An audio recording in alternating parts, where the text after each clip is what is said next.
Hi,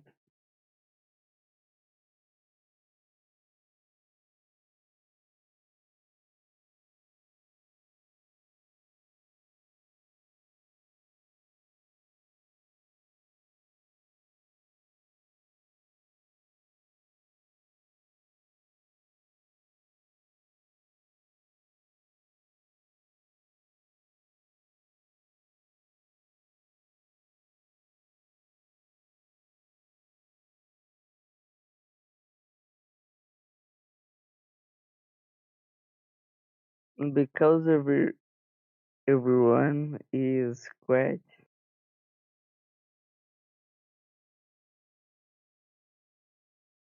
Oh, shit.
Hello, hello.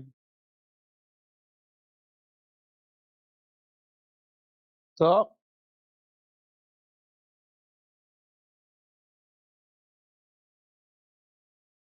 Are you from Malaysia? no, it's a pretty odd question. Because there's like a flag, your name. It looks like Malaysia. No, it's a military American flag.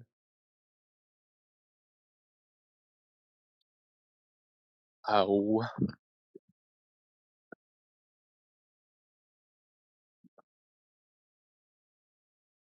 mm.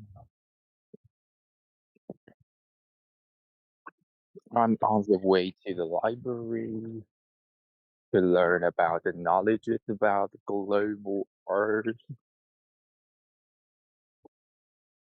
Oh, really? What'd you learn? Yep. Mm, some physics questions. Oh, yeah, what were they? I'm still on the way. I'm not reached there. No problem. Take your time. Yep. Nothing wrong Yep. with there's nothing wrong with learning. True, true.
Hola. Hi. Hi, how are you?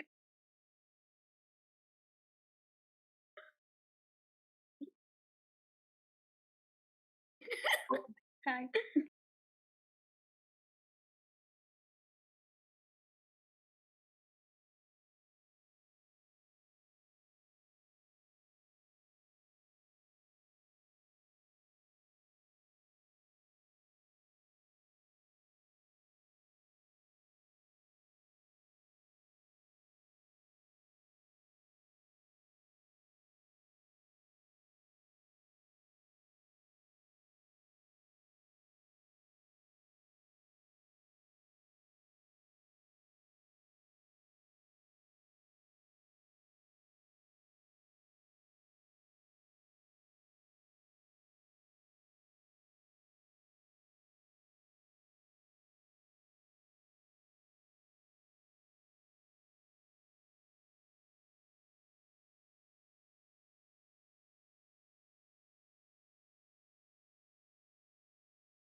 Hello,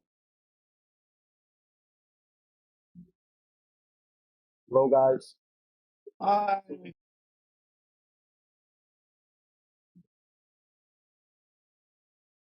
Hi guys, how are you?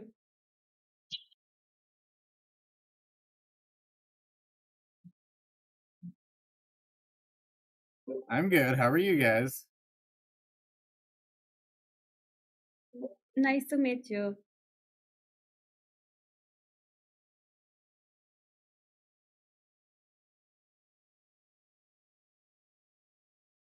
How are you doing?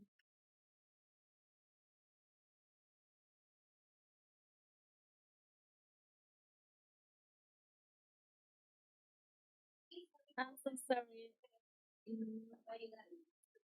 What do you do? Are you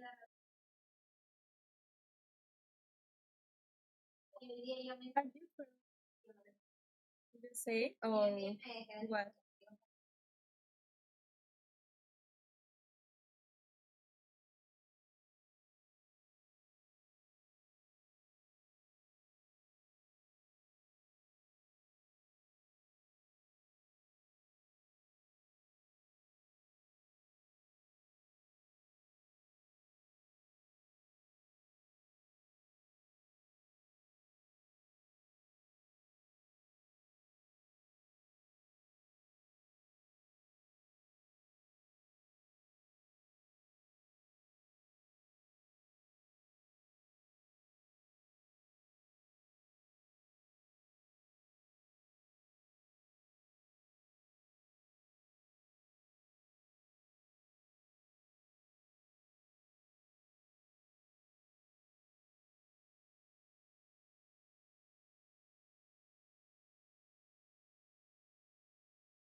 Where the heck is everybody tonight?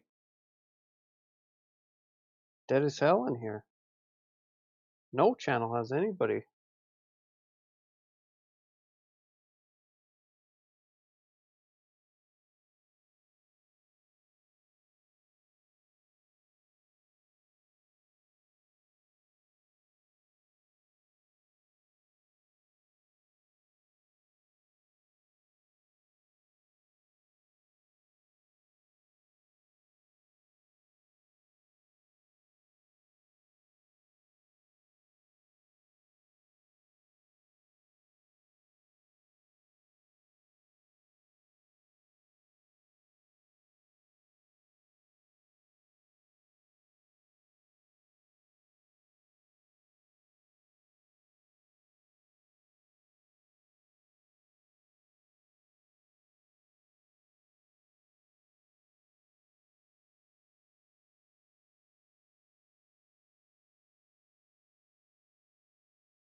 A essa horinha, caso queira ter amor no coração, guarda essa conversinha pra Pablo. Que conversinha que tem tudo. Meu pai não tem isso, não. Comigo, né? Aqui são muito palavras. Eu só porque eu pegou uma de braço para criar.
The History of Flat Earth by Neil.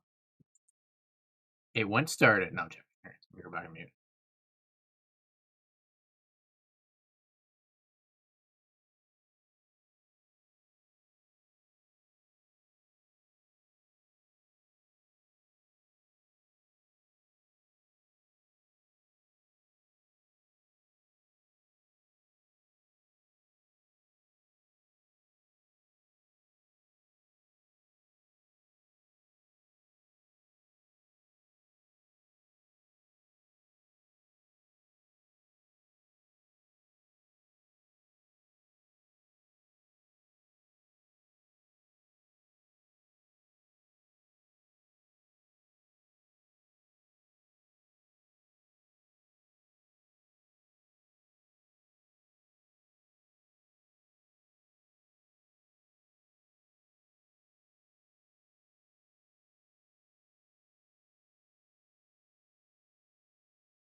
Oh, hey, friends. Howdy. What's going on?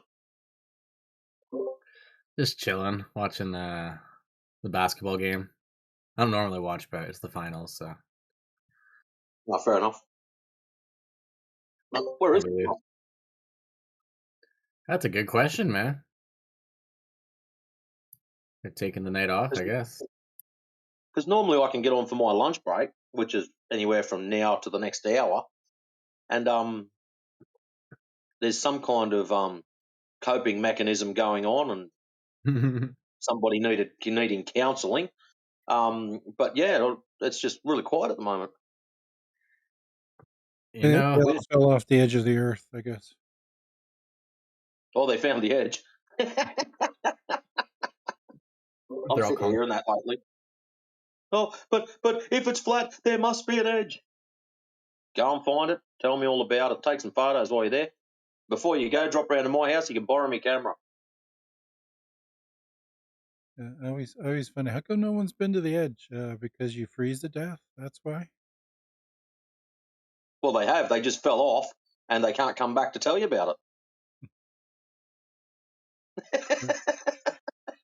Like I said, the lowest recorded temperatures have been in Antarctica is minus 90 Celsius. So that is instant death temperature.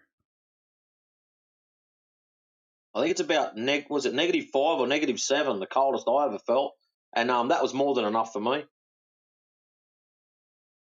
A rookie. Yeah. Minus 21 is the lowest I've felt. Damn. I'm not going to fight you for it. You can keep it. Yeah, I'm trying to It's a rarity though. It doesn't happen very often. I think 3 years ago, it got to minus 15, but it was like really windy. And Yeah. I live on the West Coast, right? So I live right on the water. So like the humidity and the cold was like just ridiculous. Apparently, we had people from the East Coast and from Winnipeg that came into town, and they even said it was cold. So that's kind of crazy.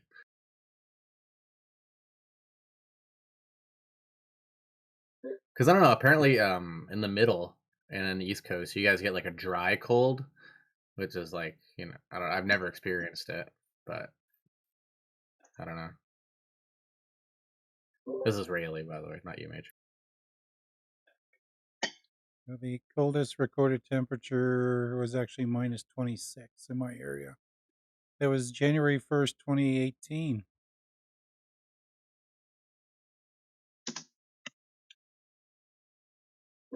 Yeah, no thanks.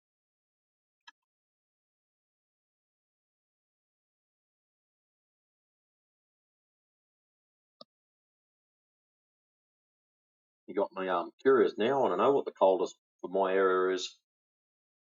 Where's old Google? You seem to know stupid things.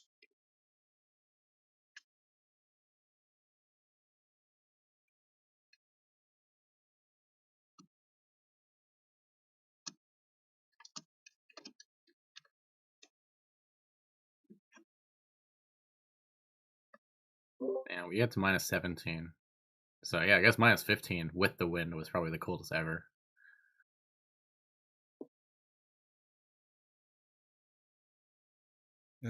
Tasmania holds the record for the coldest temperature in Australia at minus 14.2. Yeah, that'd probably be right.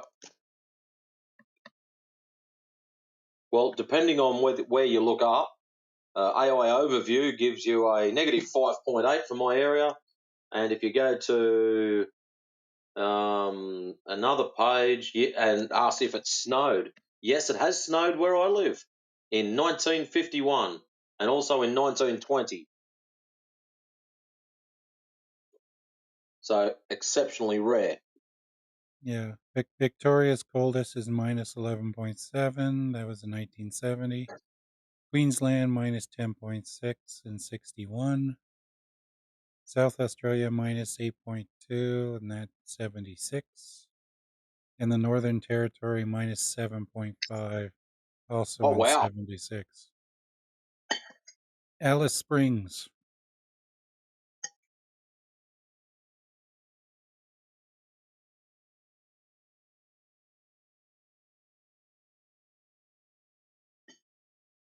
I guess they never heard of global warming back then. No.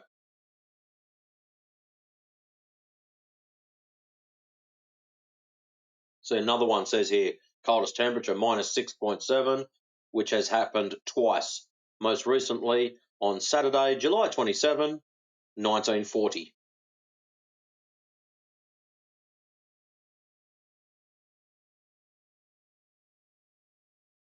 My buddy just took a 3-4 hour trip to Kelowna, a car drive, and you got to go through the Coquihalla Highway, which it's like world famous for like the most dangerous highway in the winter, anyways. But yeah, it got kind of cold the past couple days. It got down to like 8 degrees, kind of randomly, and I guess like with the elevation change, it started snowing in the mountains. And when my buddy was going out there, he just saw like tons, like a dozen cars, like just in the ditches, like everywhere, because they had freaking snow tire or summer tires on, and it started dumping.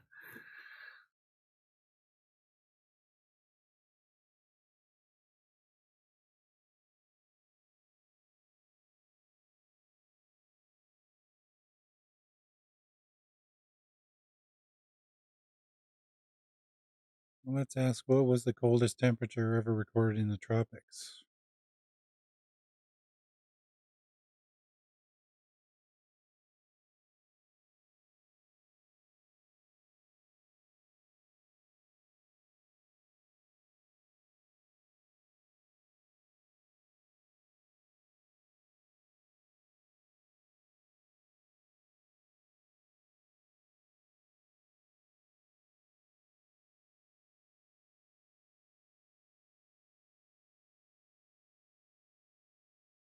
Yes, I was just going through the list here. So back in 2018, on July, was when it hit -6.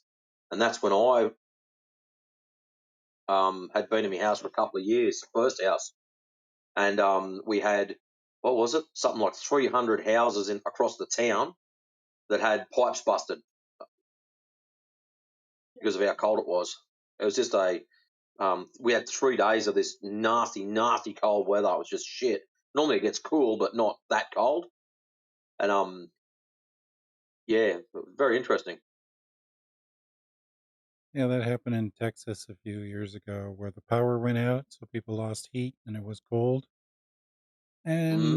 nobody was warned to turn off their water supply and drain all their pipes, so there were lots of houses with burst pipes. You guys saw Florida. This was like a couple of years ago. It's funny. My buddy actually was on vacation there. He went in the winter.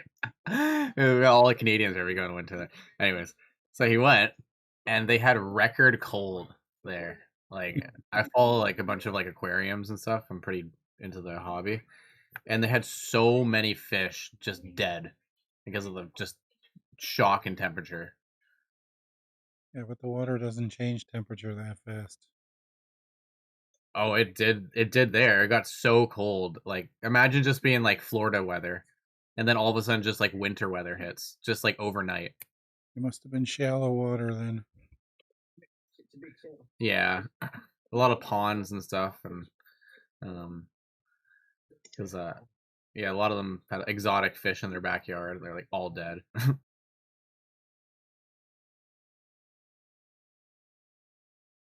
But no, you're right, actually. Yeah, the coldest recorded temperature in the tropics is in Chile, or actually Paraguay, -7.5. I get a powerful Antarctic blast coming up.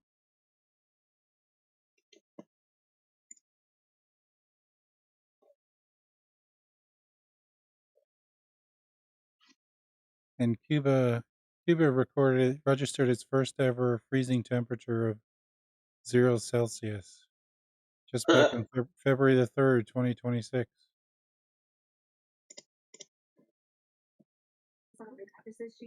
They sent him a warning. Like, you fuck around, we're gonna change your weather. Yeah, when I was in California in February, it was It was warm the first day, but then it rained for like the next 2 days, and it was cold. It was like 15 degrees. That sucks. When I was in Florida though in February, it was like 25 to 28 every day. Only rained at nighttime. Oh my god, that's a dream, bro. Oh my gosh, I think I'm gonna move there. It's a perfect vacation. I'm planning on leaving Canada for like 6 months or however long I can leave, right? So this winter, this like October, I'm planning on jumping ship and quitting my job and just go living life somewhere else for a little bit. Come over here and visit us. If you got a spot for me, I will jump ship in a heartbeat. I can put you up for a couple of nights. I don't think I'd have a problem with that. You're free internet. I don't know what I'm going to feed you, but that's another story. Oh no, I'll fucking You'll figure it make out. you catch your own kangaroos to eat.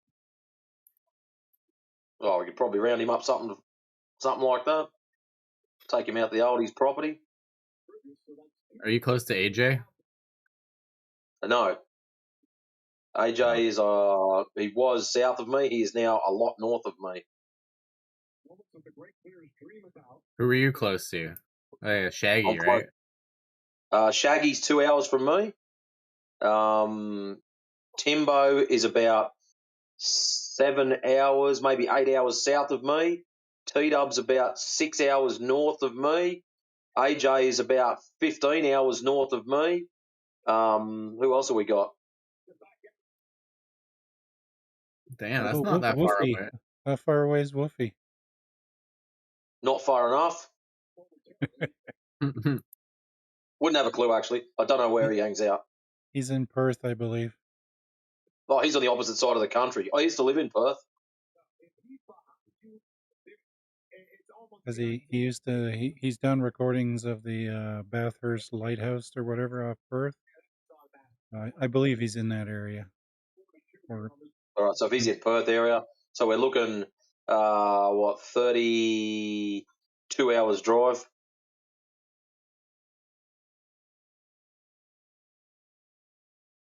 All of you, I just felt you sort of shake your heads at once then.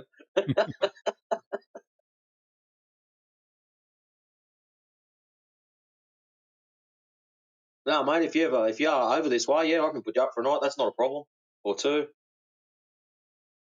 Spins people out when I'll tell you what spins people out is when you jump on as someone else's account and they hear the total wrong voice. And that's a crack up. I remember doing that years ago when I visit my mates in the States. I jumped onto their account on Discord and we were chatting to other guys, and I was like, all of a sudden my voice comes blasting out of their account, and a few of them just weren't ready for it. Yeah, that's happened before. And they're like, "Shut the fuck up! That's really you?" And they're like, "Yeah, man, it's me." And you hear the other guy in the background too on the same mic. You're like, "Holy shit!" Yeah.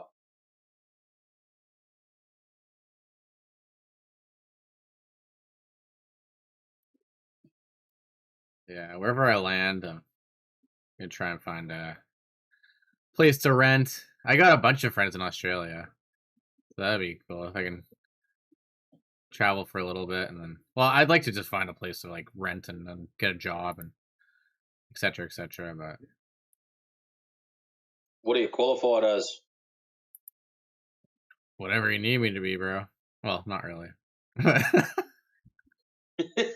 Probably nothing. I'm like I'm a government worker, so yeah, probably not a lot of skills there. Well, I used to I was be. going to say, when I get home, I can link you up some like job sites so you can have a look and see what's floating around.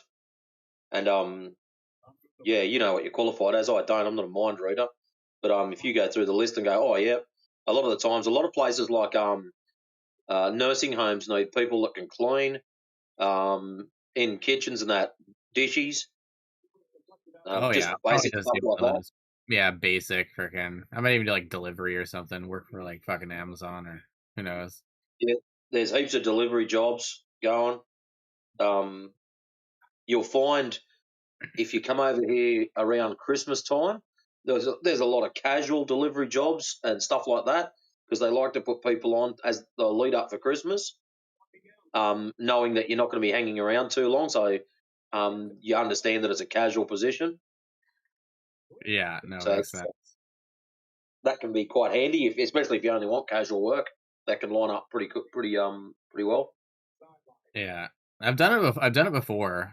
I just I need to end up at a better place this time. The last time I ended up with a crackhead, so that wasn't very fun. Wow. Yeah, the guy drank fucking like 24 beers a day minimum before like 12 at p.m. or yeah, whatever. Like before the afternoon started, he was fucking like 24 deep. See, I used to drink heaps when I was living in Western Australia. I was living in a share house, so there was 6 of us, and out of the 6, 4 of us were pretty much alcoholics. So we'd go to work, get up in the morning, go to work, come home, and I was working an 8 and 6 roster. The first bit I was working 8 and 6 roster, so 8 days away, 6 days at home. The boys had come home, so I'd go out for a drive for the day. If I wasn't playing squash, as soon as they knocked off, I'd be drinking cans with them. So I decided that I needed to play 3 nights a week, so I didn't spend all my money on drinking cans, which worked out good for a while. But then when I changed to another company, I was working weekdays, so Monday to Friday, and I was working 5 in the morning till 2 in the afternoon. So knock off at 2 o'clock, drive past the bottle shop on the way home, grab a carton. I'd get home. 10 minutes later, the rest of the boys would get home, and it was drinking time. So we'd drink a carton each day. So there's if you get cans, well, we were drinking Coronas, so there's only 24 bottles to a pack. We'd drink a full carton each and go and have dinner, watch TV or do whatever you do before you go to bed. Go to bed, rinse and repeat. Yep. For me, it was mushrooms. But yeah, that was an interesting 3 months to say the least. Wow. I was in Ontario, yeah, and I got the fuck out of there. That's crazy. I've never tried them. I have no interest in it. Yeah, I was doing like shrooms like every single weekend, like Saturday and Sunday, fucking tripping, having bonfires in the backyard.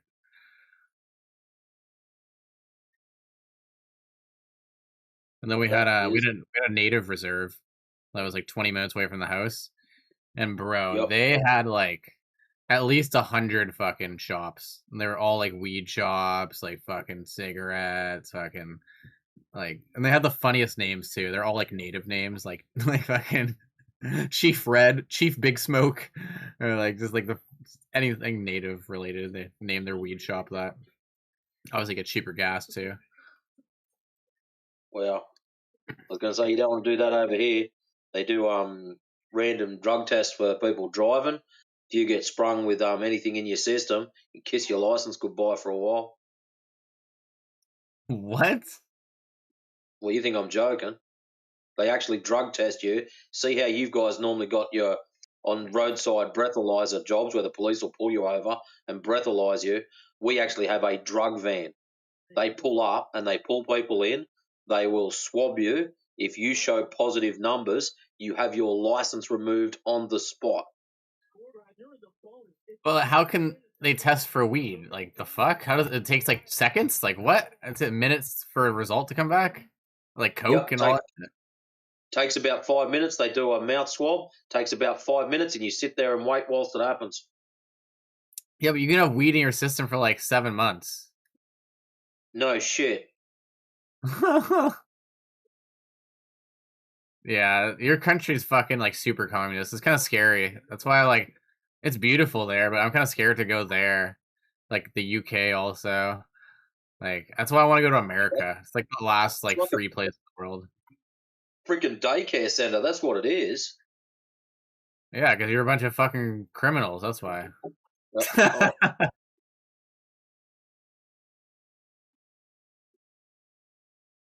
Trapped on your fucking criminal island.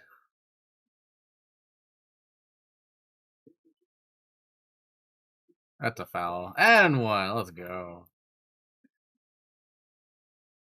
Fuck yeah. Fuck the Knicks.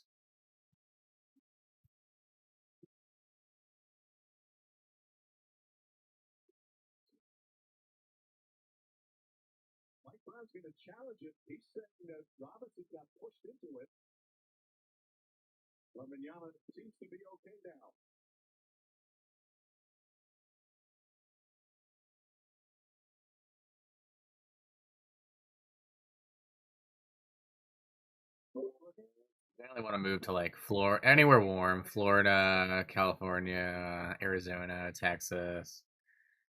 But generally, I guess the cheapest place I can afford, probably. I just don't want to go through another fucking Canadian winter, dog. Fucking tired of it, dude. And I don't even live in the cold part of Canada.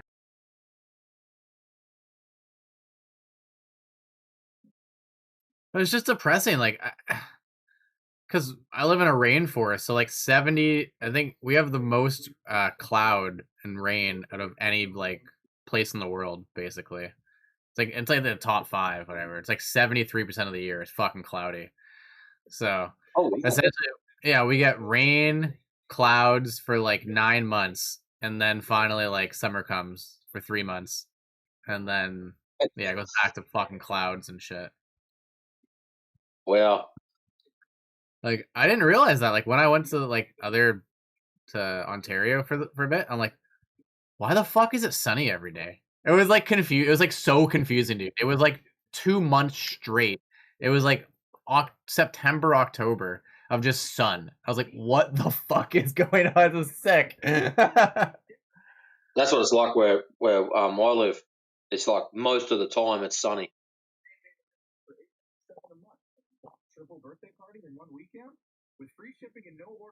Fuck, man.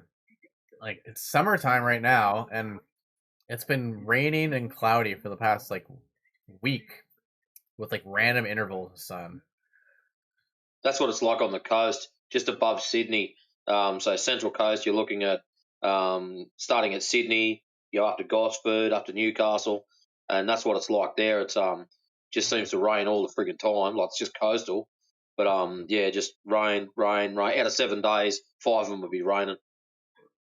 Yeah. Oh fuck yeah! It's supposed to get really hot this next weekend though, or this weekend. 33 on Sunday, just in time for the White House fights. 33 is not hot. 33 is awesome. Dude, 33 for me is like the pinnacle of summer. It doesn't get any hotter than that where I'm from. Really? 33 Yeah, for us. I'm melting. So how's this? We're in winter at the moment, and today is going to hit 20 degrees. Suck my dick, dude. Started off like at 10. 26 today. It was too hot. I had to work outdoors. Yeah, you guys get humidity on the fucking East Coast. We don't get that shit. Humidity wasn't too terrible. Still too warm. We get straight beach weather. Let's go to the beach. You get the working wind. in the sun. Like where I live in the valley. That's what they call it, and it's like at a higher elevation than obviously the city, which is sea level, and it gets, I'd say, like 3 degrees hotter out this way, which is pretty substantial if it's a hot day. So.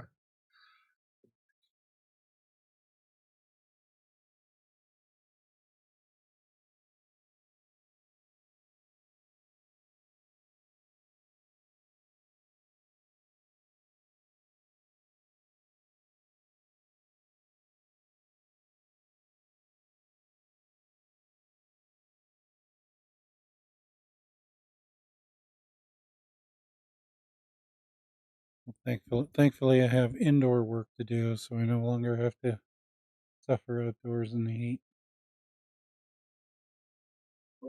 I'm just gonna Tomorrow's fucking supposed to sweat hit box. 30.5 degrees.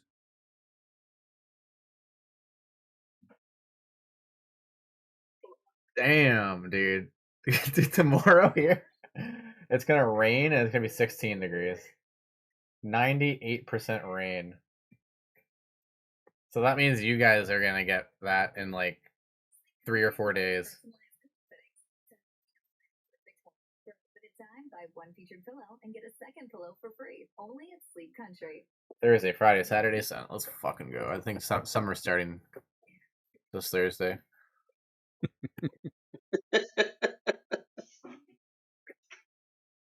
Not even summer yet. It's still like 12 days away. Dude, it's June. I consider May fucking summer. That's what I consider it summer. So it was May, like after May long weekend, that's summer. 8 to 30, 32 degree weather in May sometimes. Come on. Too early. The last 2 years though, here we've had fucking amazing weather. Like the best weather I've ever experienced in my life as a Vancouverite. Like I think 5 months straight, maybe 4 to 5 months straight, just sun, beautiful weather from like April to like October. 2 years in a row was just amazing. Just sun. It was so good. And yeah, finally back to reality right now. It's not even summer weather and it's June. So back to normal, which sucks. When I do outdoor weather, I just want it to be like 20 degrees. That's all I need. I'm in a fucking car with no AC right now. I might die. The other car is getting fixed with the AC, so hopefully they get that fixed in the next couple weeks.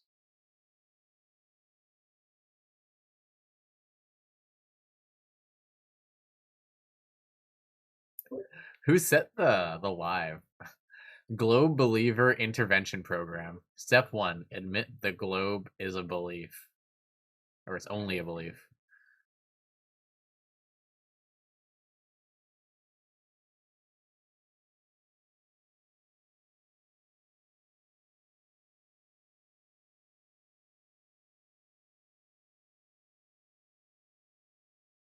Actually, you want to have some fun? I got a couple of contractors here. You want to break one of them? Yeah, sure. Why not? I was just about to get TikToker in, but yeah, go for your buddy. Hold on. I'll go and fetch one. Right, where are you? I think he's here somewhere. Who wants to have their head messed with? You want to play? You only got to talk to someone on Discord. Where you up? So what you're actually arguing for is against? I don't care which way you go. You've heard of flat Earth? You haven't? What's wrong with you? What do you think you live on? Come here. That's me. You got plenty of time. What I can do is not much. How do I get my phone here? So you've never heard of flat Earth stuff? Ever? The Earth's round, is it? How do you know? How do you know it's flat? Because you can measure it. Yeah. With a laser.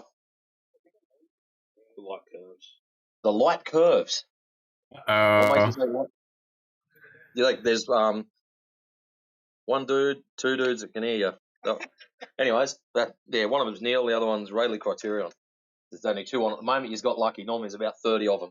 So the freaking laser beams are somehow curving around the surface of the Earth in like a curved manner. Is that what you're saying?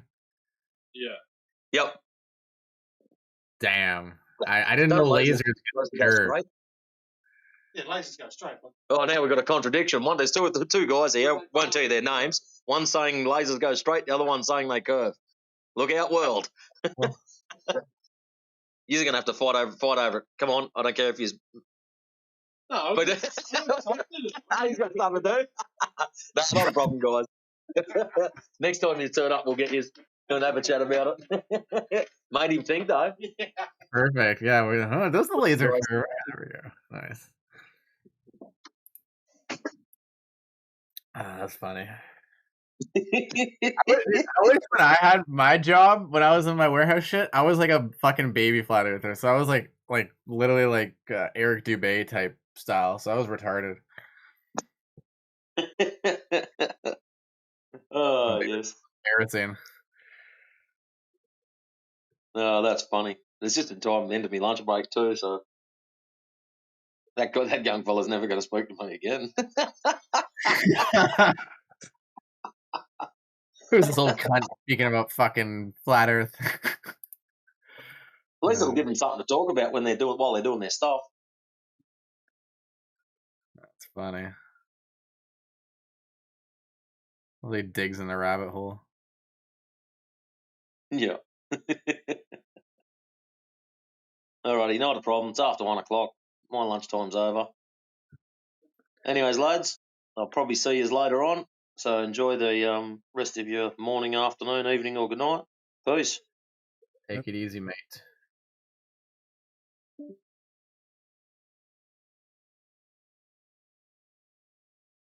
So I gotta buy some Cat 6 plenum rated cabling.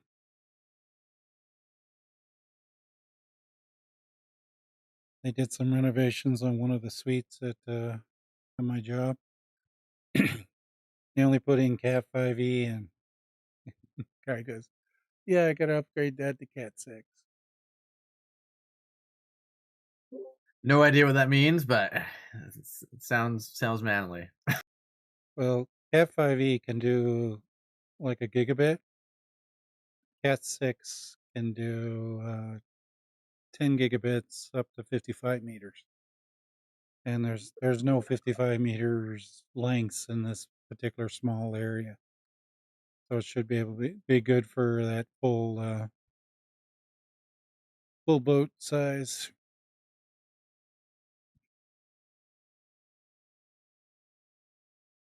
Very good. Which is kind of good because I needed Cat 6 anyway to do some wiring in my brother's place. You just picked up a bunch of it. Well, get a 300-meter box because it's the cheapest that way. Because if you buy it in 30-meter lengths, right? They're like $60 some odd each, like $68. Well, if you need 10 of those, you're going to be like $600 and something, $680 potentially, right? But boxes of 300 meters typically run $225 to $370. So like pretty much half price.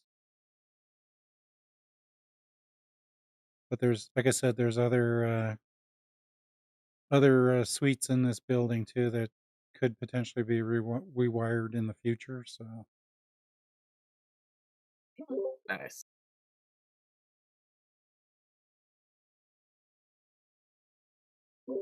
Oh no, here comes the next. It always happens. Frickin' come on an avalanche of a run.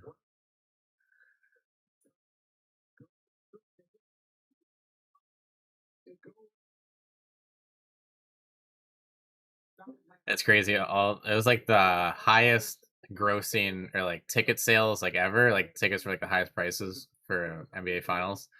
Like minimum like $7,000 a ticket, even for like nosebleeds. And the joke was like all the rich people are gonna be there and like Trump's gonna be there. And the comedian's like, it's like, wouldn't it be bad if somebody, implying to, did you hear about Taylor Swift's wedding? How much the tickets are for that? They're going to be at Madison Square Gardens. What? They're having a concert wedding? Yeah, the main wedding is going to be held at Madison Square Garden. Oh my gosh, dude, that's genius. The lowest ticket price is going to be like $9,000.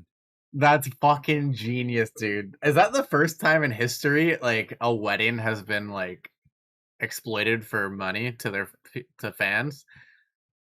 I think so. Probably. And She's got enough stupid fans that'll pay that I know. money. I'm gonna say like, yeah, good for her.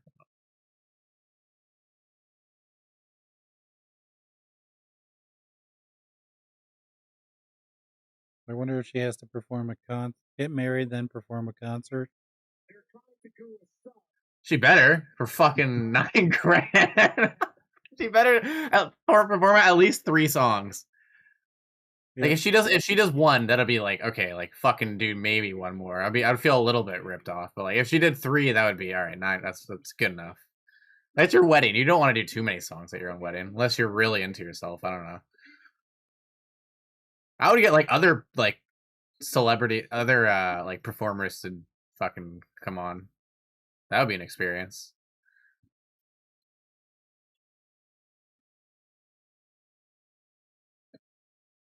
Get like Taylor Swift, get like, maybe like Cardi B to open up. I don't know. Get a little bit of like Justin Timberlake or something. I don't know. I don't know what the fuck the kids like nowadays. I'm fucking too old.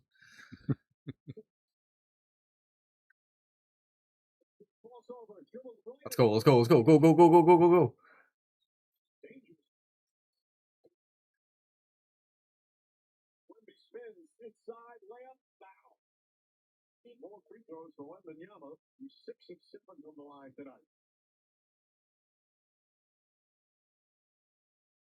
I still don't see what the attraction is to her because her music's not really that good. I think it's a cult. Like it's some crazy cult. I don't know. Her music's decent. I think like she's comparable to like Carrie Underwood. But like, But I think the only reason she got a break in it is because I think her daddy worked in the music industry. oh, the tiny hat business, they're in on it. Dang. No wonder.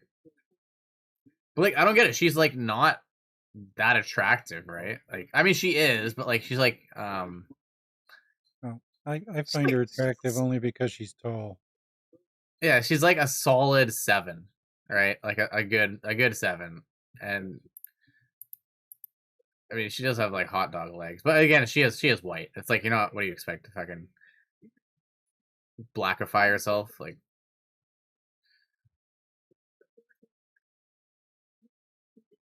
I don't know. I'm not a woman, so I don't get the appeal, and I try and stay away from fucking women who are into that shit.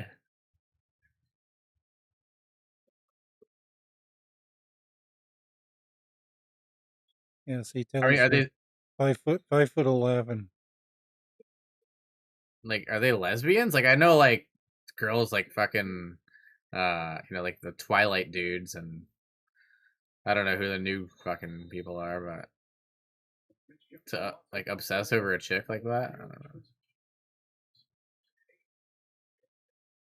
But then again, you can go like the comparative side is like when girls like complain like, yeah, dudes like just like I'm watching NBA right now, right? So I'm like watching other, basketball players and et cetera, et cetera. So they can have their Taylor Swift if they want.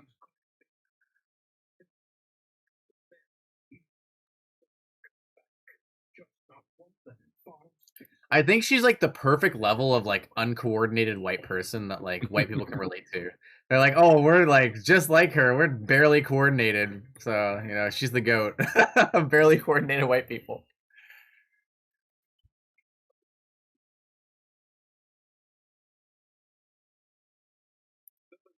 Yeah, but there's so many musicians out there. Like I said, I wouldn't even realize she even existed if she wasn't plastered all over the place.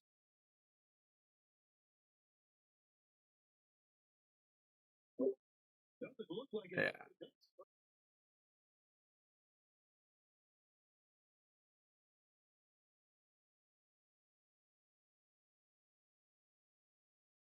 I gotta put my dinner away, brush my teeth, take a dab of Rooney. What'd you make for dinner? I made my famous burrito bowl with ground beef, rice, a bunch of vegetables, fucking soy sauce, rice wine vinegar, sesame seed oil. Mix that together and bada bing, bada boom. Add some cheese. No more hungry guy in the room. Yeah, I had some leftovers. Plus, I bought some pork cutlets. So I had some pork cutlets with mac and cheese and some potatoes. Ooh, that's money.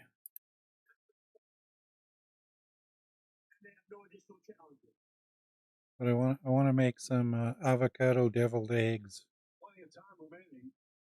Damn. Fucking, there must be some crazy Instagram recipes on those.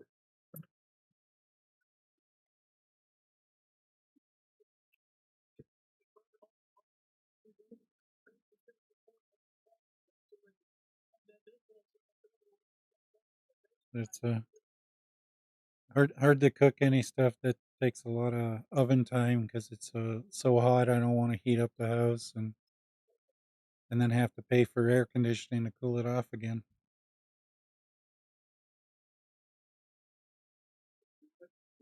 Probably warm enough for me to leave my door open so I can let all the fucking smell out. In the wintertime, like all my clothes just reek like fucking cooked food. And then you track all the bears. Well, that's a given. Never gonna go away. Not a lot this summer. I saw a couple really early in the season, like 2 months ago, and I've only seen like one so far this last month. Usually they're like right at my fucking door. It'll probably happen. It's pretty early, so. What the fuck, Wemby?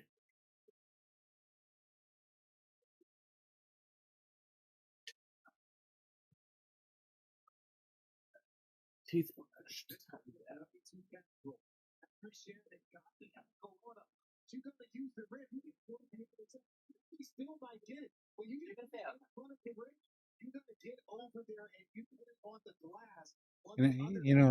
Taylor Swift's like a tall person, but one person I didn't realize was a shrimp was Lady Gaga.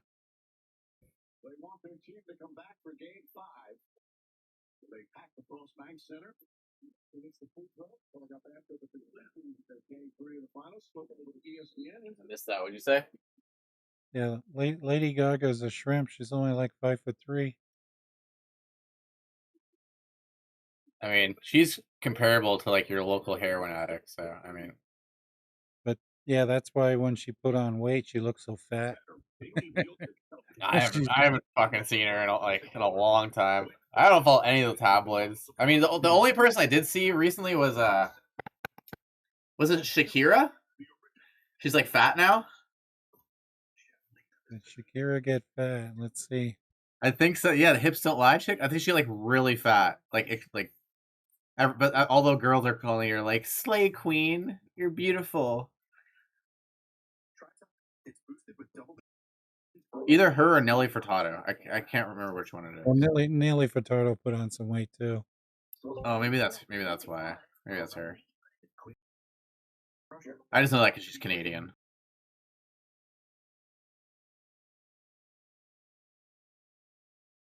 And it's even a search in Google. It says, "How much weight did Nelly?" And it says Furtado gain. Too funny. They think she may have hit 200. Oh, easily. Like she 220. Like she's fucking. She did the opposite of Ozempic. That's for sure. It did. And she did. It does say she lost 100 pounds. So she got like. Oh yeah, she got jumbo fat. So she must have got up to like 300. If she could afford to lose 100 pounds, then she had to be at least 230. Let's see how tall Nelly Furtado is.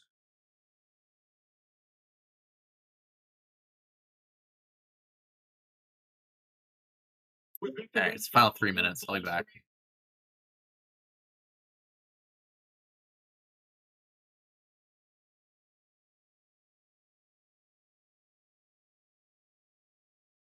Yeah, Nelly Furtado's only 5'2.5", another shrimp.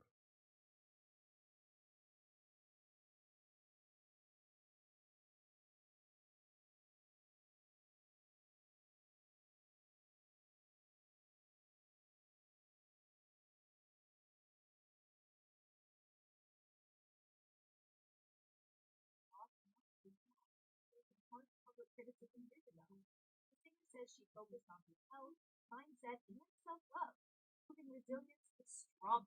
Hate. Fans are calling it the ultimate comeback and praising her glow up. Do you think bouncing back is the best revenge?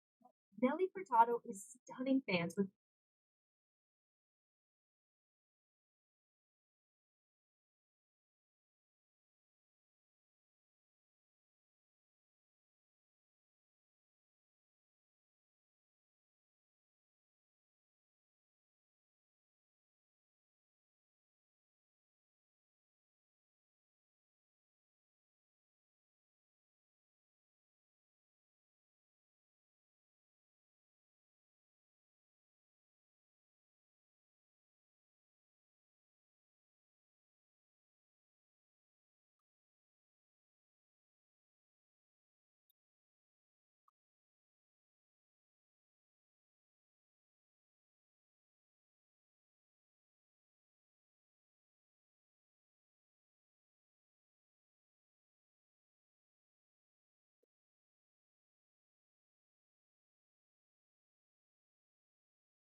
Welcome, new flat earthers.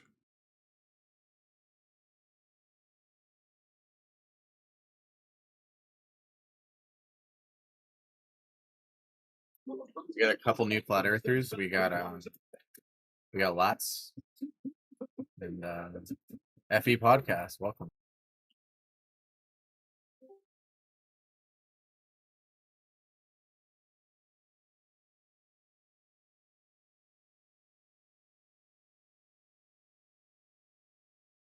Well, and Peter's actually a new flat earther. That's gonna. And not that new. Less than a year. You're getting your stripes. I think I'm coming up on my anniversary now. First I know, anniversary. right? It's exciting.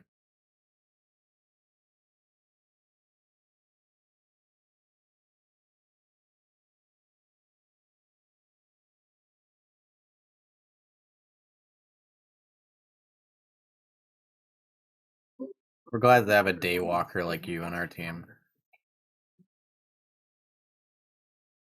What's a day walker? You know, you're like Blade, right? You're like a vampire, but you know you can walk out in the daytime. Bro, that movie's like from the 90s. That's okay. It's my favorite.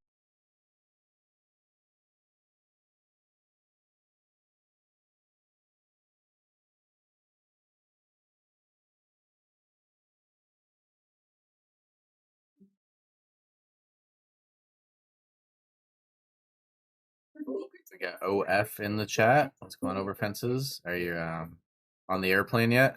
Or Oh no, I have a little while to go yet. I'm gonna look for curvature though.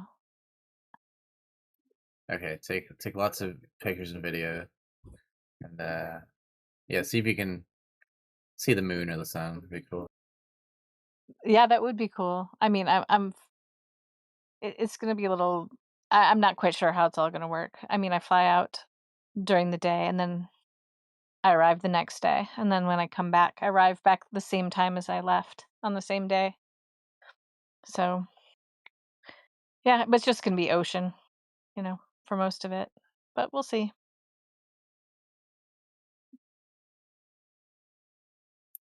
Do Tell you what, you pulling any TikTokers this evening, or you taking a well-deserved break from that? just watching the NBA finals. There's like 9 seconds left. Oh, well, I won't interrupt. No, it's okay. It'll take like 3 minutes for those 9 seconds to play.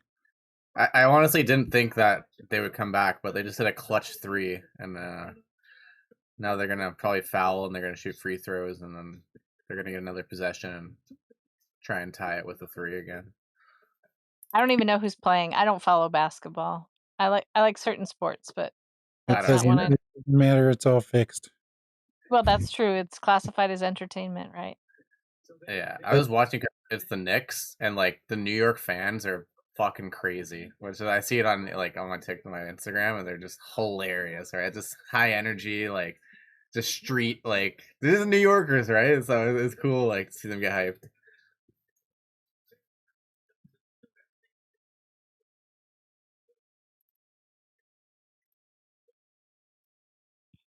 Also an elite foul shooter. I was gonna say, you may as well play it through his mic. You can listen. Yeah, I don't know if I want to get taken down for copyright strikes, but yeah. Maybe Who is it? The Knicks and who? San Antonio. Oh, I should know that. That's sad. I don't know that. That's funny. Yeah, they're sick because they got that 7'4" freaking crazy guy. So pretty interesting.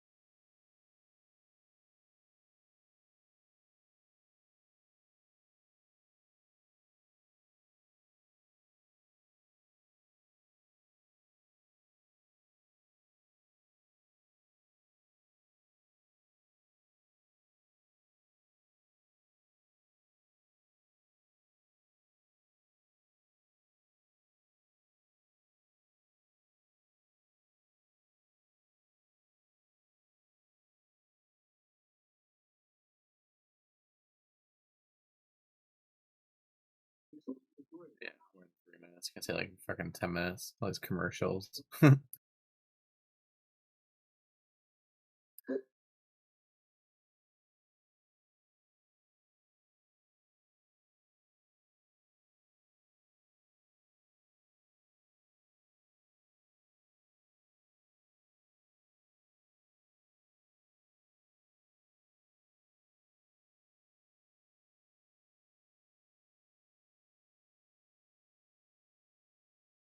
So I figured out on TikTok they have their own community there, all right, of flat earthers, and essentially when one of them goes live, they all jump in and like spam share the live like immediately. So like you'll see all the same people jump in and just do it for each other. So it's kind of cool, like, you know, like helping out like people. And yeah, when they start, they get like quite a few viewers right away just because it's shared so many times. Like how And many?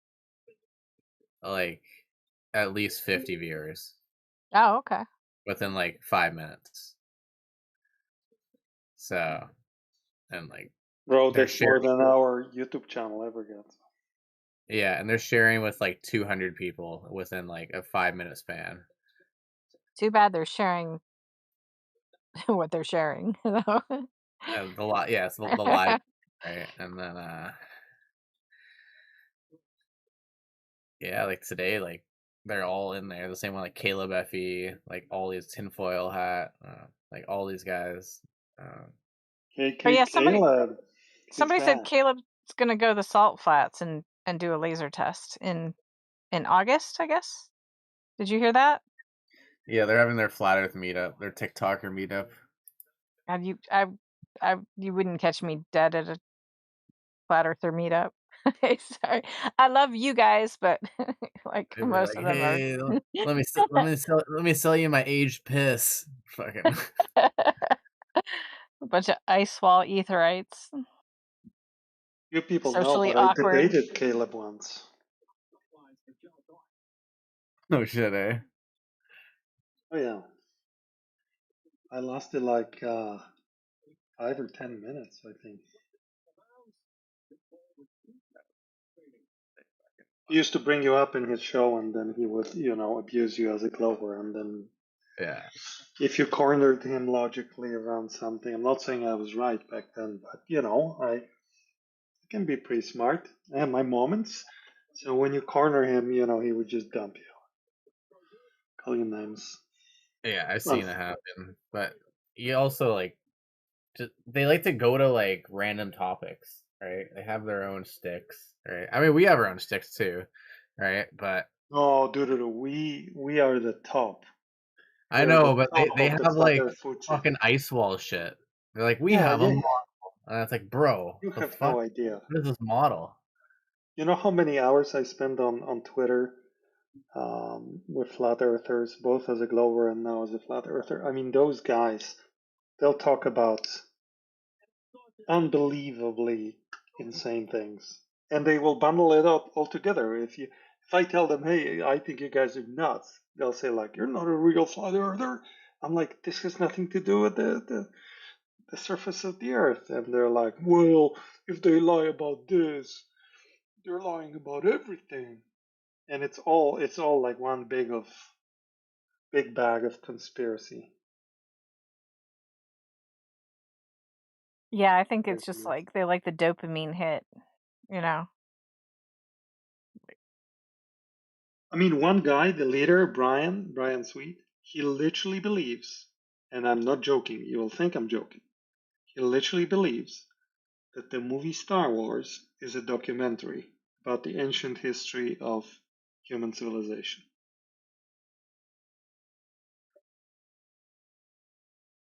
he believes it's okay. I A don't know what to say to documentary that. that it's set in maybe as a space opera, right? But it's about Tartaria, that the princess, whatever her name with the funny hair, that these are all historical characters. That's some schizophrenia right there. Like some I know. paranoid. That's nuts.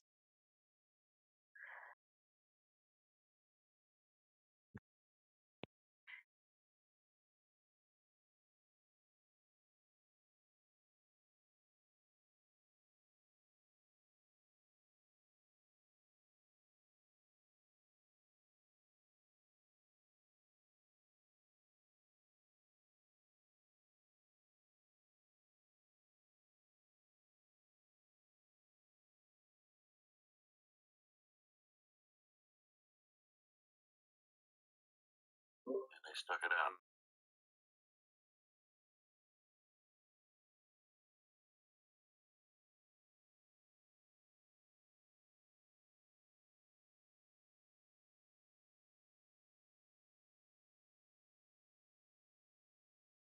That affects our daily lives. And Cool. Do you want to talk about the globe? well, you know, the globe Earth we live on. Are you a flat earther or a globe earth? I'm a flat earther. Do you mind? Really? Okay. Do you mind if I have like a couple friends over? Do you mind me a couple of friends talk I about? don't mind, sir. I'm very, very, very, very laid back and easy to get along with. You can invite anybody you want up here. Cool. If they can teach me something about a flat earth that I will believe, that's no problem. I'm all ears. Cool. Yeah, and just so you know, I'm a glober. I believe that we are on a globe. Awesome. So what's your 5 or 4 or 3 main strong points of being on a flat earth? I just think we can make like observations over like a 20-mile stretch, right? And that would like totally debunk this like notion of any like Earth curvature. Have you actually done that, sir, or are you just saying you I haven't personally done this, but it has been done, right? Oh before. yeah. Well, I mean, there's plenty of guys out there that show with a laser transit or a laser, Yeah. or a telescope that we do have curvature in the earth. You know Baron Rutledge? No, but I'm saying That guy. yeah, I'm saying the opposite. I'm saying that the lasers prove that, these Yeah. distances are Yeah, well, I flat, totally you know what I'm saying? understand, man. I mean, everybody's got their perspective and what they believe, and you know, I've never been able to get anybody to show me a picture of the firmament or a picture of the actual true flat Earth, other than a map that was drawn by Gleason that looks like a watercolor from kindergarten. Well, And how it would looks how would like anybody get it's you just like flattened out, you know, and then the continents are so spread apart that the airplane pilots that I've had on here, and I've only been on there 4 or 5 times, but the first time I come on here for an hour, at the end of the conversation, there was 5 airplane pilots on here. Well, one of them was a helicopter pilot. I'll take that back. There was 4 airplane pilots. One of them was a captain for Airbus. One of them was a captain for a 757. The other crew flew a crop dusting planes, which he didn't have much to say because he's on the local Earth. You know what I'm saying? But the 2 main guys that are captains, they know about the flights from like Australia over to Sydney, Australia to another spot. Yeah, but what does that only have to works do on with global this? Earth. How so? What does that have to do with the surface of the ground being curved, the flights? Well, but because they're saying if the Earth is flat and the map that they've got to go by is true, it's thousands of miles to get to where they go in 900 miles. You understand what I'm saying? Yeah, but they're not showing any like curvature happening on the ground. They're just saying like these distances like are happening, but it's not really like addressing the fact that like the Earth is curving under you. Neil, is he claiming so that you someone don't has a keep laser getting test of thousands curvature? the thousands of pictures that's been I taken think so. from Is he going to outer post space, that? the ISS. Have you ever No. tried to look at the ISS flying across the sky? He's just gonna appeal you to can track Baron. Yeah, I'd like to see the Well, you laser don't believe in test the of ISS. curvature. Yeah. Now, you see something flying in the sky, it doesn't mean it is what it is and where you think it is, right? You just see You've an got a object in the telescope, sky. you track it into it, and you can actually visibly see it. So Is what? that You not can see something floating in the sky. That doesn't mean it's floating in outer space, right? Have you Well, what ever is found making the it suspend? What I mean, the atmosphere is holding it up there. It's not a. It don't have any balloons attached to it. Is that the only way for Air something to travel in the sky is balloons? But I mean, You're privy to like all Starlink, technology available? 342 satellites up there. You think all those are held up by balloons? I never said anything about balloons. Okay. Well, I said that you can't tell what like how large something is or how far it is just by looking at it through your telescope. No, I understand that, ma'am. But there's people that from the first century of this You're talking about the ISS, right? We're talking about the ISS, right? No, we're not talking about the first century. You tell us a globe. Okay, they there's had no. a stop Okay, in the ground, and they seem to. no, Earth no, and the sun that's and not moon. how it works. Okay, so if the Well, Earth is a that's not how sphere, it it has to exhibit surface curvature. So can you tell me where we can measure surface curvature? I have a P900 camera. Okay. I'm actually going to be going to Charleston, South Carolina. It's got an eye infrared filter on it, and I'm going to be doing my own studies on it. And I'm going to do Okay, cool. my own documentation of what I see. And if I come back and I see that it's flat, I'll tell you it's flat. But if I come back and see that the boats disappear bottom up, No, that can happen on a flat surface. So show that's that. not evidence. That's not evidence of surface curvature. What you need to do is you need to go to a lake, 5, 10, 20 miles long. And you need to be able to see if you can put somebody at the other end of that lake, and if you can see them, and they're not obstructed by surface curvature. So therefore, the Earth is not curving at the rate you're told. But you can do that, and it still shows surface curvature. Where are we seeing surface curvature? So if we shoot a laser over a 10-mile lake, the laser should miss its target by over 66 feet. There should be over 66 feet of drop over distance. We don't measure that anywhere. We are hitting the target with no obstruction every time. Everywhere we test this, any distance. The Lake Pontchartrain's bridge going over Lake Pontchartrain? Okay, Lake Pontchartrain Bridge, that is a microclimate there. It has really unusual it has a really unusual microclimate. I've been over that bridge many times. There's no curvature there. And if you there's hundreds of pictures of that bridge that don't exist.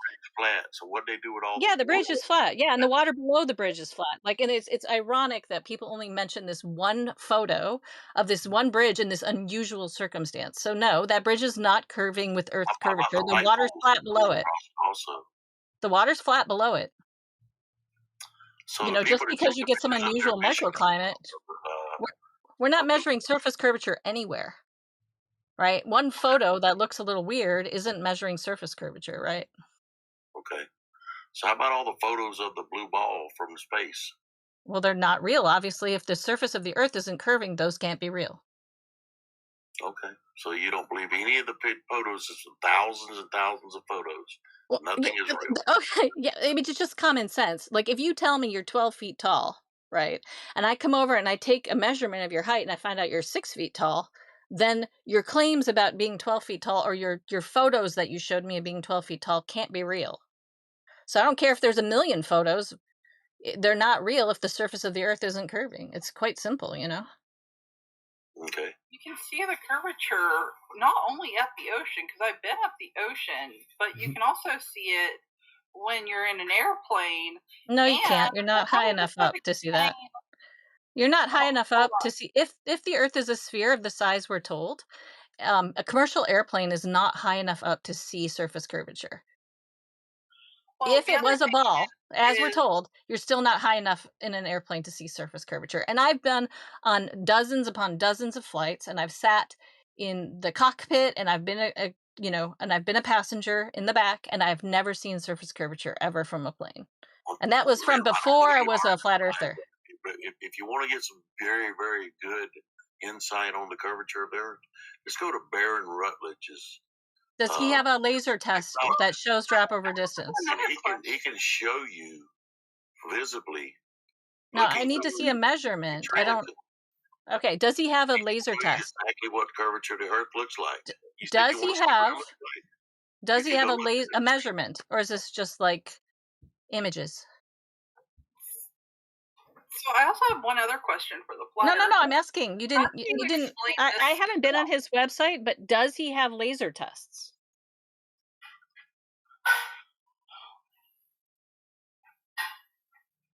Does Baron Rutledge have laser tests that show the Earth is curving at approximately 8 inches per mile squared? The host went on mute mic. I think the girl had a question. While we wait for the host to Who come are back, we can I talking ask to? a question on how you guys TikTok. explain this phenomena on Well- Earth that would show that it's a rounded globe? Then, Well, because does like, this I've been person in you're referencing have measurements? You guys are referring to some guy, but you're not telling me what he has. What does he have to present? Yeah, I have no yeah, I clue. I'm have just a thousands of measurements. So does he have a laser test that shows I have drop over distance approximately 8 inches per mile squared? I have thousands of measurements. Okay, I don't know who you are. Are you somebody new? I think that's Baron talking. Okay, cool. So you've got laser tests. No, no laser tests. Okay, so what do you have? So what kind of measurements do you have? So I do a few different things. The first thing that I do is I use a theodolite to measure the angle to the target. Okay, where are you doing these tests, and what are the conditions, and what kind of theodolite are you using, and how far is it accurate?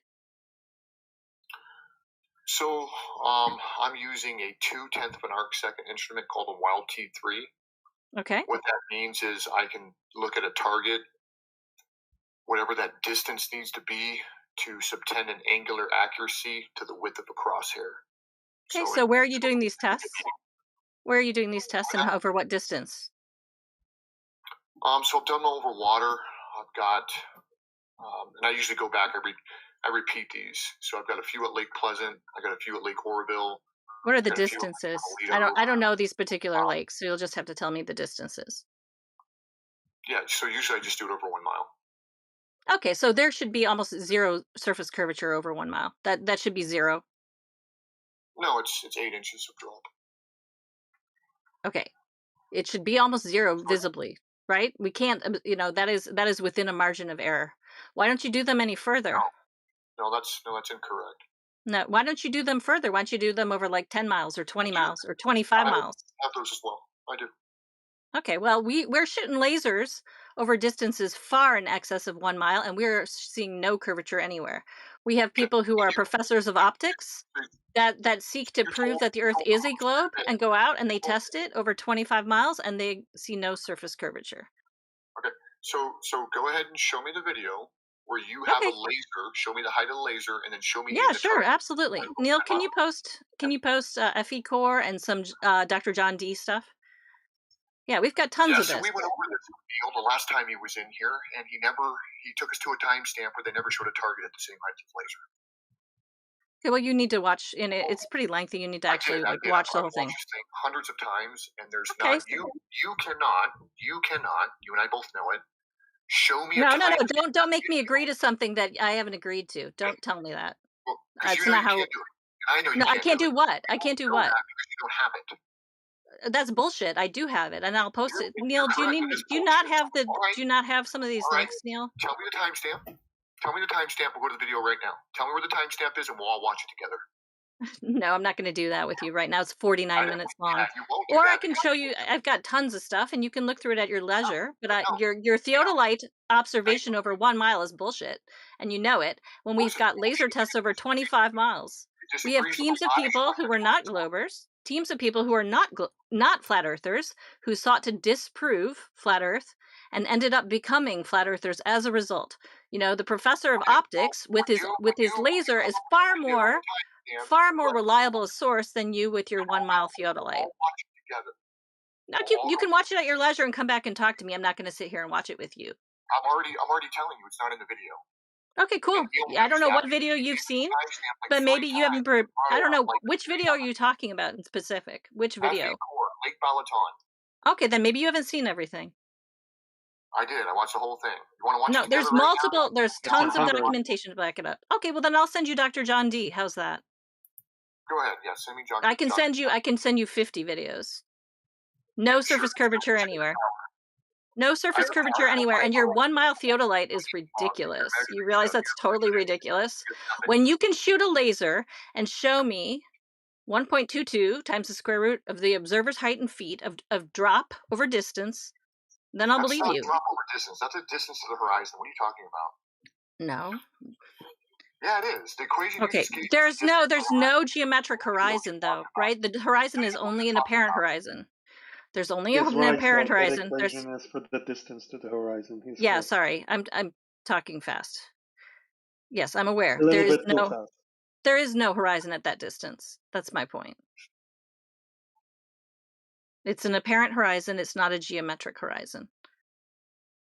Yeah, and what is your point? My point is we don't observe a geometric horizon anywhere. Correct, because you have refraction that exists on the planet. Okay, so tell me about tell me about refraction. What is refraction doing? So refraction is making the Earth always appear flat no matter what we do. Why would you ask me a question and then answer it? Okay, go ahead. So tell me about refraction. What is refraction doing? Refraction is light changing speed through a medium. No. I know what the definition of refraction is. I'm asking you, what is it accomplishing for you here? What is it accomplishing? Yeah, what is refraction doing for your claims? It's lifting the target. Okay, so your claim is that light refracts downward in normal atmospheric conditions to make the Earth always appear flat when we test it. No, that's incorrect. It does not make the Earth appear flat. It doesn't appear flat. It doesn't measure flat. Okay, well, it does both. So you deny refraction now. Well, tell me give me Is there refraction or is there not refraction? Wait, is there refraction or not? So is the Earth appearing flat because of refraction, or it's not appearing flat because there is no refraction? Which is it? It's not doing that in my tests. Okay, well, can you cite me a test that shows that? One of my observations, and you still have missing flat Earth. Okay, so can you post an experiment that shows us that lasers can refract downwards in atmospheric conditions? Can I show you a test where lasers refract downward in atmospheric conditions? That's correct. Because that's your claim, is that it's light is refracting downward, and we have laser tests. So can you post that for me, or give it to Neil? I guess I could go buy a laser and do all this for you. No, I'm not asking you to do it for me. I'm saying you're making the claim that lasers are refracting downward in atmospheric conditions, and that's why we have these results. But I'm just asking to see the evidence of that claim, Lasers are right? absolutely horrible for this type of stuff. So you don't have any evidence of your claim that light refracts downwards in atmospheric conditions. I don't have any laser tests because I'm not obsessed with lasers. Well, you should be. If you were serious about this, you would be.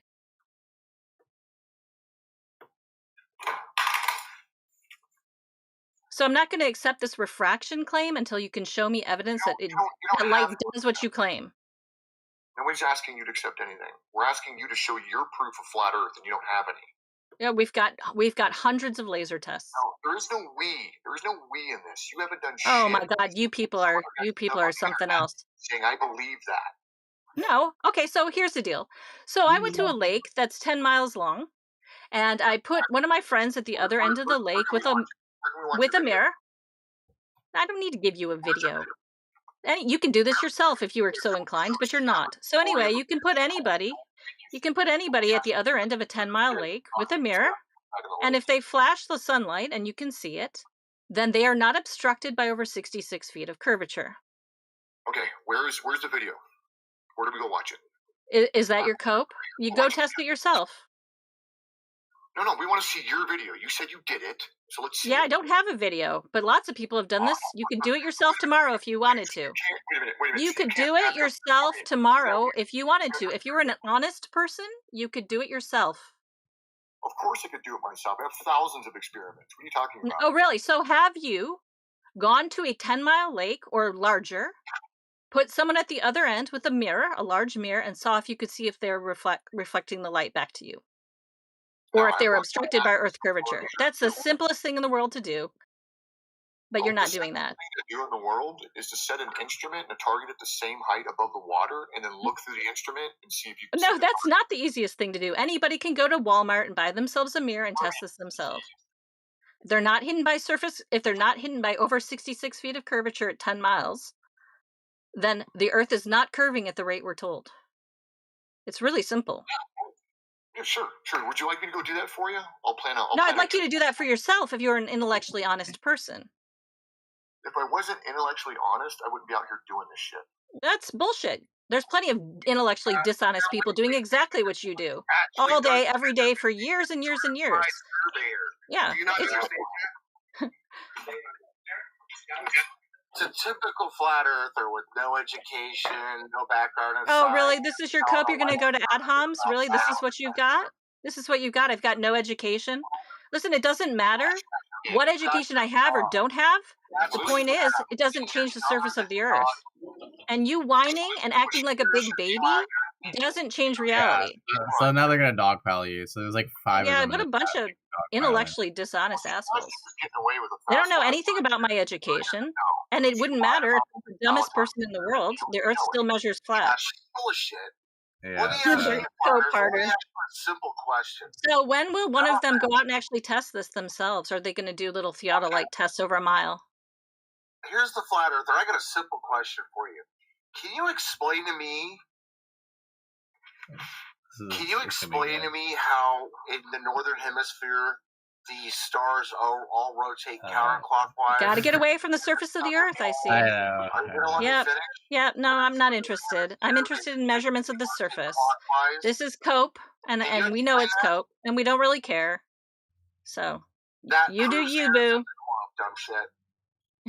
What a Yeah. theodolite over a mile. We can Seriously. go back to that another time, but I mean, we're kind of looking for surface measurements of the ground, right? So, I mean, Right, and I can provide all those measurements. Sunset You guys can't. on a flat Earth model, because if the Earth is flat, then the sun never sets. So how? What? The sun never sets. I mean, that's a great claim. That's a good one, Clover. Wow. Jeez, Neil, this is sad. Why do we need a model? Their big globe champion why do is we need a being... model of everything that works in reality? Yeah, I want to see the scientific model for the globe. You guys need like a cope for every single thing. You need a story for everything that makes sense. They have the same story. Let's hear all about density and buoyancy. Let's hear about that thing. And how would anything about surface curvature? Because it requires a curve to bounce the signal off of the atmosphere to like long distance radios wouldn't work. That confusing. What? Radios wouldn't work if the surface was flat? Seasons wouldn't work. Oh my god. Neil, I can't. I just can't. I know. I'm gonna have to tap out that one. Yeah. There's like 8 of them on the panel. I appreciate the time. They're all dumbasses. Sorry. But yeah, till next time. Oh my god. Yeah, Radios wouldn't work. Sun would never set. Wow. They ended with that. That was great. I loved the end on that. Sorry, but like that's their big globe champion is a guy doing theodolite tests over a mile. Yeah, they all chant this guy, and he comes in the chats, and he goes like, "I have thousands of tests over 1 mile." Like what the hell? Like that is well within a margin of error. Like 8 inches over, like you're going to get no surface curvature at that point. You're not going to get anything really detectable. Not over that distance. So yeah, they're super confident. Not with his eBay theodolite or whatever he's doing. And the fact that he mocked the whole idea of actually going out and testing it yourself with like a simple method that anyone can do, and then immediately went into insulting me and telling me I was uneducated because I told him if he was intellectually honest, he would test it that way. But he's not going to, right? Well, actually, he might. Not gonna lie, that guy's fucking a kook. Yeah, I can tell. Yes, that he actually does goes to places and does his imaginary tests. That's pretty funny.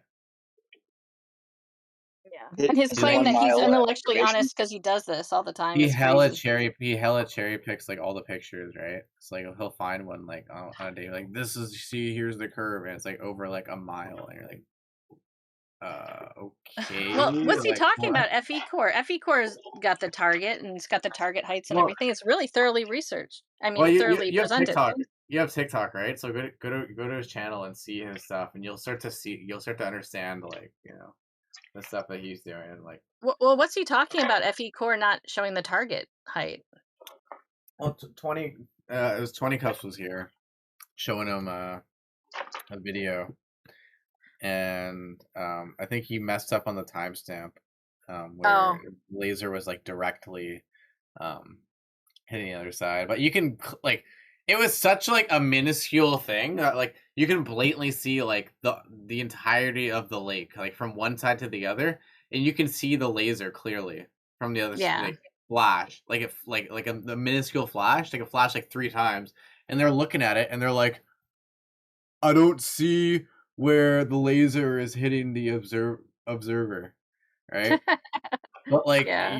you can see the laser. It's just you don't see the point where it hits the target, right? That was like the whole like their grandstand, right? Yeah, Well, I I see you ran remember away that. from refraction. Yeah, I remember that. I screwed up a little bit on the presentation of what it meant for the laser to be hitting the other side, because there was a part of the video, and I when we were talking about it, I had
Sorry, can you just like recite the end of it? I kind of got what you were saying, but I kind of missed the Okay, last so part. satellites supposedly got invented at a certain period of time and sent into quote unquote space at a certain period of time. But there are actually recordings of quote unquote satellites seen well before that ever happened. So how do you explain that?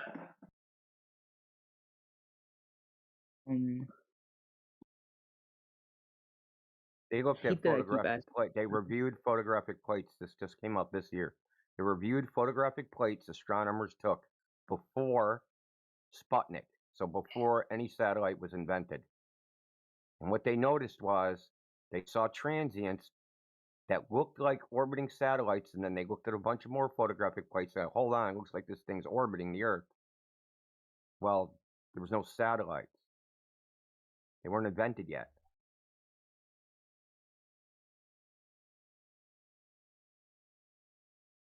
This is a Actually, an interesting peer-reviewed argument on paper from an astronomical journal.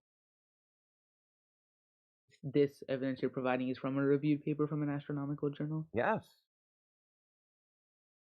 Can you put that in the chat for a second so I can see Sure. it? No, I will actually look through it real quick just to.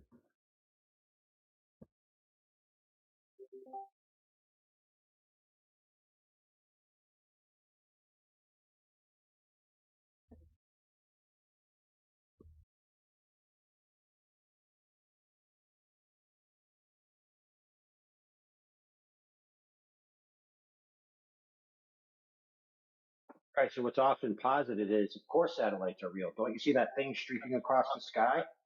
Well, things streaking across the sky existed before satellites were invented or produced. So that's very interesting. So which came first, the satellite or the satellite?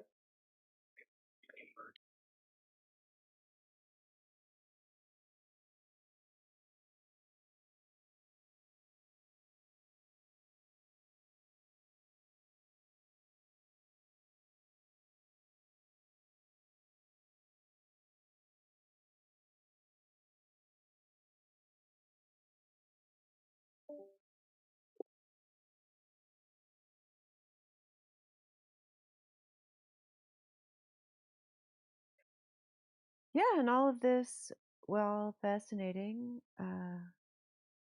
still doesn't give me any response, which I asked you for quite some time ago,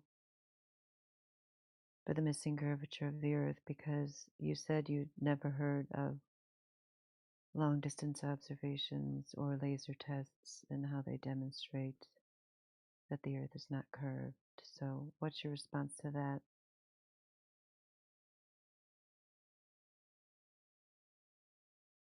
Oh, is he gone? Apparently. Well, like any good geek in the lore of his favorite story, he has to go read the retcon report. You know, he's got to know which whether he's in Omega Crisis Superman or Post Crisis Superman. He left. Well, he did. Listen, to be fair, he did say, "I'm going to go read this." I didn't send it to him yet. What? Well, hey, that's perfect, Indio. It's kind of like the satellites. Which came first, him reading it or you sending it to him? Good question. No, it's almost like the distance to the sun measurement. Retroactive.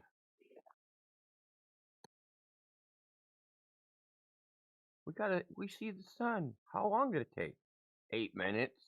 How do you know that? Because it's 93 million miles away. How do you know that? Because the light took 8 minutes.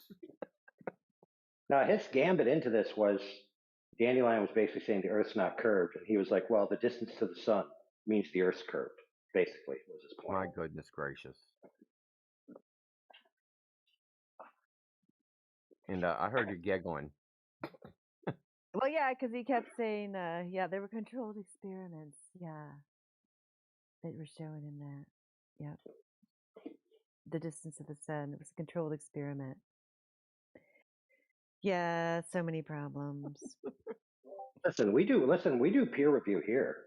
For example, Dandelion, you know, she's a nice person, and you know, Indio, he's pretty cool. See, I reviewed my peers. Why didn't you call me a nice person? Well, because nice is an insult to a guy. Yeah, true. Just being pretty cool Kind, insult for kind. a girl. No, it's okay for women to be nice. No, I said pretty cool. And You said I was pretty cool and that she was nice. So if you call her cool, is that bad? I think you're pretty cool, no. Dandelion. Ah, thank you. See, this is What why an we don't do peer reviews. Yeah. Peer review screws everything up. That's why it's wrong most of the time. Hair review.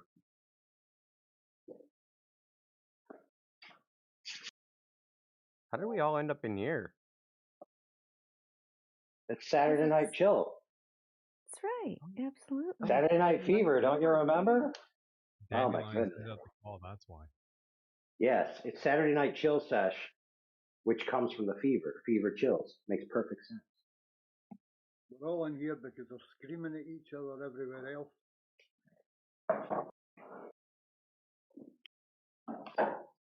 We got a I bunch of scream in Germans here. in the other channel, so everyone's like, fuck that.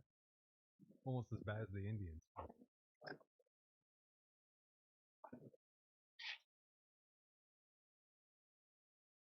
Indians, what? What you on about? What I said was, we were all in the English hub, and there was a bunch of Germans that came in, and everyone said, fuck that. The accent, for example, is almost as bad as the Indians. Someone made like a flat Earth song. I was playing. Who played that last night? Like the Bollywood flat Earth song. Probably DJ, man.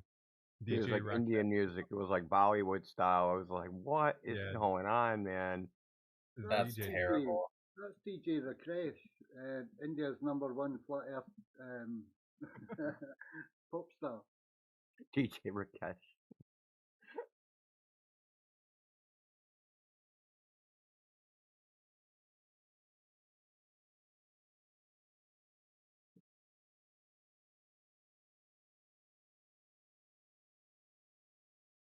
Yeah.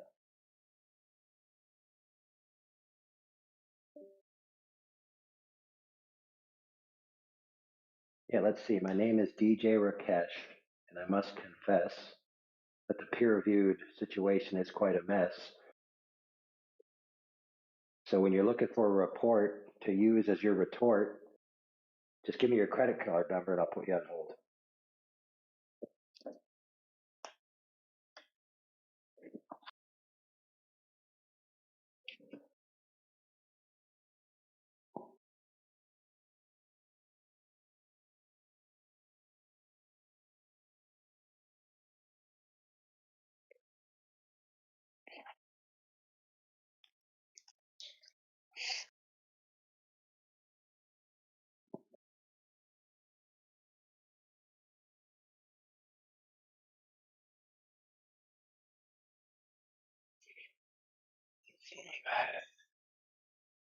Well, since it's Saturday night, flat Earth fever, I'm gonna post an appropriate meme.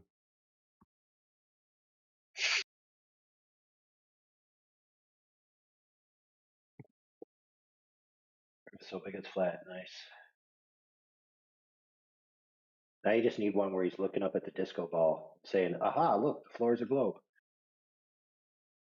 It also has little squares. Chad comes in here like once, and he comes in here all the time and posts like some version of that. It's just kind of funny. I think it's hilarious. Dude, I see the same Chad that always posts that zombie with the face falling off. I don't know. You know what I'm talking about, though, right? Yeah. Like Globers be like, and then he posts the zombie. Yeah, he does post that, yeah. I think that might have been from Chud, if you remember Chud back in the day.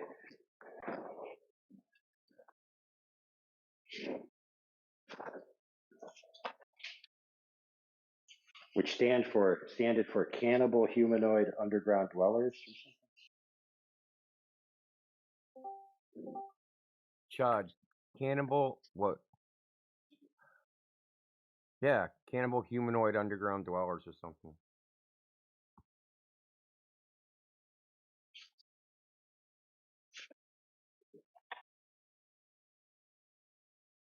Dude, the one about the killer rats, dude, that movie was crazy because it basically was just talking about New York City, and it's like, wow, this could actually happen.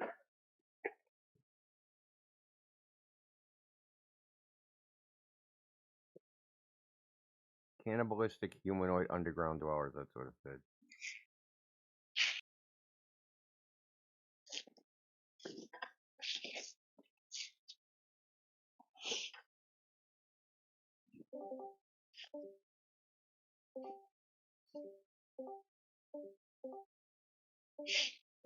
Hey, Cat, you can actually stay in the call long enough to be unmuted, dummy. Cat, hold still, bro. We'll unmute you. Hold on, give me a second. You're the Oh one that yeah, was Cat's clearing his been mic. he's been very busy in the lobby. I can't wait to hear him. Yeah, tell us all about your globe, why you believe in Oh my goodness, he left immediately. He's like, oh no, they're gonna unmute me. I might have to talk. I didn't want them to actually address me. I just wanted to get unmuted so I could sound snipe. Does everyone in here think the Earth is flat, or is it a mix? I don't know, do you? I think it's round. Oh, so the answer's no. Ah, Tell us all about it, Dylan. What makes you think that it's round? it's a whole bunch of things, really, that all kind of fit together. I studied engineering, so I have a lot of physics background. Like, Oh yeah, and what day in physics class did they present proof of the globe? And please tell us all about it. well, it has to do with like, I mean, in terms of the physics, like just the whole model, like gravity, the cosmos. There were some things we did, like, I remember there was a bridge problem. It was just a mathematical thing where you had to include the curvature because of on a very long bridge. But Wow, physics has changed. When I took physics, it was based on empirical evidence, reality, mathematics, things that were actually true. That's very interesting to me that your physics teacher would lead you astray to How long such was that a bridge? degree. Yeah, that's crazy. right, so it's there's a lot of different sort of angles to go from. How do you guys explain the stars spinning around the way that they do? Like the stars circle the Polaris in the northern hemisphere, and they circle It's a hot topic lately. Holy. the Southern Cross in the southern hemisphere. Well, let me help you out, bro. Let me help you out, Dylan. Your first question was, how do you explain something that's not the Earth? I just want to, like a phone a friend, preemptively just tell you that when somebody has a counter idea to you and it has a particular, that's a glaring particular, like the Earth is flat, the most appropriate question should be, how do you know the Earth's flat? Don't you think?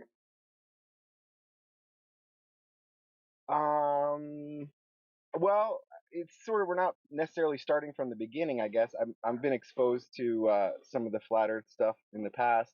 I think it's commendable that you guys are questioning everything. I think it's something that a lot of people don't question everything. But for me, I was questioning that model like even as a child, and it's just like it fits with everything else. You know, we have GPS, we have latitude and longitude. You can do celestial navigation. So That funny, wouldn't dude. work, huh? This shit's just funny, man. Everything you're saying is based upon a misunderstanding about how that shit even works, which is funny to me. That I hear Glovers come in here and they'll say things like you just said, and they say it because in their mind they have an idea of how it works, but that's not how it actually works. For What do instance, you? How do you think celestial I'll give you. navigation works? Well, latitude and longitude are in the sky. They're not on the ground. You It's a can't find spherical your latitude and now, Dylan, if you can't see the sky, how do you find your latitude and longitude? if you can't see the sky, how do you find your latitude and longitude? Well, we have GPS. Okay, well that uses something called Earth-centered, Earth-fixed, and if you get the actual what the receiver actually gets is in a XYZ coordinate, so you're not going to be able to get your latitude and longitude from that. So when you see it on your phone, hold on, when you see it on your phone, that's the result of a coordinate transformation done after the fact, but that's not what your receiver gets. Your receiver doesn't get latitude and longitude coordinates. Like I said, you think it works a way that it doesn't. I can post in the chat a raw Rhinex message that a receiver gets. There's 3 coordinates. I'm pretty sure latitude and longitude are 2 coordinates. You have altitude as well, for sure. There's 3 coordinates if you want to include altitude. But the point is that how it actually works it has nothing to do with the Earth globe. Latitude, It sure does. longitude. Okay. Why do you think that? I'm willing to see whatever receiver information that you're talking about, but It's called a Rhinex message. Yeah, I do some software so I could see. I mean, that doesn't like it would be too difficult to check out. But Do you know what Earth-centered, Earth-fixed coordinate system is? No. Okay. So GPS uses ECEF, Earth-centered, Earth-fixed. Okay? The coordinates that it finds you, so it's a sphere, but it puts you on a plane on that sphere, a tangent plane. Doesn't find your spherical coordinates, it only puts you on that plane. I'll post a diagram of it.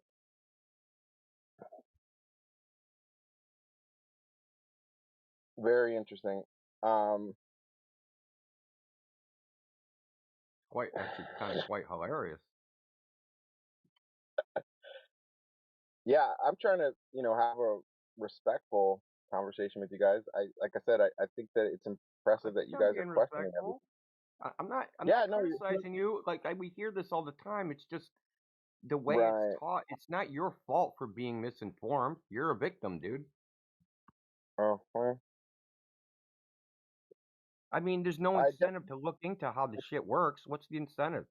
Why do you want to know how GPS works? There's no incentive for that. Why do you know how anything works? It's just curiosity to understand the world. I think people either have curiosity or they don't. But I'm still pretty convinced that the Earth is round for a lot of reasons. So, how does gravity work? What does that mean? Like, well, in the model that we have of the cosmos, gravity is what causes the Earth to orbit the sun and the moon to orbit the Earth and us to be fixed. But we don't observe those things. You guys are familiar with the standard explanation of things, right? Yeah, well, we don't actually observe the Earth orbit the sun or the planets orbit the sun. Well, when you look at the stars, you see a different set of stars as we go through the year because the sun is blocking the stars during the daytime. So you see a different section of like at midnight. How did you get from orbits of the planets to what the stars do? Well, you real said quick, there's before you answer that, Dylan, I just want to set a baseline. Okay, I just want to set a baseline for all the listeners, is that the flat Earth is not a competing cosmological model with the heliocentric cosmology. The flat Earth is about the Earth, and so the synergy of an entire cosmological model is something entirely different. All right, go ahead. Okay, there's a model, Kepler's freaking elliptical orbits, and that's how we model where we see the positions of planets. But that's not the only freaking model that works. I've never seen a flat, like, I don't think that any kind of flat Earth model works. I mean, like, you have 24-hour sunlight in the southern hemisphere. Dylan, stop for a second, Dylan. Refer back to what I just said. The flat Earth model is not a cosmological claim. When we say the Earth is flat, we're not saying that the Earth is flat inside a heliocentric cosmos. We're not saying that at all. Okay, if the Earth is flat, the interpretations of the sky have to be entirely rethunk. because the interpretations of the sky were retro-engineered from a globe assumption. Go ahead. Okay, we're right back at where I just started too. How do you think a 24-hour sun's even predicted? Do you think that they use a global model to do that? Because they don't. Yeah, we do. No, let's all say that. Yeah, we do all the fucking time. No, if well, you let me look at explain. if you look at if you go on, look, bro, if you go on Time and Date or SunCalc or the U.S. Naval Observatory, the formulas that they use to calculate where the sun is, it has no globe in it at all. You can look at the mathematics, the formulas. None of those variables are radius 3,959 miles. Okay, they don't use a globe model to predict it. These are models of the sky, the celestial sphere, a sphere of infinite radius. Okay, Yeah. they assume these are observer centric, meaning the actual model. If you took the geometry that the model is actually computing, it's computing from how the sky would look from your eyeball.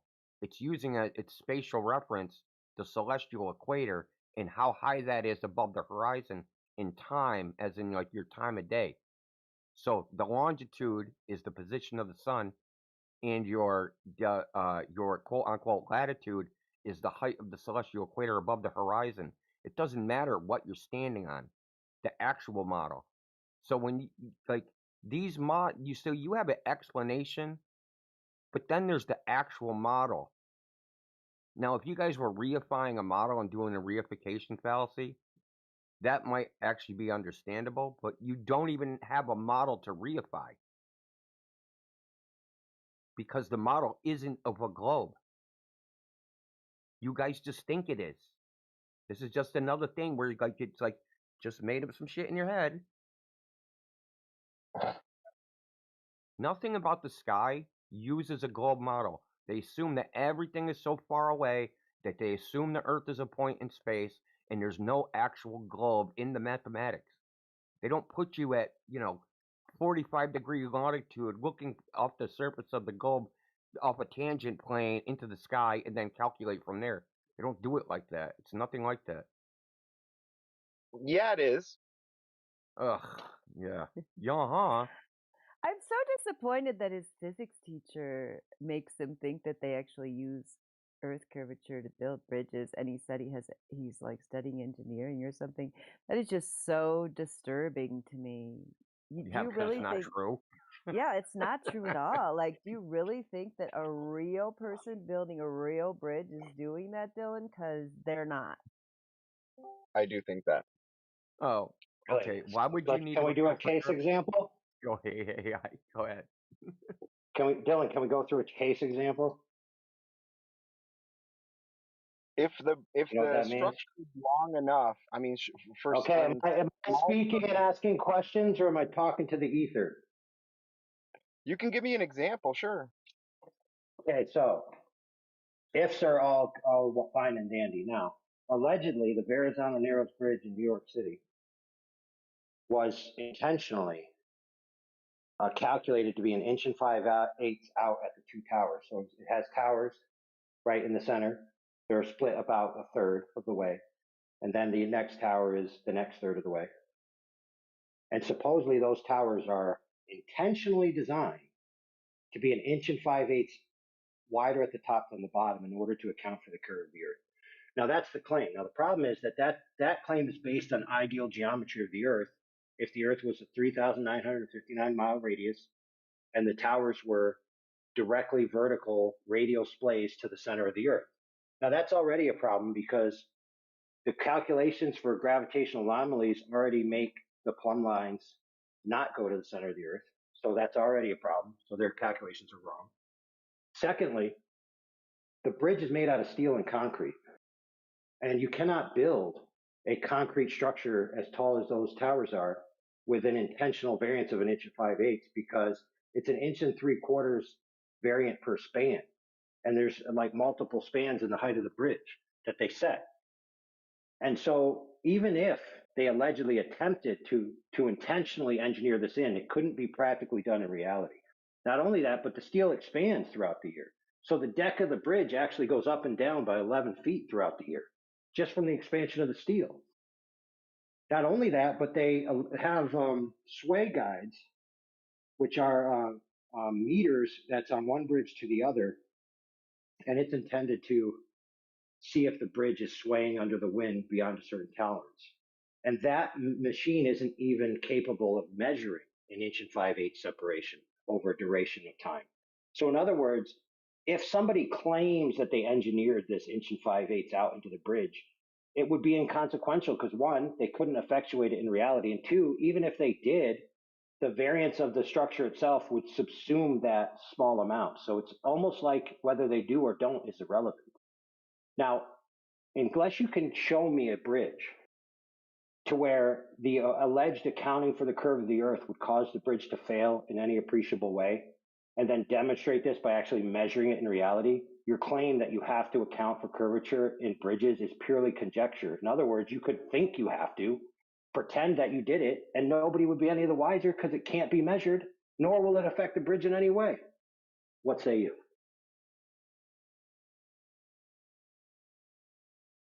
I would say that if they're including the curvature of the earth in the bridge, it makes sense that, with expansion and stuff that might be greater than what they would have to account for with the curvature, but they would still include it anyway in the construction. Dude, listen, I'm going to tell you, dude. A hundreds and hundreds of feet tall concrete bridge is not going to have an inch and 5/8 included in the construction, dude. It's not so much the height that matters; it's the length. Wow, dude. All right, let me help you out, friend. A canting of a tower is only relevant to the tower itself. Do you understand that? No. What do you mean by that? Okay, so you must assume. You don't know what canting means, and you engineered a bridge, motherfucker. Like a cantilever. Like a cantilever. What I'm talking about. Yeah. Hey, dude, do you know the Leaning Tower of Pisa? You know the Leaning Tower of Pisa? How it's not straight up and down? It's canted. Right. Okay. It's tilted. Okay. Okay. Yes, tilted off plumb. Okay. Not intentionally, though. Although it wasn't intentional, but now it is. So in other words, they tried fixing it and they found out that it's easier to just keep the lean intentionally rather than actually repair it. And that also keeps the iconic history where it's like the Leaning Tower of Pisa is famous, but the Straight Tower of Pisa is not famous. So anyway, if these bridge towers are canted intentionally, an inch and 5/8 out, that is impossible. Can't be done. However, the claim of this geometry, if you actually look at it, like I said when I began, is they're claiming that the bridge towers are a certain distance apart and on a perfect sphere Earth with perfect distribution of forces, with perfect plumb lines going through the surface to the center of the Earth, the bridges would be theoretically that far splayed out. That's all it was, dude. It was just a claim that if the Earth was a globe, if the towers were this far apart, if you had them perfectly plumb, they would be this far out at the top. It wasn't engineered intentionally. It was nothing but a claim.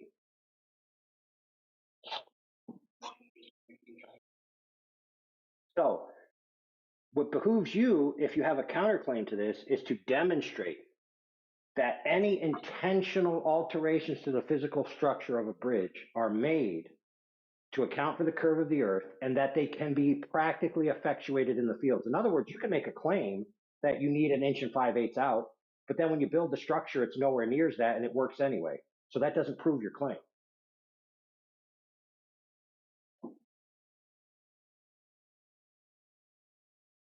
Okay.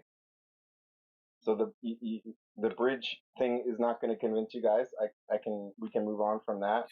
Because it's fiction. Well, why move on, dude? You claimed that in your school you made a bridge that needed to account for the curve of the earth. Why don't you tell us how that happened? I didn't make a bridge. I'm saying that as part of one of the courses, it was like a homework problem type of thing. Okay, fair enough. So let me ask this. What was the variance of the alteration to any part of the structure to account for the curve of the earth in any appreciable way?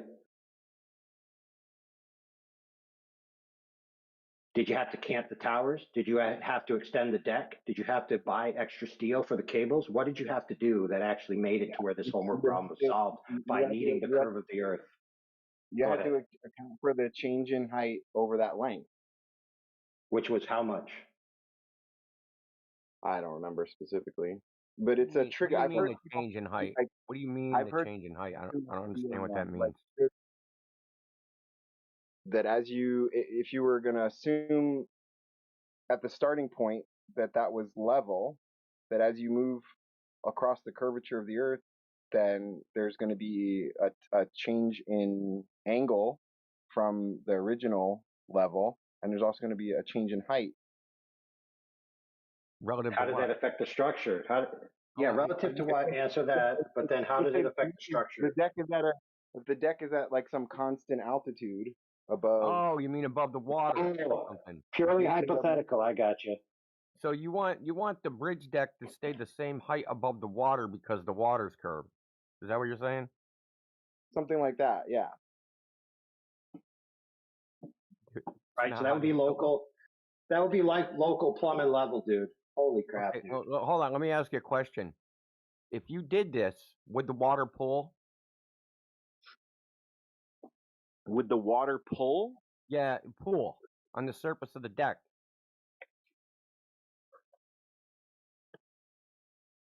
If you had to curve the bridge to be parallel to the surface of the Earth, which is also curving, right? Would the Right. water pool form puddles and not drain off the bridge, or would it drain off from the curve of the bridge? I think that the distance is too great for that to be for that to matter, because like you have surface tension in water. Water's gonna, like, you, for example, if you put a drop of water on a flat table, it doesn't become infinitely thin, right? Right. It holds itself on, Pools, to a though, right? It will form a little puddle. it forms a little droplet, right? It forms a little droplet. If Well, it it depends on how were, much water it is, right? so the surface tension, dimensions are relevant there, Yeah, fair Depends on enough. how much So water there is, dude. exactly, but we're talking about applying the water to practical reality, in which you just said it'd be impossible to notice anything with the water. So this doesn't prove anything. Now I will submit Right. to the That would be audience that, hold on, friend. As a professional test scorer, I will submit to the audience that the problem that you encountered was actually just calculating what the arc in a bridge would be if it was either a concentric arc or a variable arc, assuming that the Earth is a fixed radius. That's all it was. In other words, it's a math problem. It had nothing to do with reality at all. And if you built a bridge like that, if it was a globe and you built a bridge like that, the water would never drain off. I'm sorry? The water would never drain off. If you built a bridge that was concentric with a sphere, it would never drain off because level is curved in the globe model. So all the water, that bridge would technically be level, and the water that got on it would just form puddles. It would never drain off of it. You don't even believe that that's possible. You don't believe that you can build a curving bridge and the water doesn't drain off of it. I'm saying, yeah, if the bridge is level because of the curvature of the Earth and it's curved, then the water is just like the water on the surface of on any body of water. It's gonna stay level relative to the. Right, which is more hypothetical, dude. Yeah, I just want to make it clear to the audience. Engineer a level. Hold on. Go ahead. If you engineer a level surface and pour water on it, it's gonna puddle. It doesn't drain off. Right? Almost. It actually seeks a boundary. Well, yeah. Yeah. You know what the boundary on a bridge is called? A curb. Holy crap, dude. So let's say this is like, hey, listen, friend. Let's just be clear, Dylan. Your gambit was that you've done physics before, and you're somehow have a greater expertise than us in any of these issues. But it's clearly demonstrated that you're an amateur level understanding of your own field at best. I work in software now, so not something I work with regularly, Thank but God. Then no one's gonna die. but yes, Just to if the get, if what's if up, the bridge Stone? is Just to get, hold on one second. I want to catch Stone up. This guy, he said he took engineering in school and designed a bridge that had to account for the curve of the Earth. So we're just Well, who did he discussing that with design the him. bridge for? His mom or a city? it was literally a math problem, like in a homework.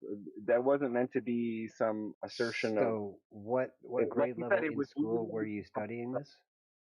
huh? Grade level in school were you studying this? It was a 4 year Well, sort of. It was a BA in ocean engineering. I have a it was master's undergrad too, but studies. this is in electromagnetic. So it was an undergrad course at post-sec. It was an undergrad engineering course, yeah. Okay. But like he And said, it's just a math problem. That wasn't meant to prove anything. It was just giving you some background of where I'm coming from. it's weird that you have such difficulty thinking in abstract. When you're saying, we go back to the question, will the water drain off the bridge? Let's say there's a curb on either side, so the water doesn't drain off the sides of the bridge.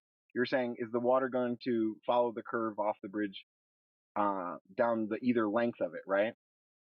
I'm saying, yeah, if the bridge is got a consistent height to it, accounting for the curvature of the earth, then the water would stay level. You could put a curb on the sides and the water would have the same height across the bridge.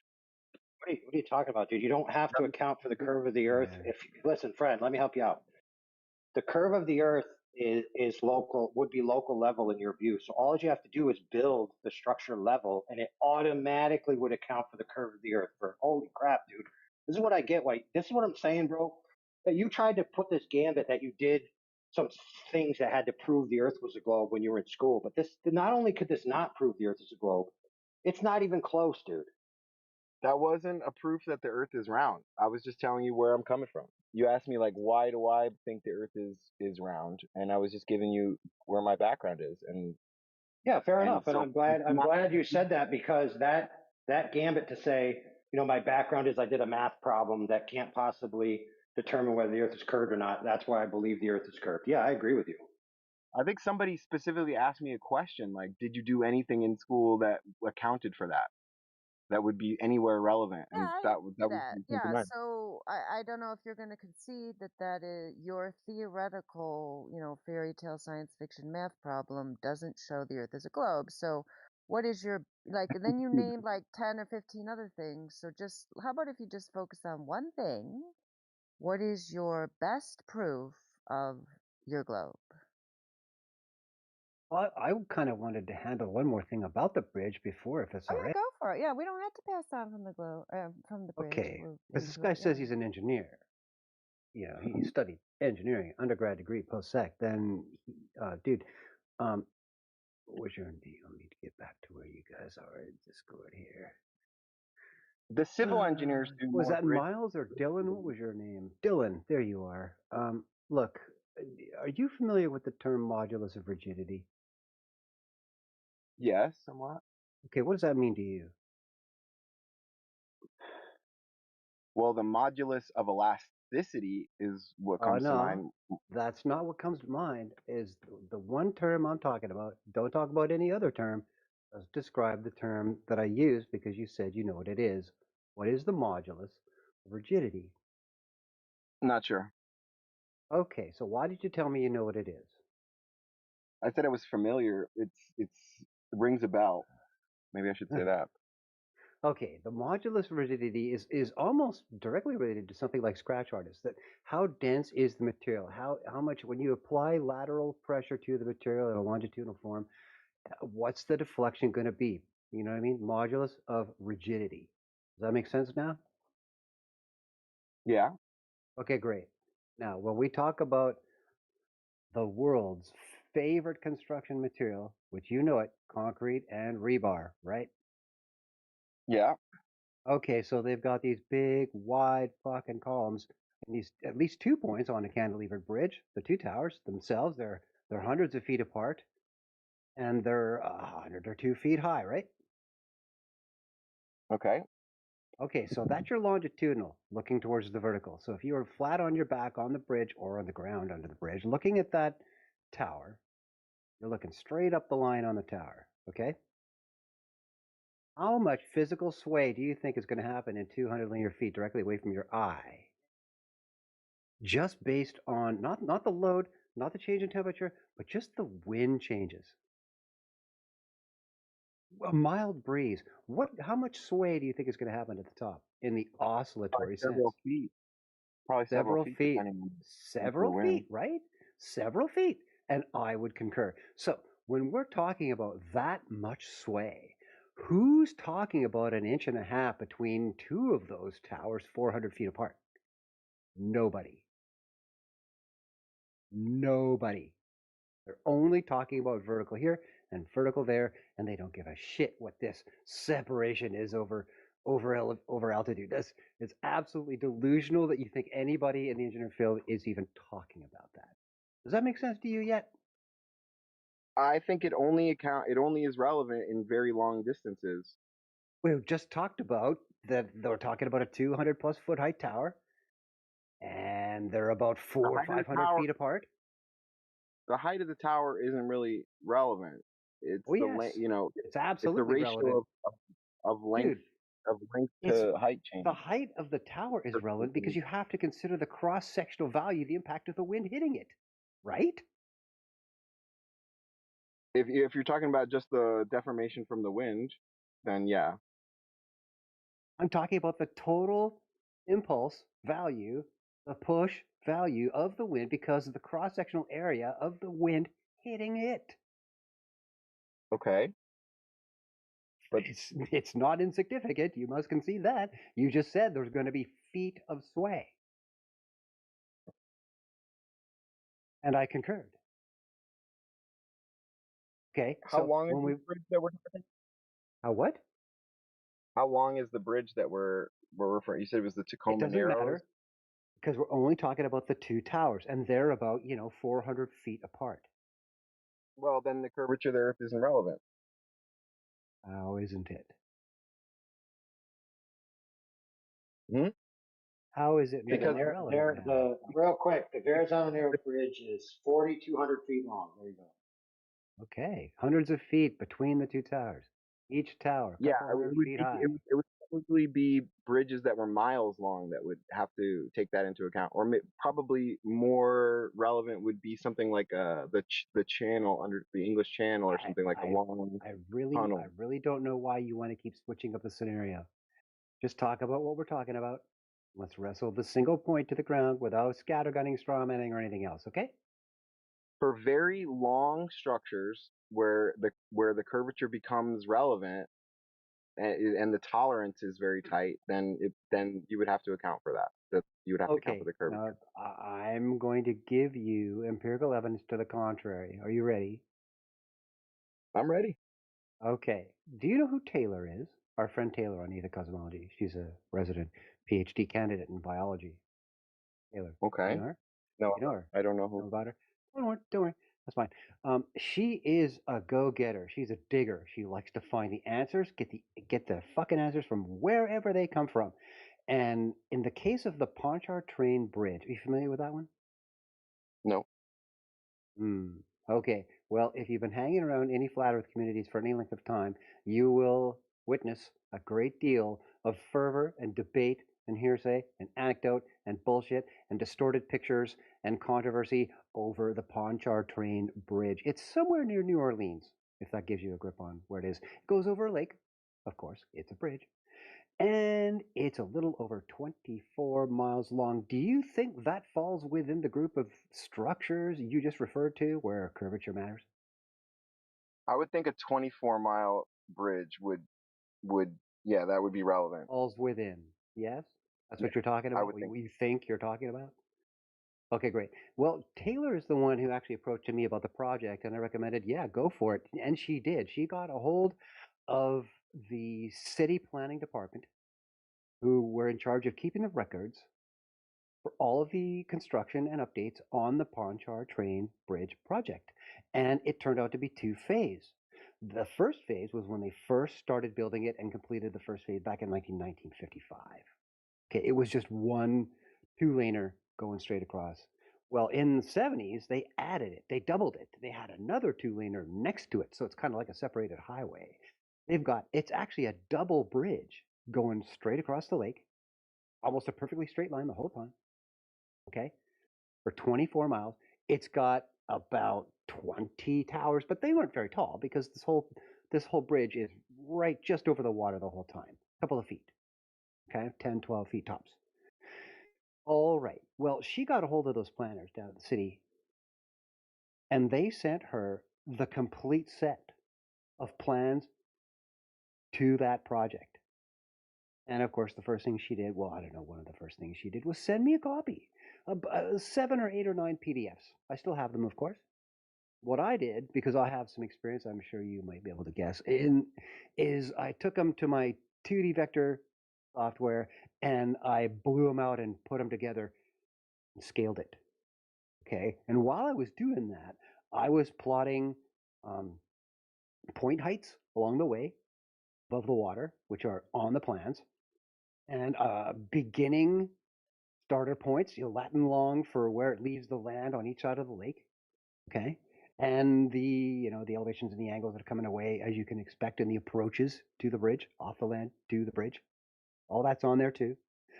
What's not on any of these plans in either phase, 2 decades apart almost, not present at all, is not one single markation to do with earth curvature. Not one. It's a straight-on project. It measures above the height of the water the whole time, and there is absolutely no notation, notes, demarcation, or anything on these plans anywhere that mention or have to do with or involve earth curvature. Not one. So you are a parrot. You are stating something which is a grievous generalization to say something as audacious as, with large projects, they take earth curvature into account. Have you looked at them? No, clearly you have not. Do you understand where you went wrong here? Yeah, I'm kind of coming from assumptions. For sure, I haven't looked into those calculations. I just looked it Okay, up. They're Dylan, supposed to be stop over saying it almost then. feet. Dylan, They're the supposed to be solution almost here. 400 feet, right? What? According to the standard calculations, over 24 miles would be almost a 400 foot, 384 feet is what comes up. 381 feet, depending on the equation Yeah, that you use. 384. Sure. Yeah, sure. Yeah, 384. 384. Right. So that's pretty significant in the sense that it's relevant. It would be relevant if you were trying to calculate these things, but I'm assuming that at this point that if they didn't include it, that they were just using local Right, which would kind of. mean what, Dylan? Dylan, you just said it. Hold on, friend. You just said it should be relevant. But if they built this bridge, and I know the Earth is a globe, and it's not accounted for, then that means it's actually irrelevant. So you divide by 0, and you end up with the remainder of it's irrelevant. If they're building a bridge across the lake, right, then they can use the local water height to calculate the height of the bridge wherever wherever they go. Okay, but it's a multi-segmented bridge, right? So in the Right, but plans, the you segment would by segment. see I'm in a building it segment. profile, dude, you've got to hear the answer. You've got to understand what I'm saying if we're going to have a coherent dialogue here. In the plans, side view, cross-sectional, you would have seen on each one of those typicals an angle that's out of square, vertical to horizontal, top to the end butt of the panel, the segment going into the bridge, and there's a few hundred of them, right? You would see something in the plan that says, okay, well, if we're going to drop 384 feet over 24 miles, then the angle has to be away from square for each of these panels to abut each other correctly, squarely, and tightly. But it's not there. Yes, for the road segments, I suppose you would include So, that. Dylan, go find that black swan, man. Before you make that statement again to anybody, anywhere, try to find some evidence of your claim. This is the problem that we have with you, Dylan. I'm here for the discussion. You guys can have problems with me. I'm still convinced the Earth is round, but I'm trying to have I'm trying to be part of the discussion here. Right, I but don't know. Dylan, fair enough. That's good. Dylan, fair enough. Good discussion is good, but let's just stick with the facts, all right? Right. So, Dylan, have you evolved to recognize that you may still believe the Earth is a globe, but the reasons that they allegedly take account into the Earth curve of the bridges should not be one of them? If they built that bridge without accounting for the curvature of the Earth, it doesn't convince me that the Earth is not round. No, I didn't say that. One more time. Just listen to what I'm saying, friend. Listen. Okay. Your gambit originally seemed to be that you're convinced that they have to take into account Earth curvature in bridges, and that leans towards evidence that the Earth is a globe. But that's not a good reason, is it? I would say that's probably not convincing to you guys. No. It's not about convincing to us, dude. I'm talking about you. You have no evidence that taking account bridges, Earth curvature, even exists, let alone whether it proves the Earth is a globe. So you shouldn't be convinced the Earth is a globe at all because you think bridges are taking it into account. That's a bad reason. You guys kind of chose to focus on that particular issue. Like I said, there's a lot of different things that kind of coalesce. Well, together. I just chose to focus on an issue because then we can flesh it out to its logical conclusion. So if you want to move on to another issue that doesn't prove the Earth is a globe, by all means, let's do that too. That's fair. I don't have good evidence that engineers are using the curvature of the Earth to, design bridges that are very long. No. That's good. I'm glad you're conceding that and you're recognizing that it's not that it won't convince us, it's that it is inherently a bad argument that you should stop using. Excellent. I'm glad you conceded that.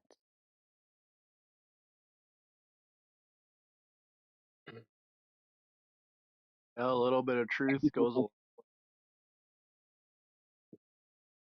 Yeah.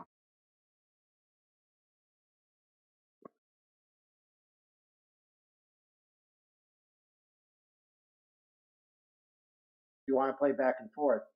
Maybe it's now your turn to ask us, why do you guys think the Earth is flat? That's a great question. Yeah, why do you guys think the Earth is flat? 3 hours later. I mean, I've seen different flat Earth explanations out there, On why? But you guys might have your own particular flavor. What do you think the number one is?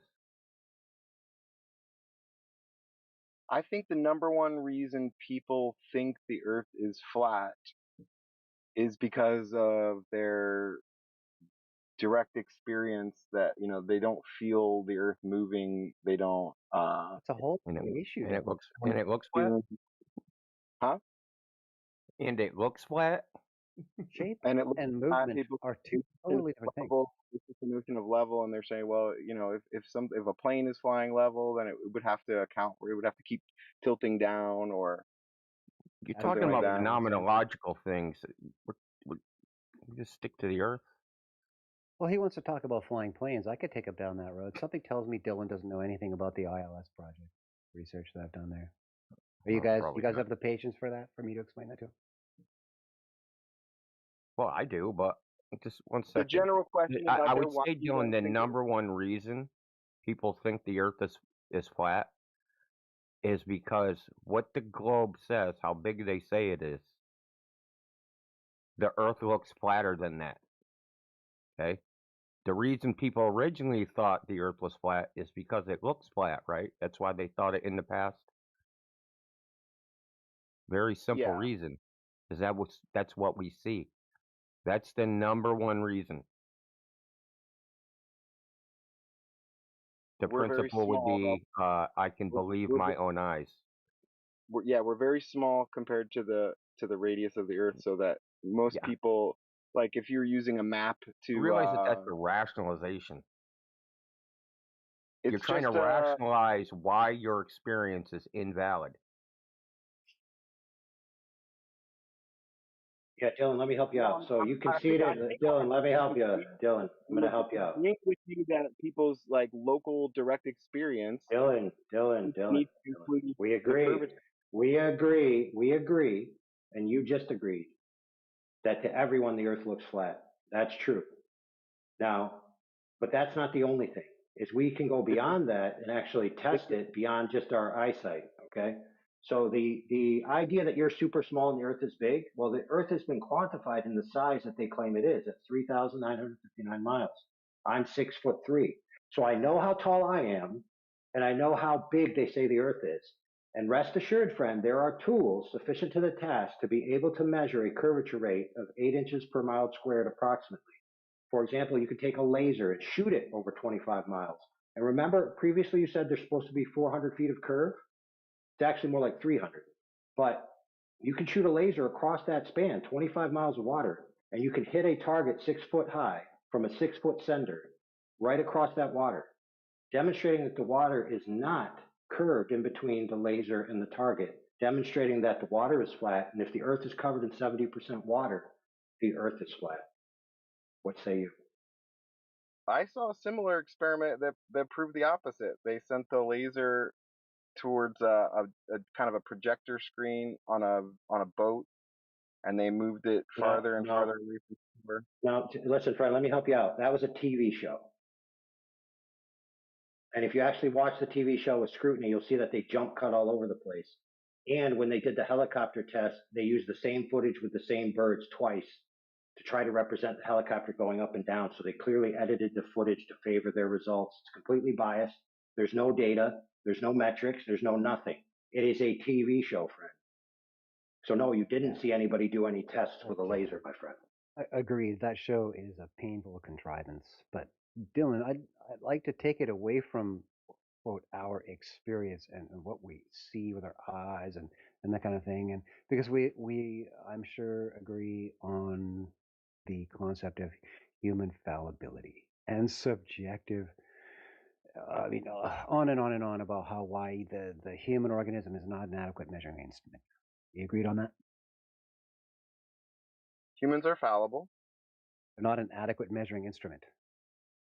Yes. That humans are not an adequate measuring instrument? That's right. You can't look at something and tell me how far away it is precisely if it's 2 miles away or 3 miles away or 2.25 miles away or 2 1/8 or 2 and 52 feet. You can't do that. You're just a human, right? We typically use devices to help us, to make measurements. I think a yes would suffice. Okay, so let's go down that path just for a sec. Dylan, are you at a PC or a Mac or a laptop or anything like that machine? Right now? On your phone. Yeah, or are you on your phone? I'm on my phone. I'm on my phone. Fuck. What a drag. Okay, well, you got a pad and paper there for stuff you can check out later? Yeah. Okay, so you can take a few things down while we're talking. Yeah, Listen, I would. If you miss anything, you can also replay the recording. We were recording. Yeah, there you go. Great. So that's a good reference. You know where to find this, I'm sure. Look, I now keep a Rumble channel. I used to do all my shit on BitChute, but that just turned into a bad thing. So I re-uploaded a great deal, like 50 of my videos onto Rumble, and the channel is called Flat Earth Man of Stone. You can just type in FEMAN and it'll come up to the top of the prompt. So you can hit it, boom, there you are. I'm just breaking finally 100 followers there, so you know I'm the guy we're talking about, just to be sure. So you're the Flat Earth Man of Stone. Yeah, sure. That's where you'll find me there. So when you do, you'll see there's about 3 pages of videos there, and they're of course chronologically uploaded, with the first ones on page 3, the most recent stuff at the top of the list, right? Okay, so what you're looking for, and you'll find the first couple right in the first few results right at the top of my list because of most recent. I refer to it as the ILS experiment. Okay. Now, Okay. there is some earlier work that you need to see before you watch the most recent stuff, and you're gonna have to go back a page or two. It starts with one about Eric Dubé, Torn Apart, I've seen and some of his stuff. yeah, It's been a Eric while. Dubé. This is the title I'm giving you to look for later. Write it down. Eric Dubé, Torn Apart, and Reformulated. Torn apart and reformulated. Yeah, that's the first one you need to watch, and then we move into another one. That one was about 4 years ago, and about 2 years ago, I did one called "Earth is Not Convex," and there's something about pilot in the first part of that title. Okay, and then you can go ahead and watch the recent stuff that's on page 1 near the top about the ILS experiment. I present it here and there.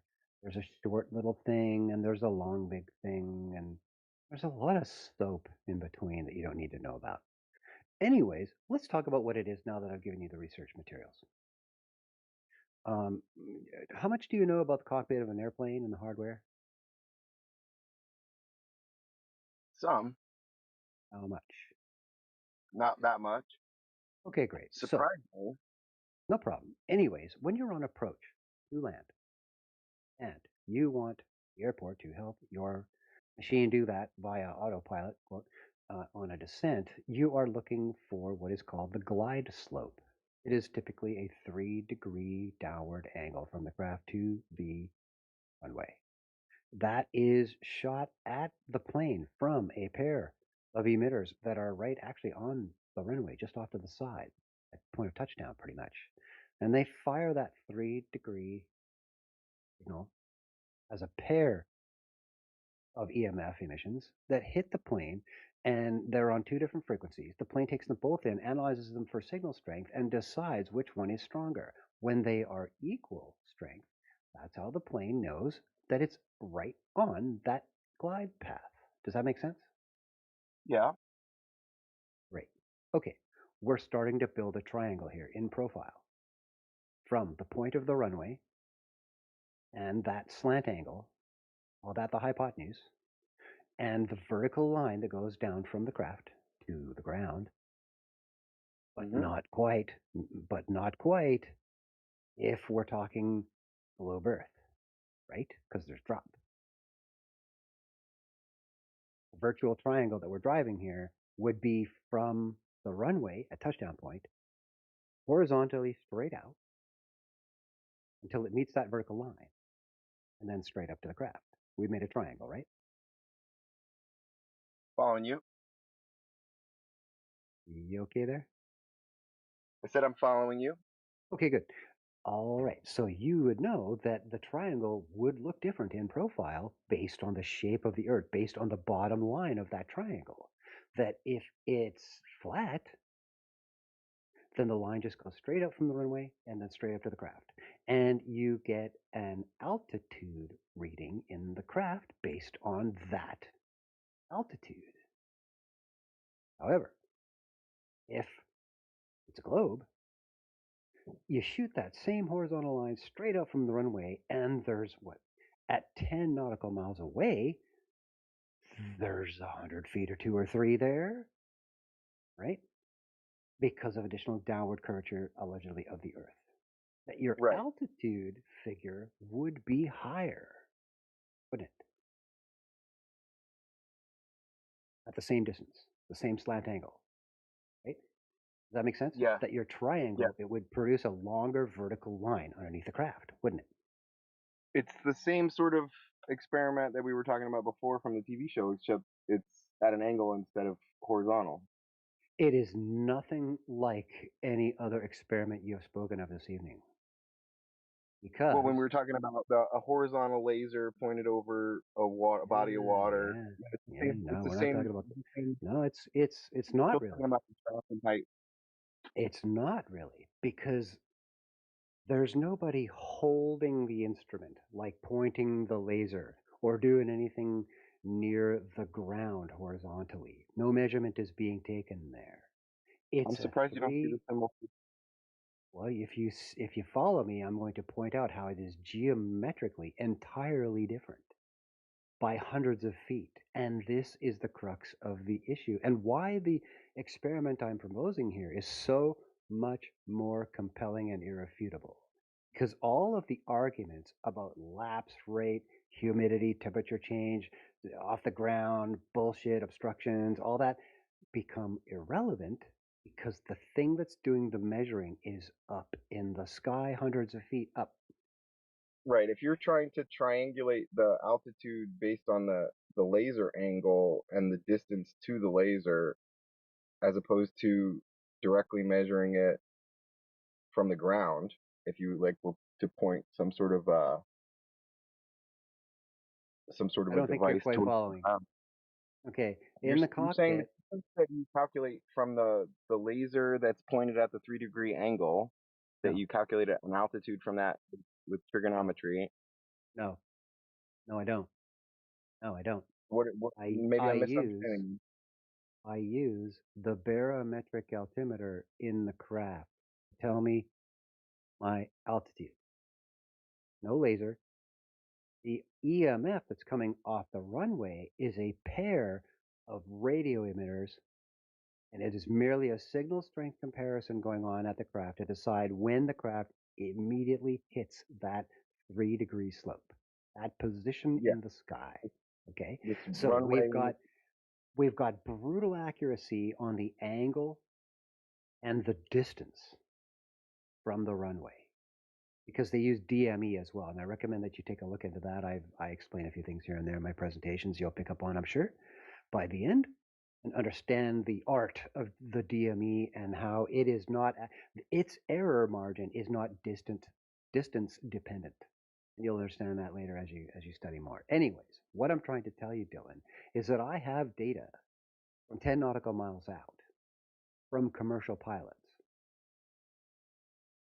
You asked me or us, why do we believe the earth is flat? I don't. I know that it is. I have empirical measurement where the measurements are not being taken by humans. The measurements are in a situation which is a life critical scenario where things necessarily have to be brutally precise in Can I ask order you a to question? A preserve couple life. questions to make sure I understand what we're talking Yeah, about here. Are, exactly. there's two different measurements of the altitude, right? One that you're getting from the laser that's at the angle, and one that you're getting from your barometric altitude, No, the first case right? is not actually an altitude measurement. It is merely, are you on that path? Not your So you have distance, one right? measurement of altitude from just the barometric. I'm not sure I Well, I understand guess we the have three. No, you're right, Dylan. We actually have three measurements going on, and there's a separate piece of hardware, the DME, which is separate to the ILS approach gear, right? The ILS pair emitter on the runway, they are on the tower and they're shooting up towards the craft at 3 degrees. Yeah, all that cool stuff. But the DME is more of an omnidirectional thing. Okay, also right on the runway, pretty much. Um, but it is a separate piece of hardware on its own frequency, and that is just a straight up distance calculation. So yes, the slant angle distance is that piece of hardware. Yes, and the ILS approach gear is telling you when you're right on the 3 degrees. Though that is all light based. You know what I mean? EMF based, brutally precise stuff. There's a lot of regulation about how precise it has to be because of the life critical situation we're talking about, millions of dollars and all these lives at stake, right? Craft are very expensive. They don't want to lose them due to overshoot, etc., right? And the altimeter on board is the third measurement. Air pressure measurement done using calibration via tower. They say, all right, today this is the exact precise air pressure at the surface, and there's a standard formula when you're a few hundred feet up, and the error margin is very small. So what we're doing here is we're using gear that's already calibrated by people who are not the pilot You know what I mean? All he's doing is grabbing his phone and he's taking a recording of what's happening in the primary flight display where all this information is. That's all we're doing there, and the elegance of it is what really drew me to it. That it's brutally precise. It's empirical evidence that the Earth is flat, and I'm looking to replicate it at 20 nautical miles these days. So if you know any pilots, send them my way. That's my answer to you, Dylan, about how do I believe that the Earth is flat. I don't. I know that it is because I have collected empirical evidence to the fact.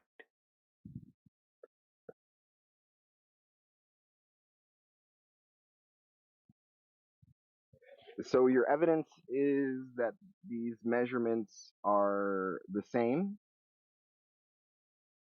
That there's no difference in the measurements or something? I'm not getting Yeah, to the that's a really why clumsy question. does these measurements prove the Earth is flat? Like I told you, when you look at that triangle, the vertical figure, the altitude reading you're going to get is going to be one or the other, based on whether the Earth is flat or whether the Earth has been dropping 8 inches per mile squared away from the runway on approach. But there is a large difference in altitude between those two figures. You're going to get one or the other in the cockpit, and I have the video evidence about which one it is. Yeah, so in other words, Dylan, the plane exists at a point in free space relative to the airport. If the Earth was flat, it would be at a certain altitude relative to the ground. If the Earth was a globe, it would be at a different altitude relative to the ground. The altitude that it's actually at is congruent with the flat Earth and disproves the globe Earth. Succinctly put.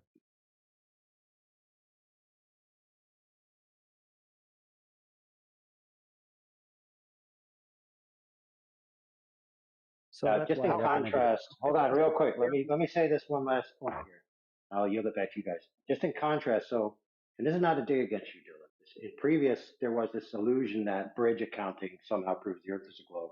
No evidence was presented. But here we have Mr. Stone presenting his claim, which he seems to be able to back up. And there seems to always be this stark contrast between globe claims and flat Earth claims. All right, go ahead. This is why I gave you all the preamble about my channel, Dylan. I want you to actually go and watch these videos. It should take about an hour or two of your time. And the pause key is your friend when it comes to my production style. Some of it goes by pretty fast, and I recommend you take in as much detail as you can. That's the best thing about digital format. Yeah, that's not an issue.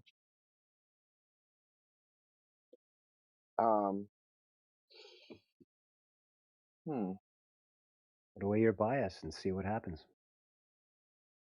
I'm sorry? I said take Pardon your me? bias. I said take your bias and put it off to the side and see what happens. Mm-hmm.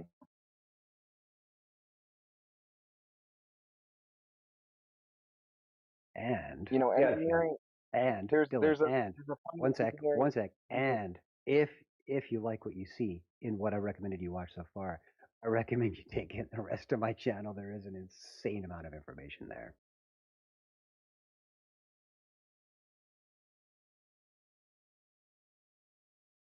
Okay, to me, these measurements of altitude are supposed to be, effective so that the pilot can fly the plane, right? They're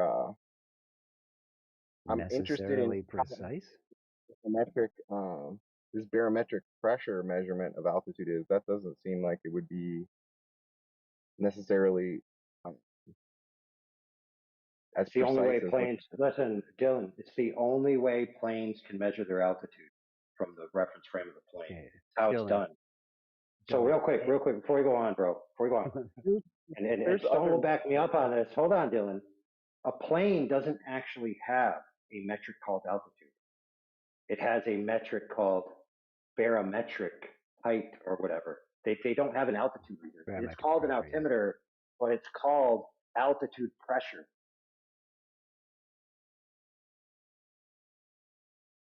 Right, it's measuring the pressure and using that as a proxy to calculate the altitude based on some formula.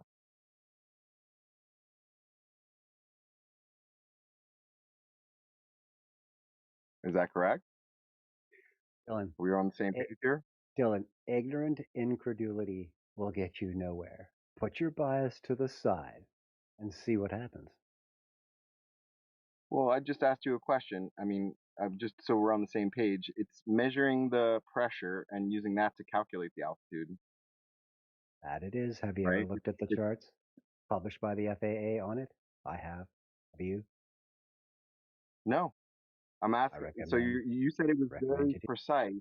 I'm surprised that it's as precise as it is. It seems like pressure would change with the weather, temperature, Yeah. these other issues. Like it doesn't seem like That's a why very accurate, that's why precise the tower measurement. constantly transmits it whenever it changes. It's always in the notice to airmen. It's in the report. It's in the weather. It's got its own separate channel on the radio every time on the stack. That's why they have several radios in a plane so they can listen to the weather and talk to tower at the same time. Yeah, it seems like an effective tool to be able to fly the plane and to be able to land safely, but it's critical, would you believe? more of like Life an critical. effective number, It's You see, it doesn't Dylan, your incredulity is leaking out from my phone onto my floor. I have to mop it up. yeah. Lots of doubt and not a lot of knowledge. Really, get down to it, man. See what happens. I think it'll blow you away. You're gonna love my Okay, so channel. I think I would like to move on towards something like you said there wasn't a cosmology associated with it, but for me when I first was questioning this as a young person, it was more the cosmos that made sense to me. The seasons, the way the stars are moving, the way that stars change through the year, like the way I can look at Polaris and see the stars circling the Polaris. Uh, those were things that were more convincing to me as a young person, and that's still the cosmology of it is still the thing that my mind is going to, in order to consider all of this. That's where it seems like the Earth being round is the most obvious. Like is based on the cosmological model that we have. It's When I look at delightful. Jupiter, I can look at Jupiter in a telescope and see the moons of Jupiter. I can look at the moon. Do you think the moon is round? Do you think the moon is spherical? Because you can see the light from the sun hitting the moon, and Dylan, for the love of God, let me help you out, friend. I'm going to help you. Scattergunning. I want you to see this through our frame. I want to make this explicitly clear.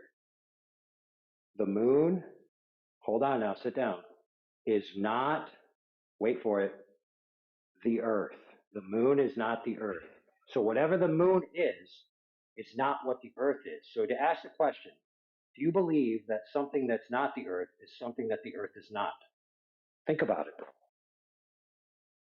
it. Quite correct.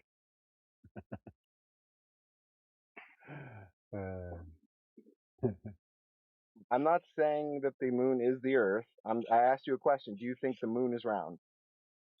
Let me help you out again. So the moon is visually round from an observer location looking at it when it's full.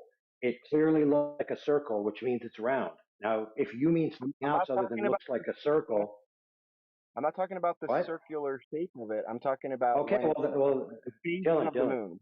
The phases of Dylan, the I moon. understand. But the reason why I was being hyper specific on that is because it matters. So round and ball are not mutually inclusive. Like you can have things that are round that are flat, right? It was a clumsily worded question, Dylan. The word is spherical. Yes. So the moon appears to be spherical to me, and the phases of the moon make it seem very obvious that it's spherical.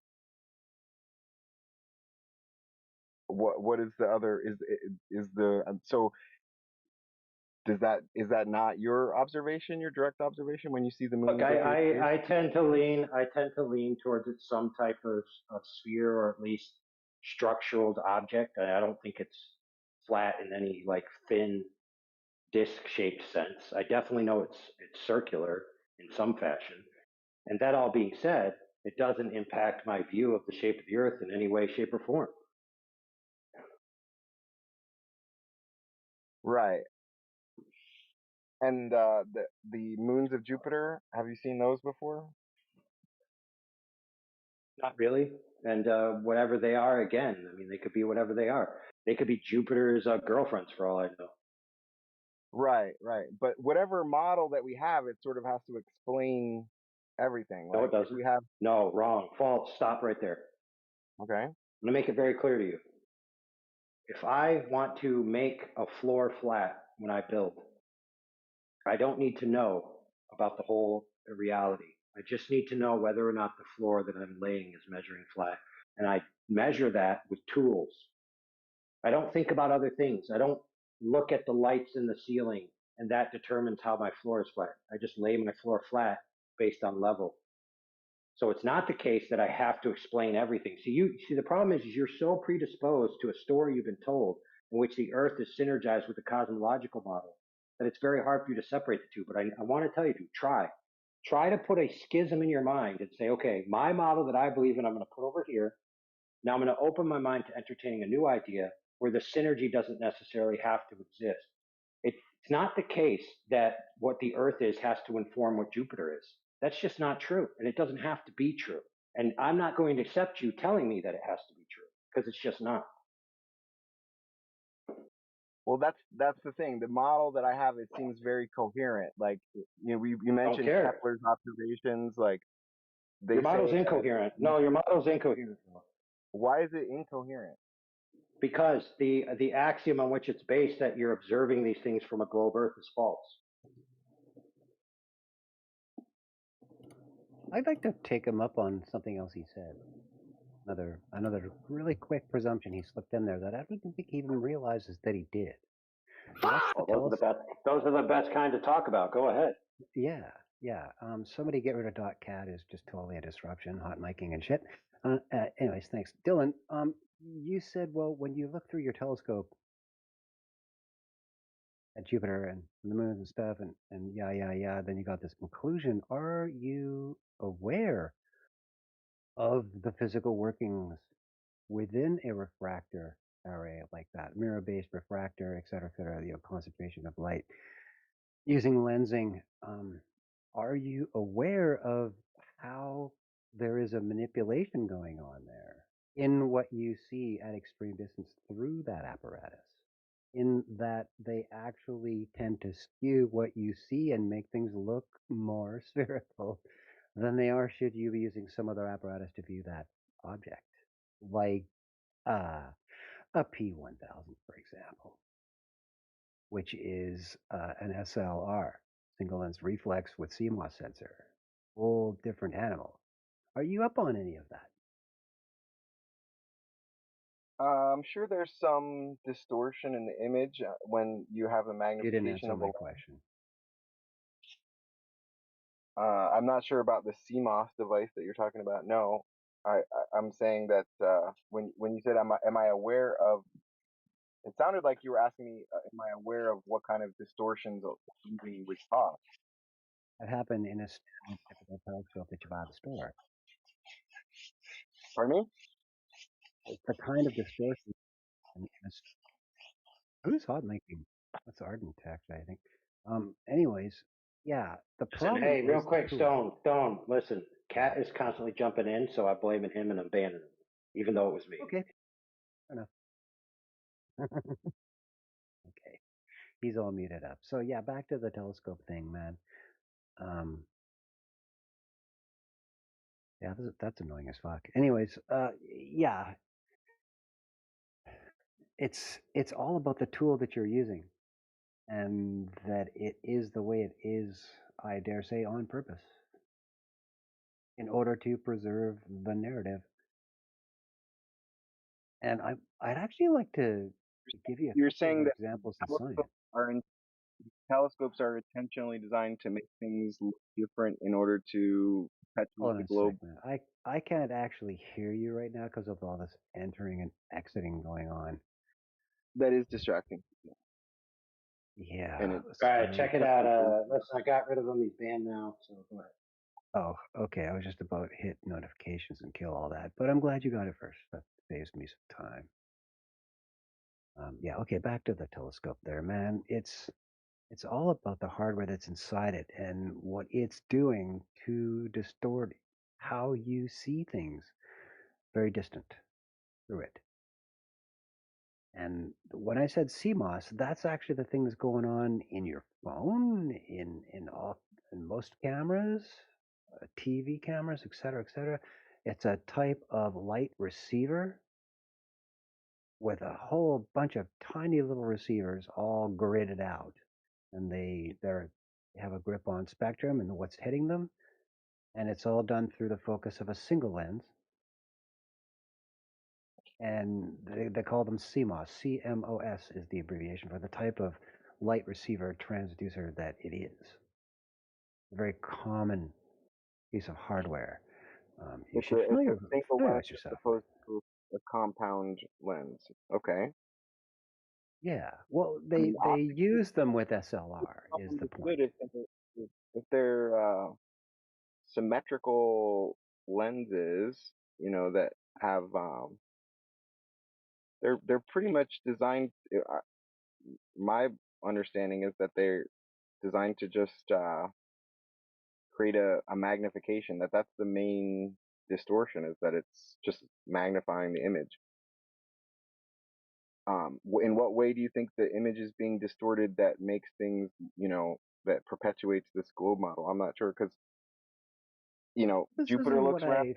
This isn't what I think. This is actually what we see. We see people taking pictures of stuff through telescopes. It looks a particular way. We see people with P1000s and the like taking pictures of the exact same things, and they look entirely different. And to acquaint you with how different they look, my next question has to do with both cymatics and sonoluminescence. Are you familiar with those terms? Yes. So you know what cymatics are about? Cymatics are patterns that are produced by sound. They're A resonant cavity effect. Okay. Did you catch that? And then Resonant. sonoluminescence is like acoustically produced flash. They used to call it star in a jar, where they create cavitation. And excellent. Good. Okay, so put those two concepts together and take a look at the stuff people who are on our side of the fence are publishing in terms of picture and video of Venus, things like that.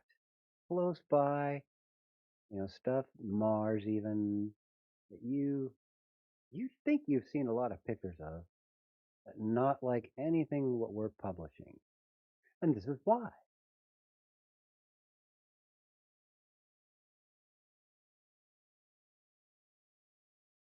Just another thing to write down, take a look, learn some stuff, and see where you get when you take in all of the information. Very interesting field. Quite revealing. I wanted to redirect you a little bit because we're getting really sciencey here. Let's talk about science for a second in terms of units of measurement. And this is something I have a major bone to pick with the mainstream in the physics department with units of measurement. Things like the star brightness scale. Are you familiar with that one? Apparent magnitude, absolute magnitude. Ringing a bell?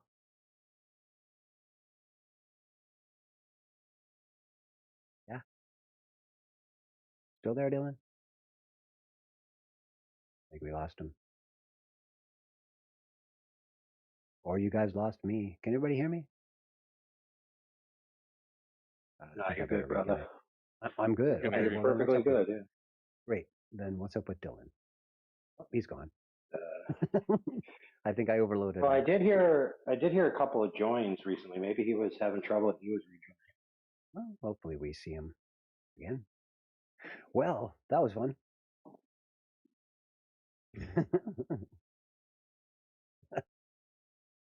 Now, listen, our homies here, they clip out all the good combos, so this one will be archived. We'll get you a copy. Oh no, I'm good. It's the same stuff I talk about Friday after Friday after Friday on X.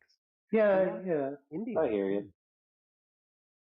Indio dropped out of there. No, we didn't lose. Indio idea was like, hey, there's somebody competent on the mic. I could take a nap. Well, it is 2 a.m. here, and I think I better call it. Or no, I got a slate of stuff I got to do tomorrow in the lab. On the slab. Yeah, before you go, let's just agree together that his gambit was you have to take account, and then your gambit was I did take account. Hey, Dylan, you there? Can you hear us now? Sorry, I got dropped, I think. That's cool. How far did you get before you lost me? We were talking about cymatics and luminescence. Yeah, and you told me you knew all about Star in the Jar. And that Yeah. cymatics are essentially a resonant cavity effect.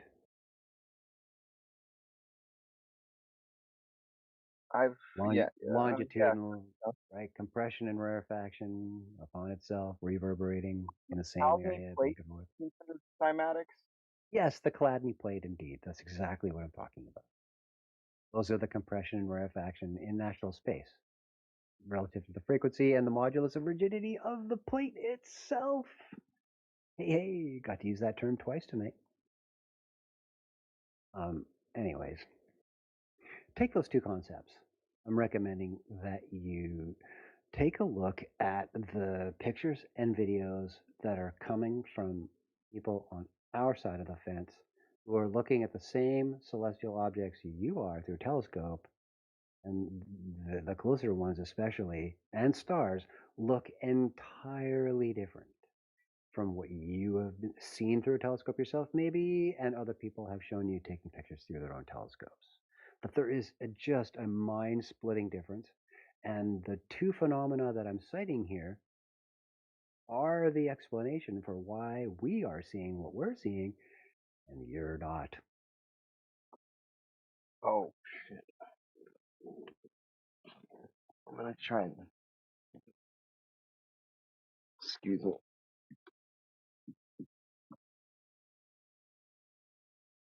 But now that you're still here, there's one more subject I wanted to cover. Let me know when you're ready. Trying to plug my phone in. I'm at 1%. Wasn't paying attention to the battery. Okay. Another downside to using your phone. Yeah. Okay. I should be good to go. Yeah. You're saying that telescopes have been modified to perpetuate the globe model. Yeah. And that people are seeing strange patterns or something. I think I've seen something about that. We're seeing entirely different entities. You're saying that these objects in the sky are not what we've been told, that they're some other phenomenon besides. That's right. Both stars and planets. Like, you know, the obvious ones that we look at are Venus and sometimes Mars. But a lot of the stars, the ones that are brighter, you're going to see a fair bit of footage from the Flat Earth gangs over that, and that shit looks way different. There's a reason for that, and it has to do with what I was describing before about your tool. But now that we've come this far, and we're getting all sciencey, I just wanted to rant for a minute for you, something you might want to consider when you're looking at anything the Globies present, anything the mainstream presents, and it has to do with the units of measurement. You still there?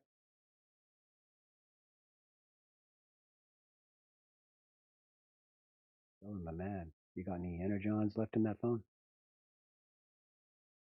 Oh, wow. Strike two.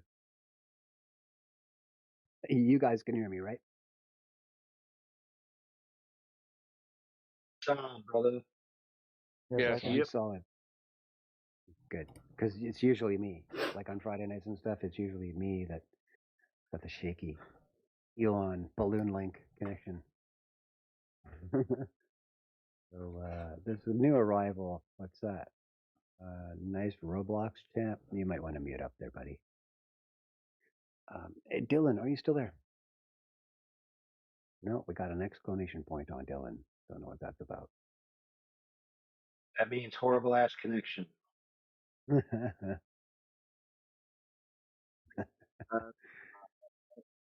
I'm back. Get closer. Cool. All right. You ready for this rant? You solid? You plugged in? Got energons? I'm plugged in. I don't know why I keep getting dropped, though. Me neither. All right, so I just wanted to talk about units of measurement briefly for a second and rant some. Hey, Roblox, grab the mute button, buddy. Okay, so Dylan.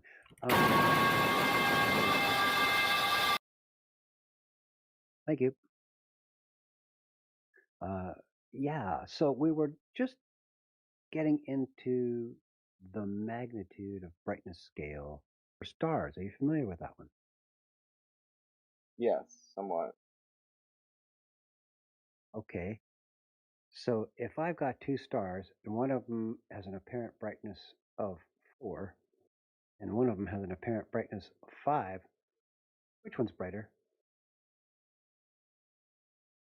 The one with the apparent brightness of 5, I would assume. You see, you know nothing about this scale. Why didn't you tell me you just don't know anything about this scale?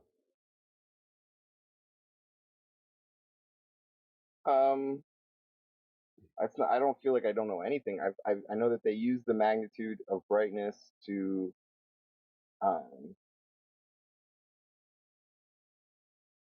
No, you clearly don't know anything about it. Let me answer it for you. The answer is wrong. The answer is 4 is 1.5 times roughly as bright as 5. And it has to do with measuring alleged stars with an alleged distance of 10 parsecs as a base unit to derive this logarithmically based scale. It's pretty harsh piece of math and extremely non-intuitive. I'm of the persuasion that this is on purpose. It's the same reason that you're going to find that Kelvin is actually Celsius dressed up, isn't it? it's just subtraction. I think it's 273. Or it's the difference between Kelvin and Celsius is Right. But the increment is the same. the increment is the same. Yeah. So that's what Kelvin is. It's Celsius dressed Just up. shifted so that absolute zero is Yeah. is zero in So Kelvin. absolute zero is zero, and instead of not just negative 273, it's just got to be zero now. These Right. non-intuitive things are constant, thematically constant in mainstream physics. You will find when you look at units of measurement in mainstream, there is such an effort, an unspoken effort to make things as non-intuitive as possible so that they are entirely impossible to visualize correctly in the abstract. They don't want you to do that. They want you to merely hold on, we use Dylan. that They want you, Dylan. They just want you to accept what they're saying without trying to rationalize it and fit it out in your head. This is part of the deception. It's rigged right into the plan. I just wanted you to see it and be prepared to see that. At that point, I mean, it's not the burden of the physics to be easy to understand for people. It's to be as descriptive as possible, and in some cases, it's trying to make it more intuitive. Like we use decibels for sound, and we use the Richter scale for earthquakes. Like these are other logarithmic scales, and it makes sense because the range that we're considering is so vast. So it's like Actually, talking about that's actually orders not of the reason. magnitude. That's actually not It's the orders reason. of magnitude. No, it has to do with the radial aspect of the measurement itself. The radial aspect of the measurement itself. Mm-hmm. What do you mean by that? I mean precisely that. With decibel, you're talking about sound radiating from a body, distance from the body, etc., in the medium, etc., etc., etc. All just the, and I forget the other example you just gave. It's exactly the same. The Richter scale. Yes, the Richter scale, seismic waves, P and S away from the ground zero point, etc. Radial, right? Okay, yeah, okay, now I understand what you're saying. Okay, good. Anyways, I'm just trying to open your eyes a little bit wider so that you're prepared to see that when it's happening. It's just something else to observe in mainstream. That's all. So it's 2:15 my time. I'm gonna have to call it personally. Thanks for having me, guys. This is always fun. Busting some kneecaps. See you, Stone. Always a pleasure. Will do, King. Catch you then, gang. Have a good All one. right, Oh, bud. hey, see you. Hope to see you next Friday night. Get on X. Get on Twitter, Dylan. Find Bry and Kenbo. Find their spaces that they do Friday nights. Actually, it's all day Friday, frankly. And come by, listen to the dialogue. Maybe pick up a mic if you feel like it. That'd be fun. I'll try to Have a good check one, it guys. out. Right on. And enjoy my videos. There's plenty. Should take you a couple of months. Catch you The later, y'all. Stone Man. Okay.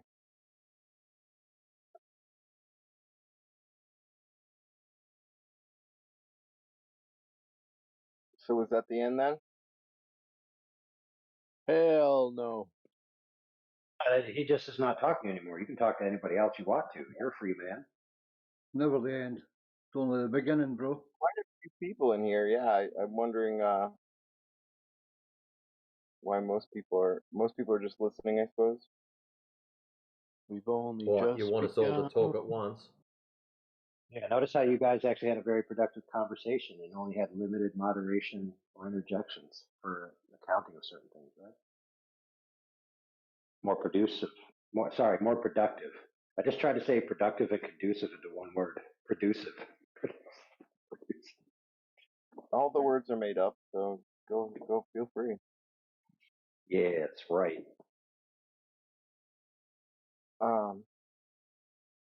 Yeah, I'm still pretty solid on the globe model though. I like to keep digging into the That's it. Kick him out. the cosmology side of things because like I say, with gravity and Gravity. Let's go right there. So check it out. Gravity means the Earth is flat. gravity means the Earth is flat. Okay. I mean, Yeah. in the standard model, we have a pretty good explanation for it not being flat. So I'm No, you not don't. sure why. So in the How so? standard model, what's your explanation of it not being flat using gravity?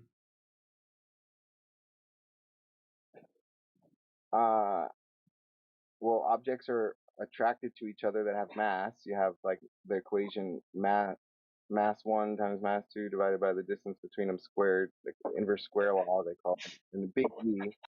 And then that inverse square law, that's one of the reasons Newton invented calculus, supposedly. That's the way the story goes, is he took Kepler's observations of the elliptical orbits and he had to invent calculus in order to show that bodies that Right, were but you attracted know, to the square law would necessarily produce elliptical orbits.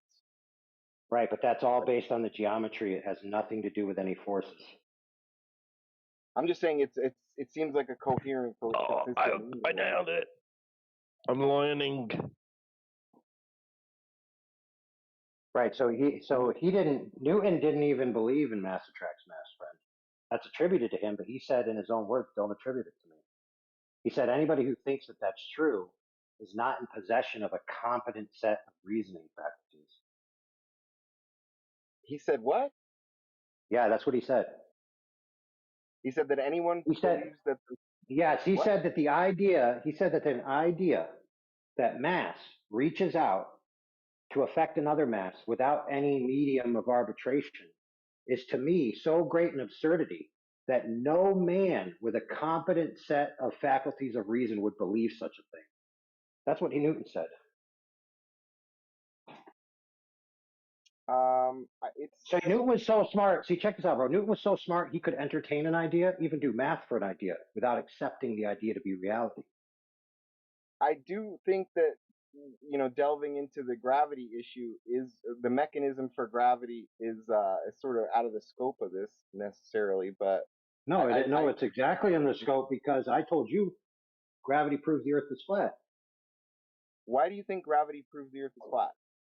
It's easy. So gravity depends on what you mean by that, but I'm going to assume you mean the common observation of things being attracted to the Earth when they're falling. I know, but I'm telling you. Okay? Okay, so I'm telling you. So the common observation, things move towards the Earth when we drop them. Unless they're more buoyant in the medium that they're in, then they rise. But all things that fall, fall down. Not all things fall depending on the situation, but all things that do fall, fall down. Now, down is a vector, right, which can be expressed as vertical, which is perpendicular to horizontal. Horizontal is parallel with the plane of the horizon, which is the Earth. Okay, so that the entire plane of the horizon is the Earth. So we have a vertical and a horizontal. Now, that horizontal also is used in that word, the horizon, which is where we see the Earth meet the sky. Now, that horizon is most noticeable on water. Now, water is flat and level on the surface. And the physics of water, since it covers 70% of the known territory, and that it's flat and level on the surface means that the Earth is flat. So in order for things to go down relative to the flat level standard of water, the Earth has to be flat. In order for Earth to be a globe, things have to go inwards and outwards on a radial vector, not on an up and down vector. Two entirely different worlds. So yes, every time you say gravity is why things fall, well, everything falls down that falls. And so if it's falling down, that means the Earth's flat. Down is a relative term, like you say, based on the gravitational No, it isn't. field. Like, down is not a relative term. Down is not a relative term. It is a relative term. If you're no, talking it about isn't. vectors. No, down is one thing and one thing only, friend. It's okay. What you're trying to do, whether you realize it or not, is you're trying to call down as something that it's not by inferring that when things fall down where I'm at and things fall down in Australia, that they're going in two different directions. So in other words, radials towards the center of a giant globe. But what we experience is just down. So yes, down is one thing, and inwards and outwards on a radial are two different things. Two different things, my friend. You need to stop confusing yourself with language. I mean, you could point at the sun and call it down in my model. No, you right? can't. No, you can't. If the sun is the source of gravity, the Earth is orbiting the sun, right? Down is the direction of the sun.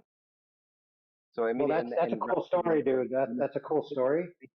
But you've never experienced. Hey, friend, that's a cool story, but it still wouldn't be down. It would be inwards.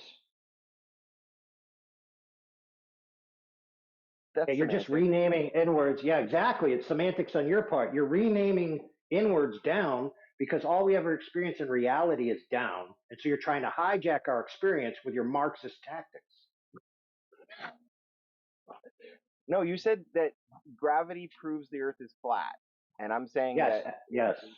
I don't see where it's a semantic argument. Very simple. It's very simple. You believe that gravity is what holds down the surface water, and you think down is inwards, but actually the surface water is flat.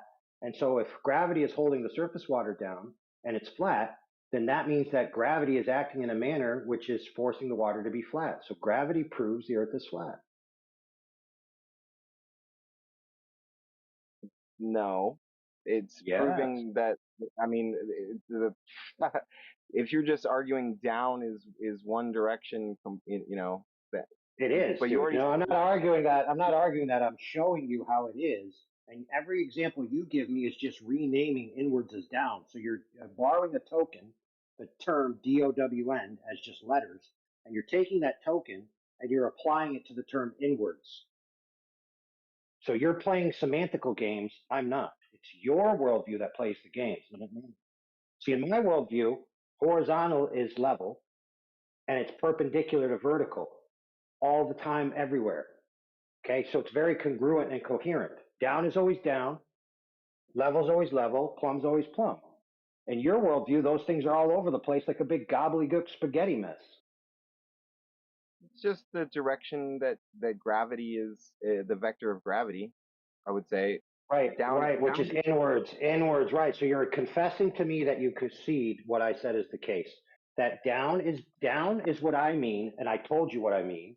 And what you're telling me is that when you say down, you mean inwards. Now I can prove my down. You can't prove yours.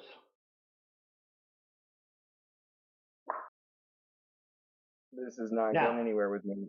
Exactly. So here's how it is. Here's how it is, brother. Go ahead and prove. Listen to me, friend. Do this. It's very simple.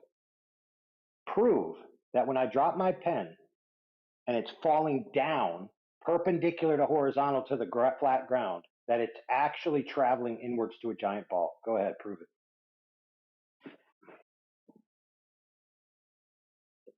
That's not the same thing as you proving that gravity means the Earth is flat. You're just turning it back on me now.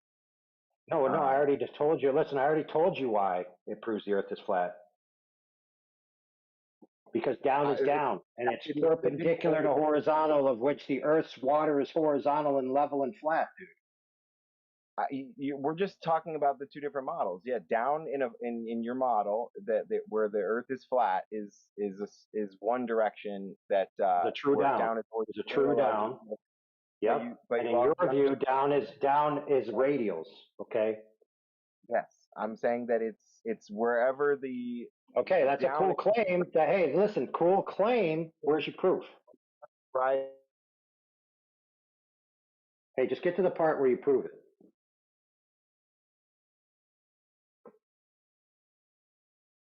Anyway, you're breaking up again. Mic check, 1, 2, bippity boppity boo. Yeah, bro, you're loud and clear. I'm kind of curious still, and I don't know if you can hear me or not, but you mentioned that about the sun being down. You could refer to the sun as being down. I'd like to know, when have you ever pointed down towards the sun?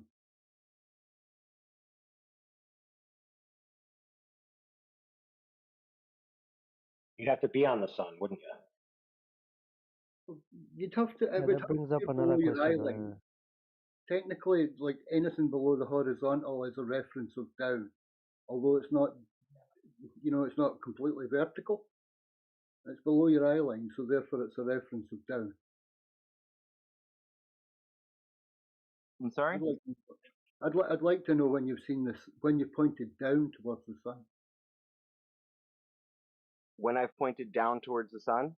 Yeah. I'm saying, that's what I'm saying. It's relative. If you consider the Earth is orbiting the sun, down is. Okay. Okay, friend. Let's agree. Down would be the center of the galaxy. It's all relative. No, dude. It's not. It's only relative if you're on the sun and you experience when you drop something go towards the sun. Now, this has never been experienced. See, my worldview, I can experience it directly. Yours, you have to consider. You have to imagine. So can you get to the part where you prove anything that you claim, bro? You're making it complicated for him. It's a very consistent model. You can simulate. Could care less, dude. I could care less how consistent a model that doesn't exist is. Okay, here's a question. The sun is supposedly bigger than the Earth, right? And that's where supposedly the gravity comes from. That's holding the planet in place, right? Why is it that during daytime...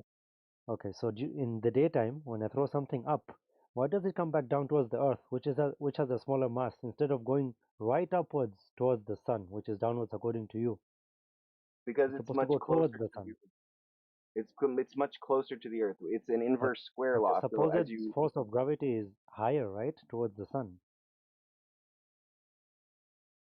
The force of gravity is higher towards the sun. No, it's higher towards the Earth. The sun and the moon both influence the tide because of their gravity, but Oh, bro. Listen, if you want to get into religion, you got to wait till Speculation Sunday. You don't think the moon influences the tide? Why is the tide on the same cycle as the moon? Oh, why? Hey, check this out, bro. It's not the case everywhere. It's not the case everywhere. And by the way, correlation doesn't equal causation, correct? Well, we have a mechanism, so if you have correlation, No. You have an alleged mechanism. You don't have a mechanism. Well, let's try to be respectful here. It's the model that I believe in, and I'm here to discuss it with you guys. And all right, that's fair. Why you guys are here to? Okay, that's fair. So how about this? How about when you speak? And I'm not going to bust your balls on this every time, but I just want to point this out. When you speak, parse out what you say. It's in the model or things like this. That way, you're not just making claims like you know what you're talking about. Because if you say it is the case, well, then you have to back that claim up with proof, bro.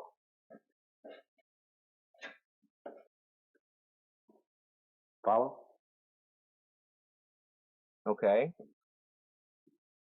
Right. So in your model or your worldview or your paradigm, whatever you want to call it, you have a claim of a cause for the tides, and that is the sun and the moon. So let's just agree that the sun and the moon affect the tides in some way, and the Earth is flat. Problem solved.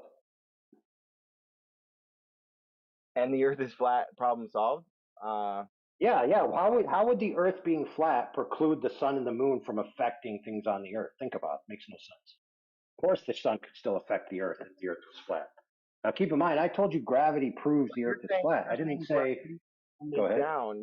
You're saying gravity is only acting downward, whereas in order for the sun and the moon to be influencing the tides through their gravitational effect.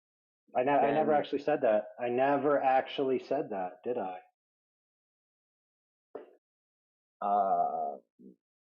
I think that's what you were implying, right? Nope. No, I said gravity proves the Earth is flat because the experience on the Earth is that the down vector on the Earth is perpendicular to horizontal, just like the surface is flat and covered in level water. Now, that doesn't mean that the rest of objects couldn't have, quote unquote, an attractive pull that pulls the Earth's water towards them, but that wouldn't make the Earth's water being pulled towards the moon down. No, down is towards the Earth. That's how it is. So if the moon is pulling the water towards itself, it would be pulling the water up from the Earth. It wouldn't be pulling the water down towards itself.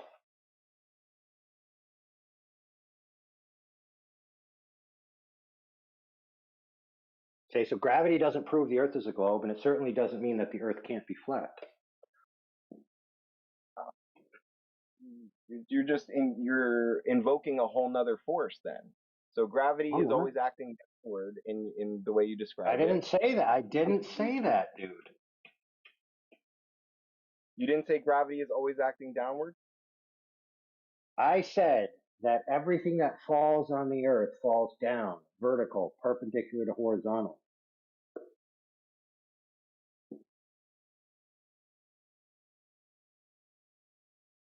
Right, and the moon is... That would not preclude, even if you wanted to imagine the sun has its own gravity and it's pulling on the water, that wouldn't preclude the sun from pulling the water up towards itself, just because the Earth is pulling everything down to it, because the distribution of the field lines on the Earth result in verticals that are perpendicular to horizontal, which matches the horizontal lines which all the surface water of the Earth is between, which means the Earth is flat. You're describing I'm trying to understand here what you're describing. What I'm describing is that gravity can exist just fine in any conception you have, and you have down on the Earth, which is perpendicular to horizontal, and then on other things you can have a different form of it taking place. So in other words, a gravity model doesn't preclude the Earth itself from being flat. Okay. It's more consistent in the spherical model for sure. No, it ain't. No, it ain't. Because I'll tell you why it's not. It's very simple. Why it's not is because the Earth is actually flat and not curved. So your model doesn't comport with reality. You're just repeating. You're not proving anything or even convincing me, or there's not. That's not. You're just repeating the same statement there. You're saying because the Earth is flat, then gravity is down. But no. See, everywhere we go, down is vertical, perpendicular to horizontal. That's the fact. Right. You said everything falls down, right? But right. That's also a fact. Hey, well, hold on, bro. Is there any place where you've seen something fall that's not down? I'm saying down is semantically like no, not, down is not semantically equivalent to inwards, dude. Okay, I'm sorry. Oh, we're not getting anywhere if we're just kind of repeating our position. How about you No, demonstrate I didn't your just down repeat to my us? position. I made the claim that the water is flat, which can be measured. You're still talking in storyland.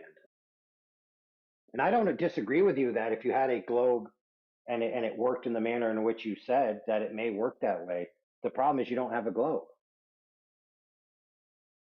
The problem is I don't have a globe. But then let's try to get back to that point where we're describing gravity as being as being down, and then there's you said it could be that the moon is causing the tides, right? But then it has some other force. Is that not gravity then? That it's using No, I told you. Listen, I told you the moon or the sun could have their own quote unquote gravity that's pulling the Earth's water towards them, but it would be pulling it up from the surface of the Earth. Isn't that equivalent to falling? If it's pulling the water. No, it's not equivalent to falling. You're saying it, so it's gravity, but it's somehow different. I don't understand how you're putting that together. Because you think that if something's being pulled towards something, right, then you can describe that as down, and that would be a radial. But see, on the Earth we don't experience radials; we experience up and down. That's it. So the common experience is that the Earth is a flat, level, horizontal, stationary plane where all the benchmark of sea level is between two horizontal planes, and every altitude is measured from those horizontal planes, meaning that it's arranged in a line. It's not arranged in a giant curve that comes back around on itself.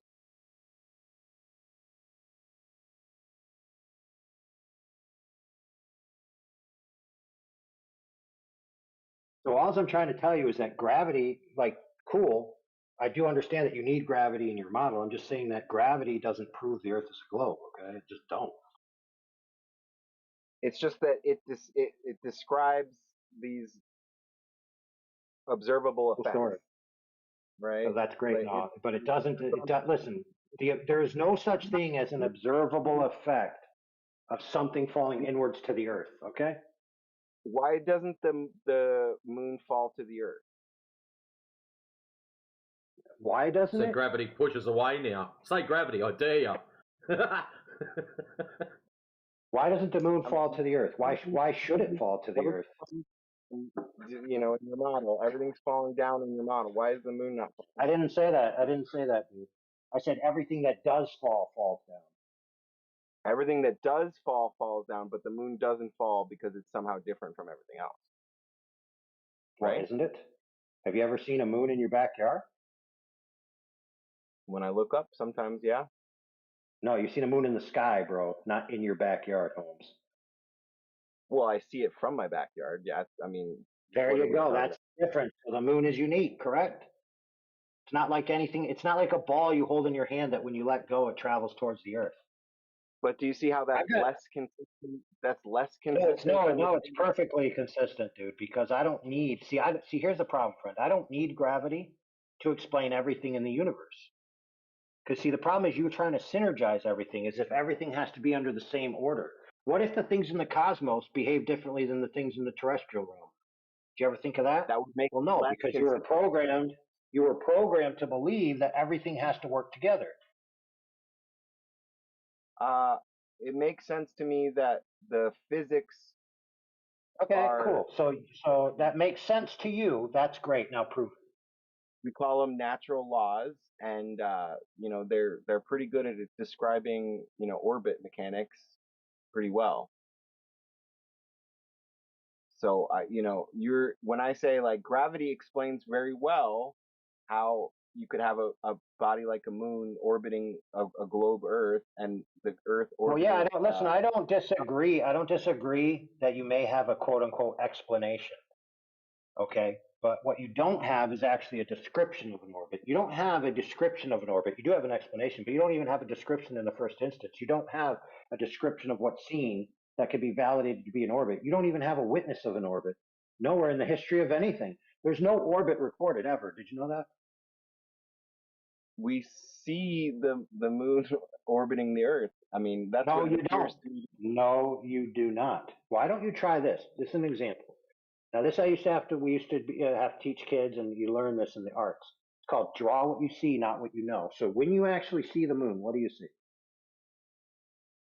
I see a circle in the sky. What does it do? It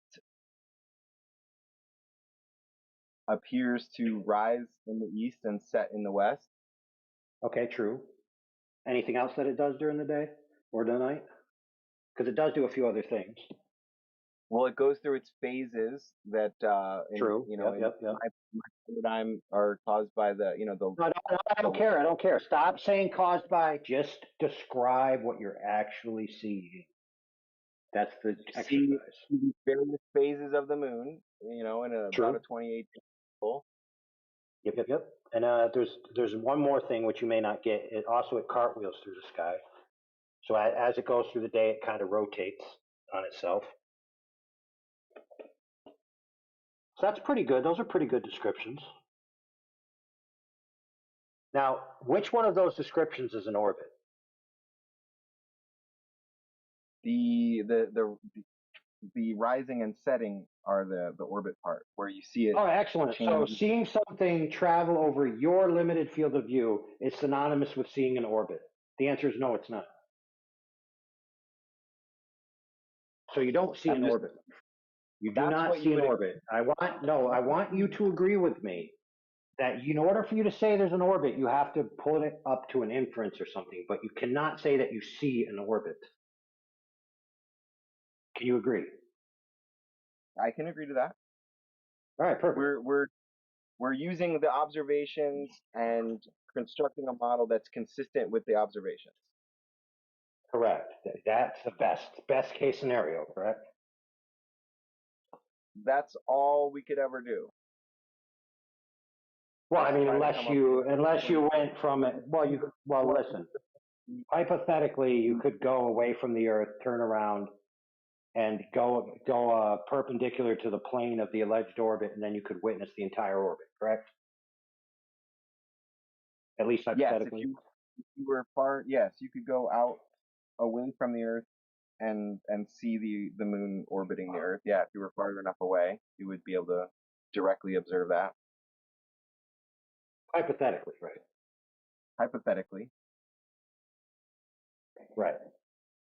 But from the Earth, all you see is the circle in the sky.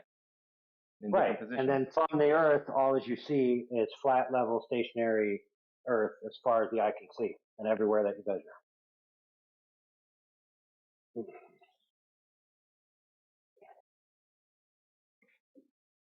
I'm surprised that you So won't you have concede. a model. Well, hold on. You have a model.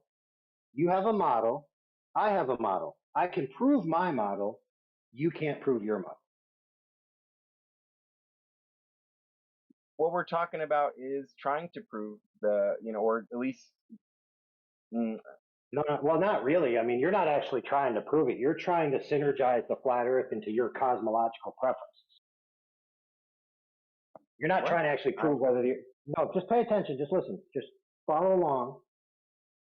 So far, when you've been talking to me about the Earth, you're always talking about synergizing the Earth with sky phenomena in relationship to how you don't, quote unquote, believe that the Earth could be flat based on the sky phenomenon, but you're not just addressing the Earth itself. So I'm just submitting to you that you're not actually after the truth of whether the Earth is flat or a globe. You're after what can I fit into my preferential bias towards a cosmological paradigm.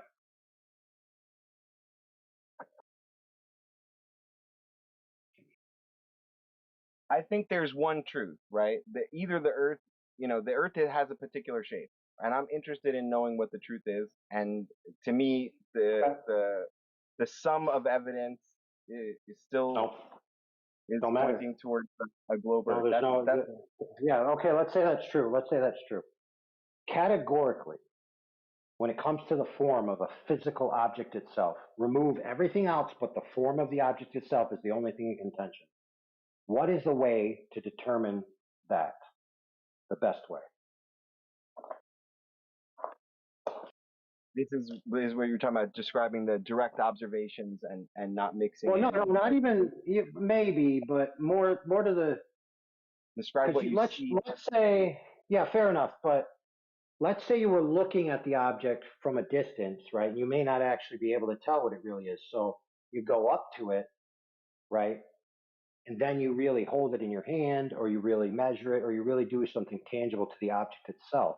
So the moral of that story is that the form of the object is the form of the object, and the best way to know what it is to directly measure the object itself.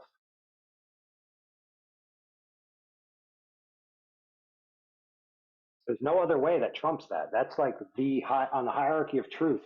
That is the best. So we get a lot of people come in here, friend, that they've got all these ideas about how the Earth is a globe based on things that aren't the Earth.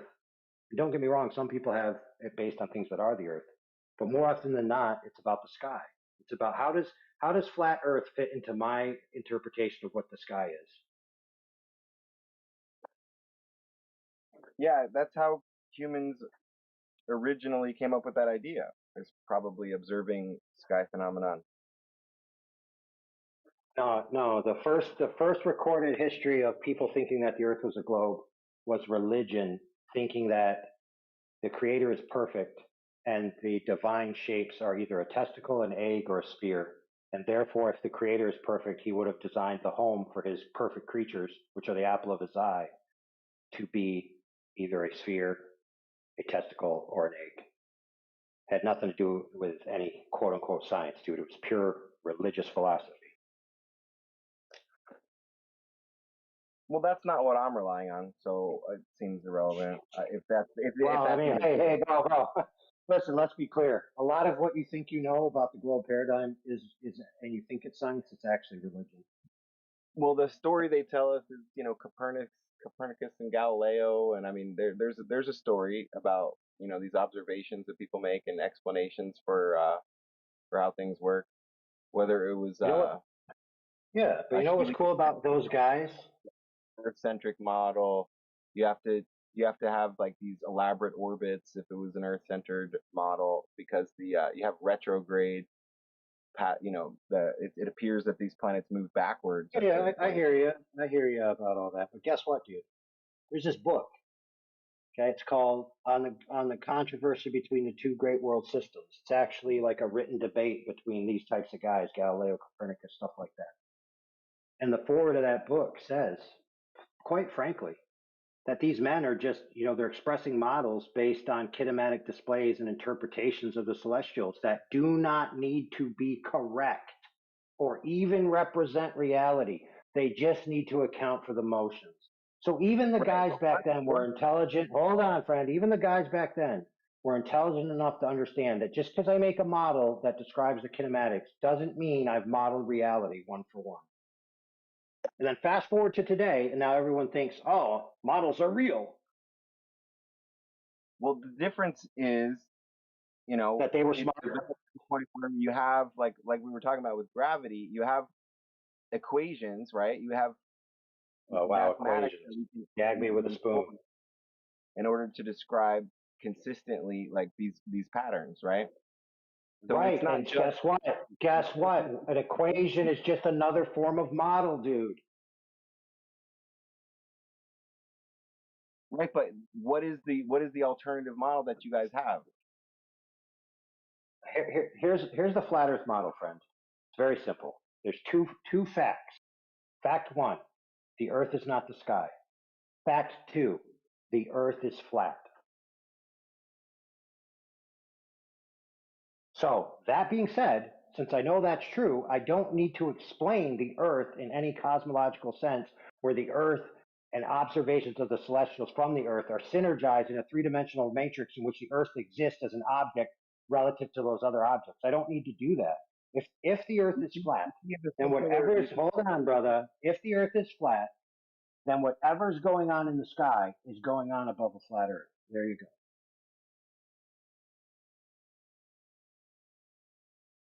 Do you see how that's not as consistent as the other model? It's perfectly consistent. It's not satisfactory to you. That doesn't mean it's inconsistent.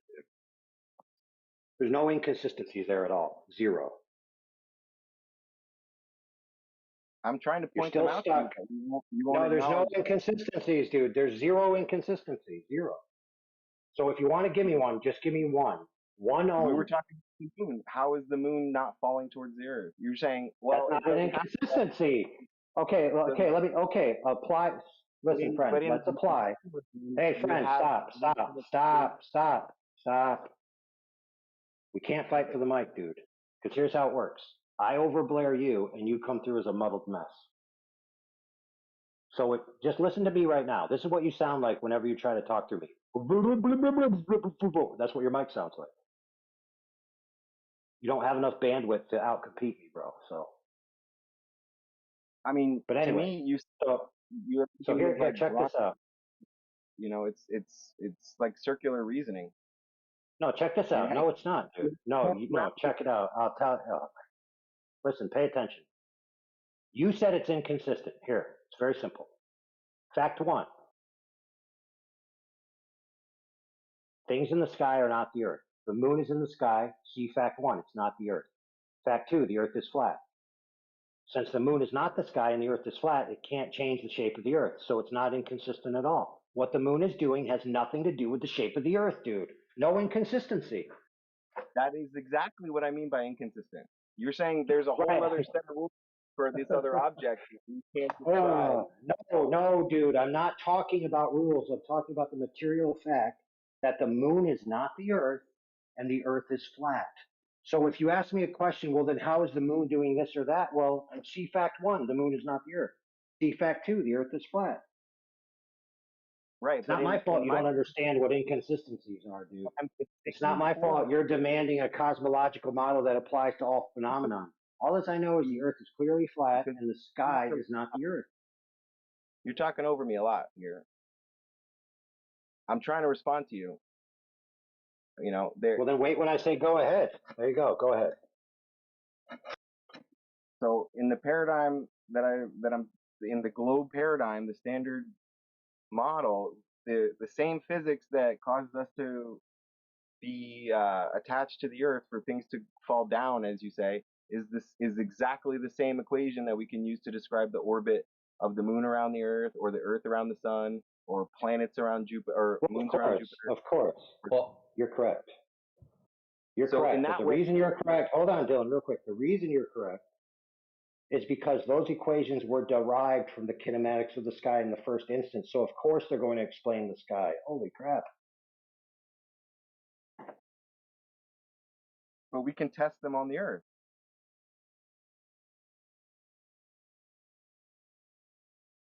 All that you're going to do is apply the equations to the Earth with the assumptions taken from the kinematics of the sky. The values are actually irrelevant. So it would be, listen, it would be inconsistent in your model if the moon was operating in a different way than the physics of the Earth. However, in the flat Earth model, it's not, because the flat Earth model doesn't make a claim of the cosmos. It's not a cosmological model. The flat Earth model is very simple. I'll explain it to you. It's so simple, it's childlike simple.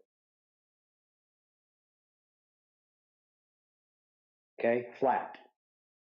All points on the surface, the extent of the width, much greater than the extent of the height, lie between two parallel planes.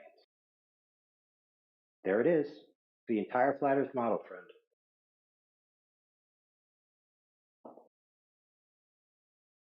I guess give it to me one more time. Okay. All points on the surface, Okay? The extent of the width being much greater than the extent of the height lie between two parallel planes. There you go. That's it. Has nothing to do with the sky whatsoever. Has nothing to do with forces whatsoever. Has nothing to do with creation stories whatsoever. It has nothing to do with whether aliens exist whatsoever.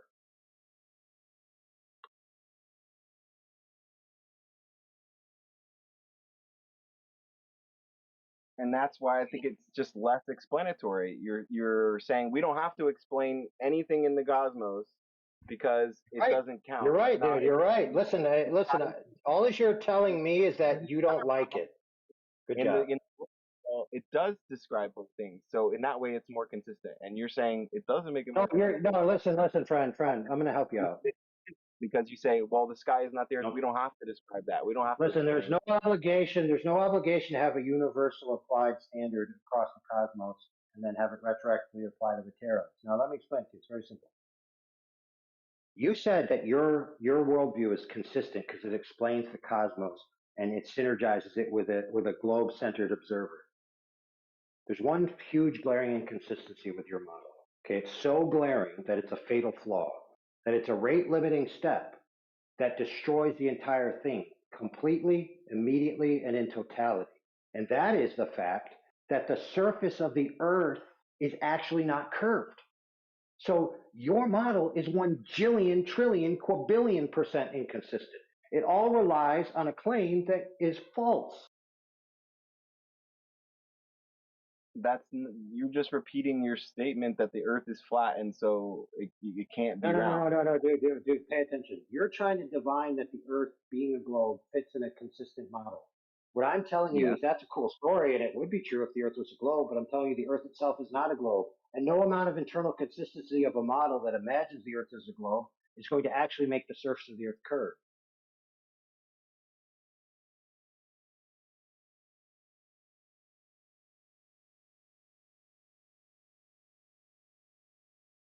So I accept that your quote unquote hypothetical is consistent, but it's not consistent with reality. It doesn't seem like a reasonable argument to me. You're saying this model is wrong because It doesn't seem, hold on, Fred, it doesn't seem like a reasonable argument that the globe you claim fits so well in a model doesn't actually exist. You're starting with the fact that the Earth is round. You're saying you're claiming it's a fact that the Earth is round, and so I mean, No, sorry, you might be flat. You're claiming as a fact that the Earth is flat. Nope. And that is not evidence to say that the Earth is flat. That's not what I'm doing, friend. That's not what I'm doing. Okay, what I told you before, okay, if you remember, and what Stone was talking to you, if you remember, we were talking to you about measurements of the surface, direct geometric consequences of the surface. One being a laser transit over 25 miles, debunking the globe geometry by 2 orders of magnitude. And then Stone's example of the location of the plane being a particular concrete place in free space that debunks the globe. So we've demonstrated, at least in part, you may not agree with it, but we've demonstrated reasons why the Earth is flat. And from those reasons, which means the Earth must be flat, we can then make our other claims. What you're just telling me is there's this model I imagine exists that's congruent with the Earth being a globe. And we're saying that's great if the Earth was a globe. The problem is that it's not.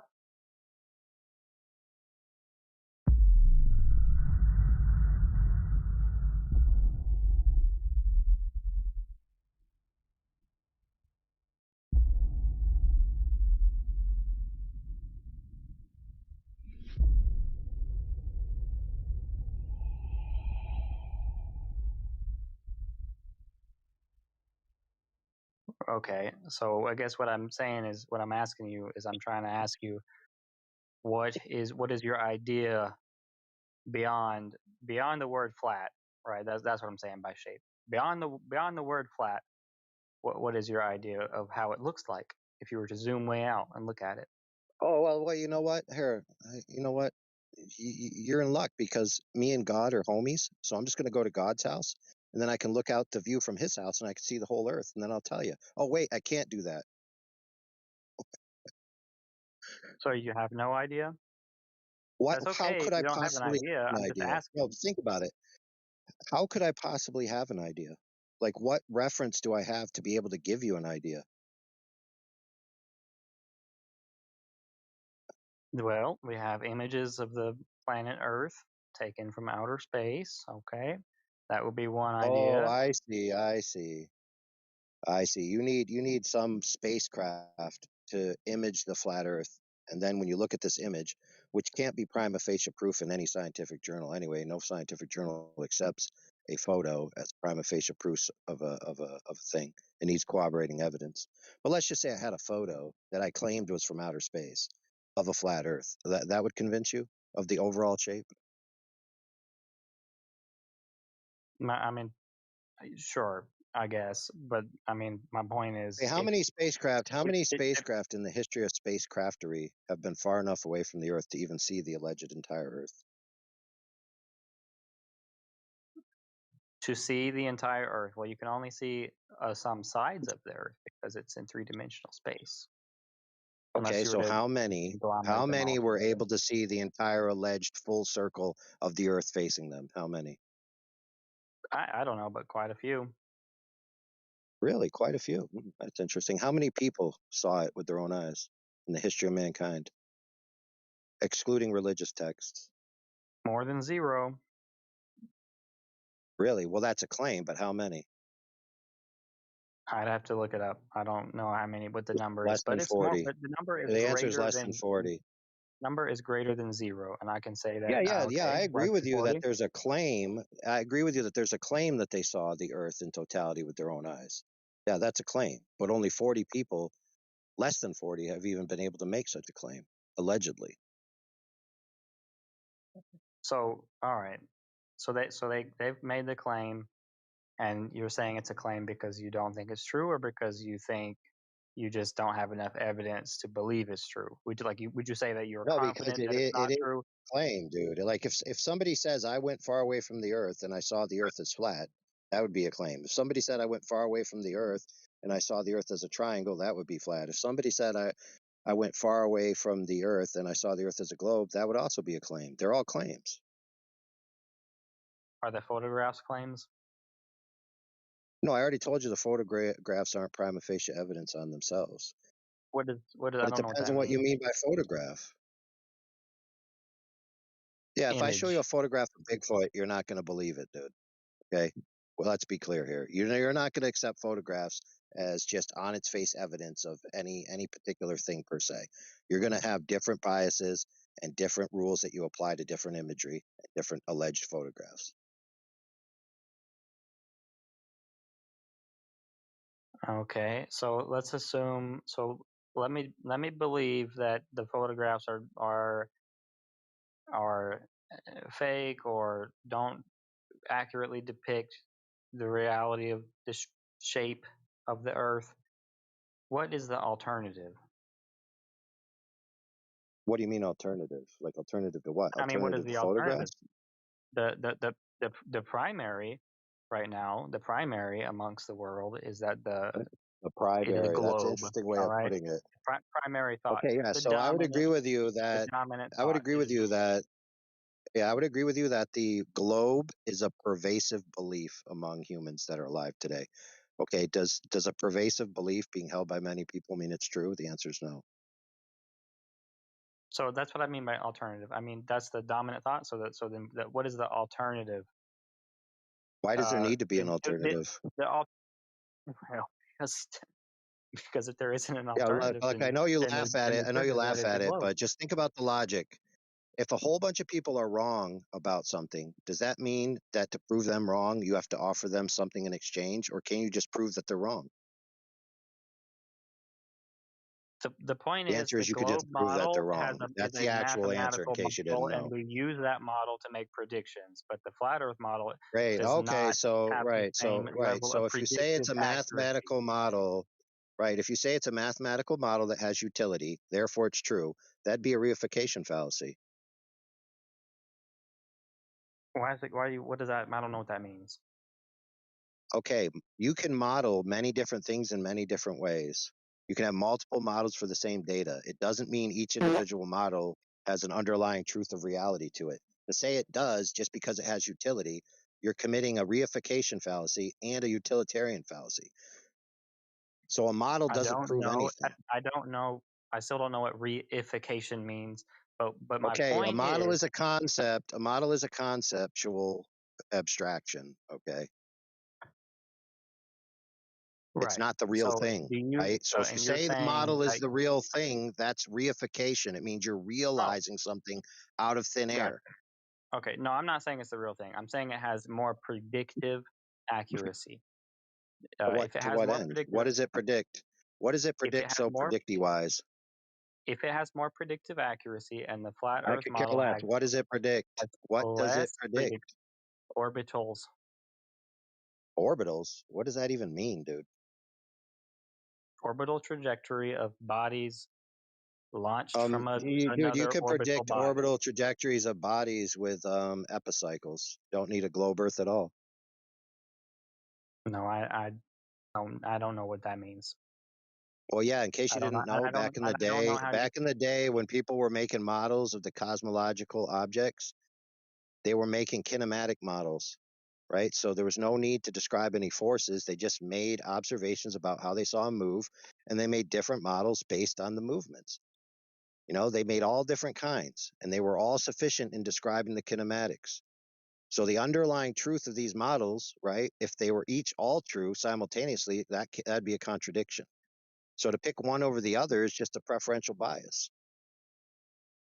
To pick all of them and say that all of them are true, or is what? There would be contradictions because the underlying geometry of each one can't, if they alter from each other, can't all be true. In case you didn't know, a lot of these guys had competing models. They even had arguments, debates. There's books written about it. Yeah, there's a lot of literature. Yeah. Right. So yeah, so there's a model, right, that you claim predicts things that aren't the Earth. So think about it. This model predicts things that aren't the Earth, but the underlying claim is that the Earth has to be a particular shape in order for this model to work. So if you say this model has great predictive power, and the underlying core is that the Earth is a globe, well, then it must predict that the Earth's surface is curved. And if you go out and you measure that the Earth's surface is not curved, then your whole model is wrong.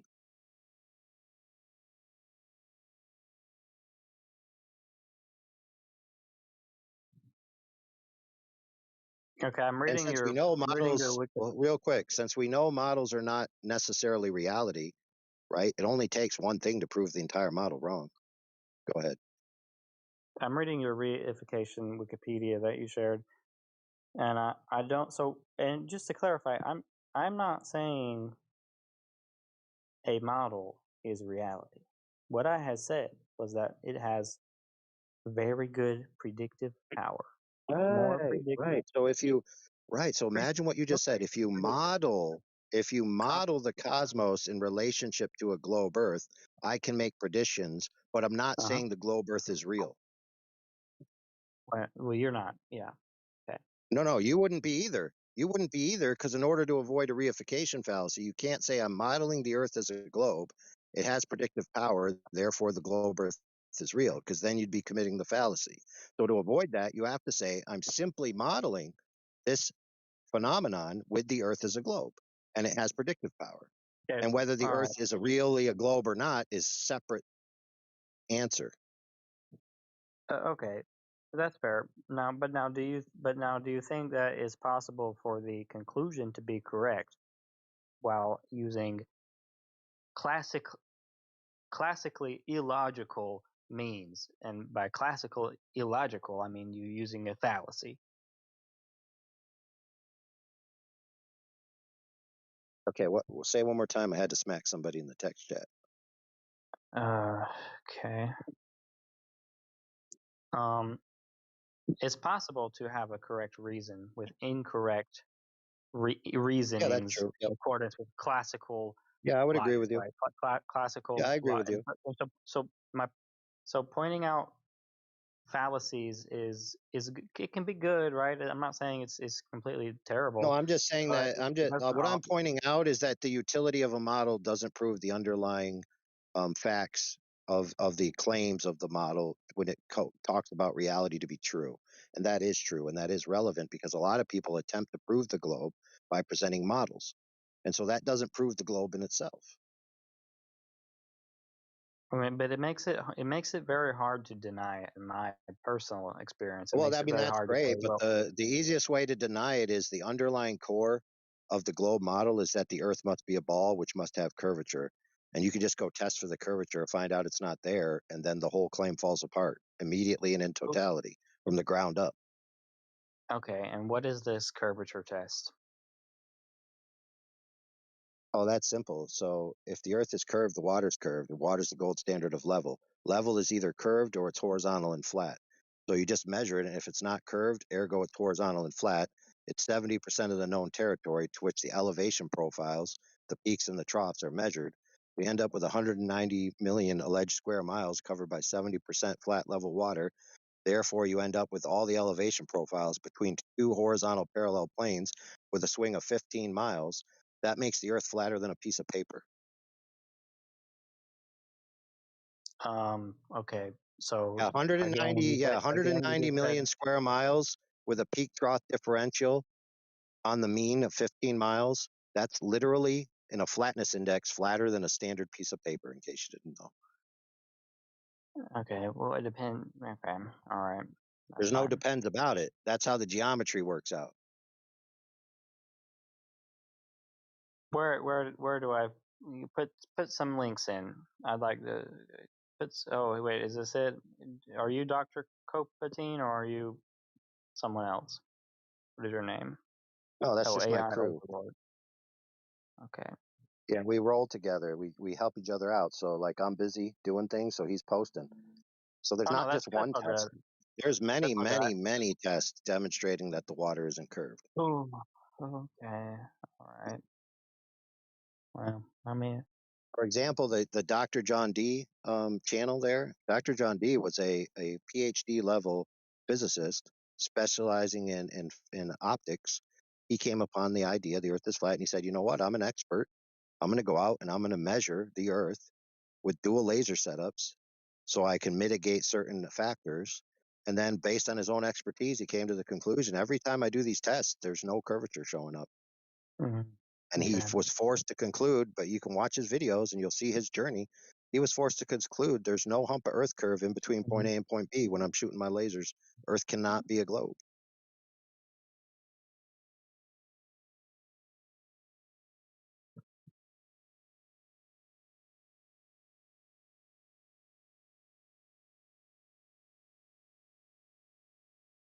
At this point, YouTube, at this YouTube, point in YouTube, time, there's YouTube, hundreds of laser YouTube. tests It, demonstrating this, and hundreds try- upon hundreds of observations demonstrating the same. is there papers I can look at instead of videos? Because I don't know. I'm gonna watch a video while I'm trying to listen. And oh, here's one experiment.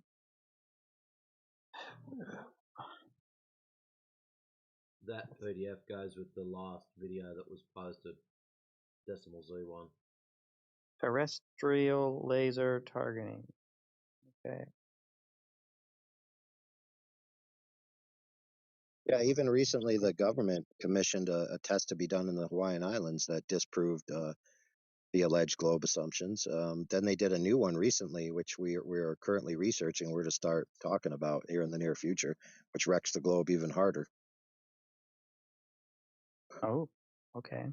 Exciting. Yeah, they did it. They did a dual. They did so the concept of why there's this claim out there. Light obviously has certain amount of variable pathness through media, right? And so there's this claim out there that no Diffraction. observation could debunk the globe because the light always curves to follow the Earth perfectly, and that's an assumption. But the tests of this claim actually show that's not true,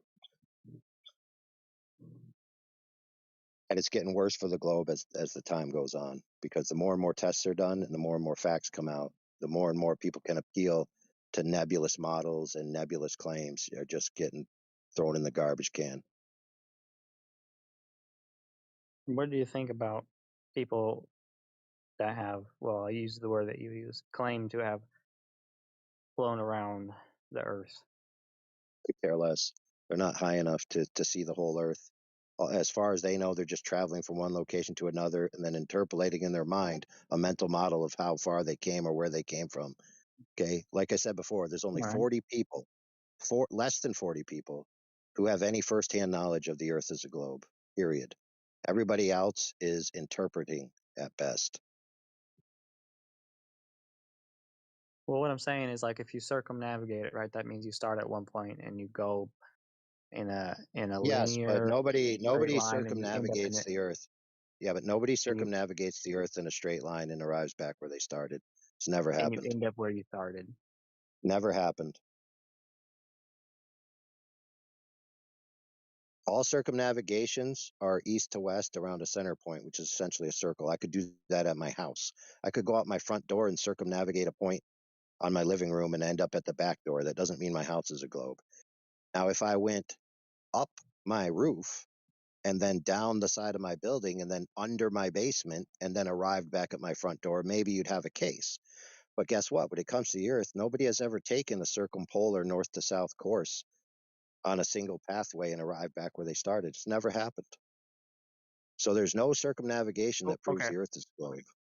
All right. So, but if someone did do that, would you then go, oh, maybe it's not flat? Well, I could put it in the maybe category, but I could just use affirming the consequent with the best of them. What? So I could I don't know. just say the Earth is clearly flat because there's no measurable curvature on the surface. And then when you go to the south, you just teleport back to the north. And I know that's true because there's no measurable curvature on the surface. And when you travel south, you arrive back north. How could you You possibly disprove me? You teleport? Is that what you said? Well, yeah. Think Did I about it. It's understand just that affirming the correctly? consequent, dude. You know, it's logic. You know, it's just called affirming the consequent.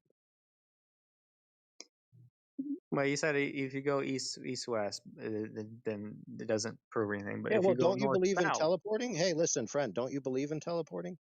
if you go north south, no one has done that yet. And then now what you're telling me is that if they do go north south, that won't change any of your opinion whatsoever. So it doesn't matter whether they go east south or northwest, north south or east No, west. Is that no, I not didn't say accurate? that. I didn't Okay. say that, did I? All right. You said would that give you the possibility, and I said yes. However, that wouldn't change the fact that the surface isn't curving.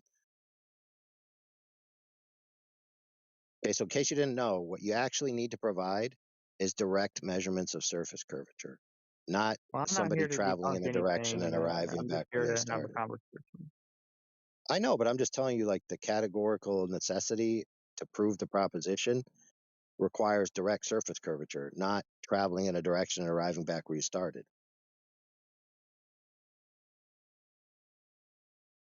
Now, don't get me wrong, that'd be a good start because many, many people who come in here say the Earth is a globe because people circumnavigate, therefore the Earth is a globe. And it's not true that circumnavigation is exclusive to a globe Earth. And the course that they think they need to prove that the Earth is a globe has never been done in human history. So how about we get that course done first and then we can start talking about it? What course? A course which is actually a true circumnavigation, circumpolar north to south. Oh, okay. Gotcha.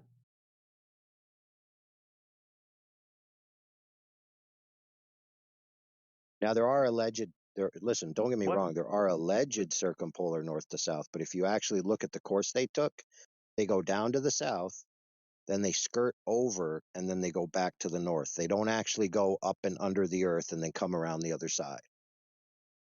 I'm not sure who posted this, but who posted this PDF?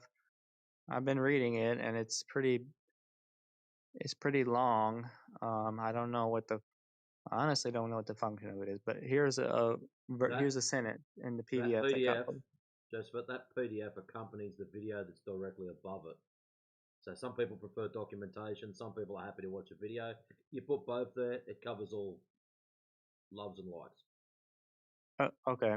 So one of the sentences in that PDF is the radius of the Earth is 6,366.776 kilometers at 46.911702 latitude on the WGS84 ellipsoid model and 6,366.75 km at to 46.982097. The measurement direction, whatever, bunch of math. The calculated difference of curvature drop on a spherical model is 0.046 millimeters. Okay. All right. What does any of that mean? Oh, well, if you read the preface of the whole paper, you'd know that they're intending to go out and test the accuracy of the WGS84 model. Okay. So the WGS84 model is an ellipsoid model of which they take real world data and then they use mathematical transforms to conform it to a model of the Earth as an ellipsoid, which exists in a model. So when they say a radius of this and a drop of this, they're referring to the claims of the model. Okay. And it also says the main principles of this experiment are to study the effects of terrestrial refraction. Okay, and the amount of ambient conditions at very small incidence angles close to the non-uniform.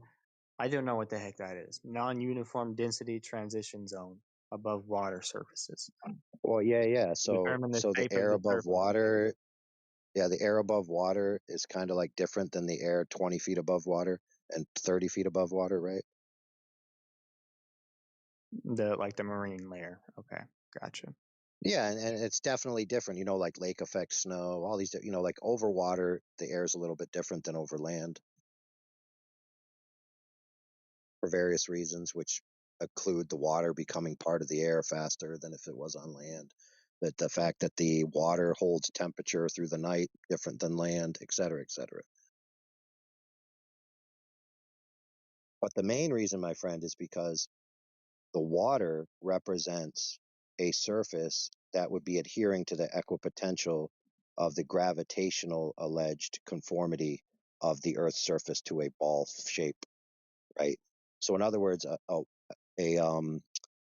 piece of land could have hills and even caves and all of this, but water generally on the surface is going to be level, right? Mm-hmm. Like you're not going to have a lake where the lake, hits the shore, but in the center of the lake, there's like a 30-foot mountain of water just sticking up like a pimple.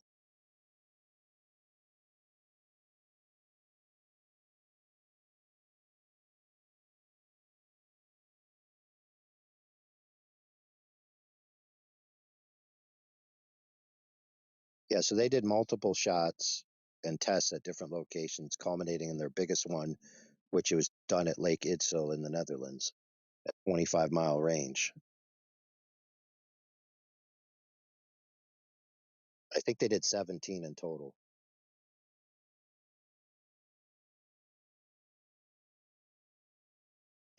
Yeah, but Josephat, bro, I had to get rid of that J kid because he basically was, from best I could surmise, with the limited time, basically straw manning flat Earth arguments.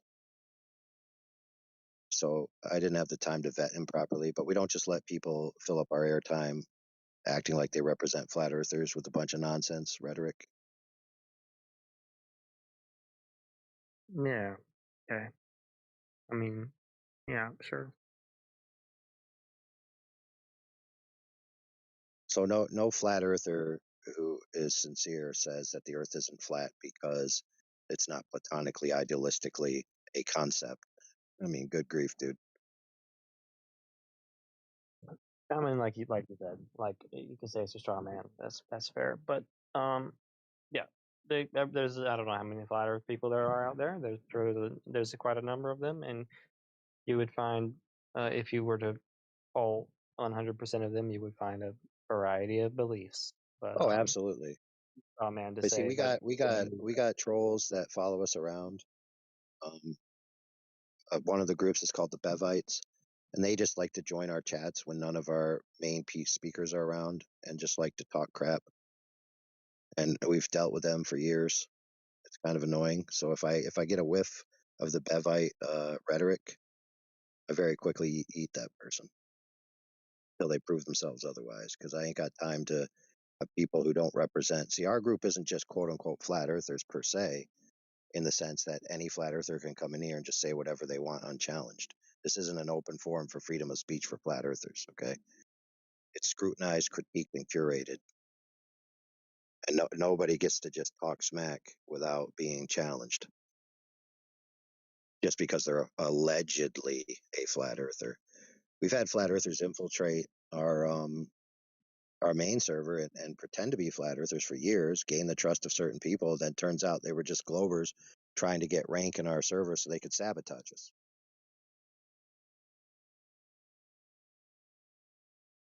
When In you say fact, I just banned sabotage, that kid again today. He came into this channel talking smack. when you say Nihilistic. sabotage, when you say Go ahead. sabotage, what does that mean? You mean like they're trying to like uh, do server attacks, like DDoS your server, or they just mean that No, no, they they might verbally get to a attack? point. They might get to a point where they can access certain things at a higher level in the server, and then like do logistical things like ban a bunch of people or dox people, or just whatever their sick, twisted mind can come up with, dude. We've had Globers. Okay, listen, let me tell you what we've had Globers do. We've had Globers call the licensing board of people's work to try to get their licenses pulled based on the fact that they're not a Glober, and therefore their flat Earth beliefs would influence the safety of their ability to do their job, and they could get people killed. So we need their license pulled, and then calling their employer, trying to get them fired from their jobs. We've had Globers make a secret pact with each other to bet that they could convert a flat earther, and some of them decided to do a romantic gambit to where they would start to become romantically involved with flat earth women in an attempt that the romance would help sway the woman to change back to the globe so they could win the bet. So we have the gamut of sick and twisted globe zealots and flat earth religitards like the Bevites try to sabotage our endeavors here. I never heard of it. I never heard of some of those people that you just mentioned, the Bevitites. But yeah, that does Bevites. sound They're a menace, kind dude. of a hassle Like for you to deal when with. we say water is flat and level. Oh, but when you go to the ocean, there's waves. It can't be flat and level if there's waves. That's the. Hopefully, I did that well. That was pretty good impression, actually. I've spent a lot of time on the water. I work on the. I sometimes go on the boat for 6 to 9 months, or 10 months, or sometimes longer. It's pretty. It's pretty. Yeah, it's pretty. Flat. Pretty That's the much word you're looks looking like for. glass. It just looks like glass. When it's calm, it looks like glass. When it's rough, it looks kind of like an oil painting. It's got Yeah, yeah, yeah. And you know what's crazy is sometimes when you go to big bodies of water and they're very still, you get perfect reflections, especially in places like salt flats, like the Salar del Uyuni, and I think is that in Brazil? Anyway, wherever it is, it fills up with an inch of rain, and it becomes a perfect mirror, and you can see the sky and the mountain ranges perfectly reflected on the surface. Now, if you know anything about reflections, they follow a law called the law of reflection. The angle of incidence is equal to the angle of reflection, which means to get a perfect reflection, you need a flat surface. So just looking out over this giant mirror with a flat reflection underneath it shows you that that giant mirror expanse is flat.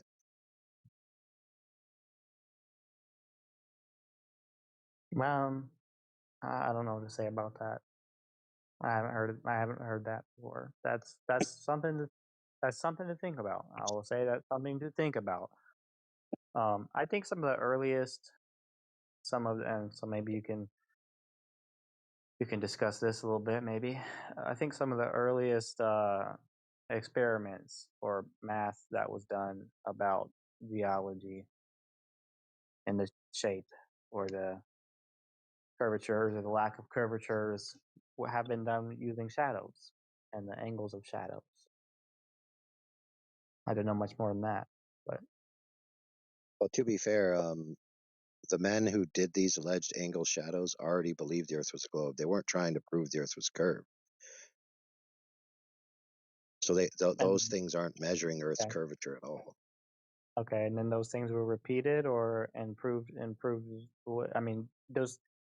So they did it with incorrect assumptions, is what you're saying, and then they did it with bad faith assumptions. Well, when those were repeated, that they were then showed the opposite. No, if you say the differential angle that I measure in the shadows are equivalent to measuring the curve of the Earth, right? You're inferring that they're measuring the curve of the Earth. The only thing you're actually measuring is shadow angles.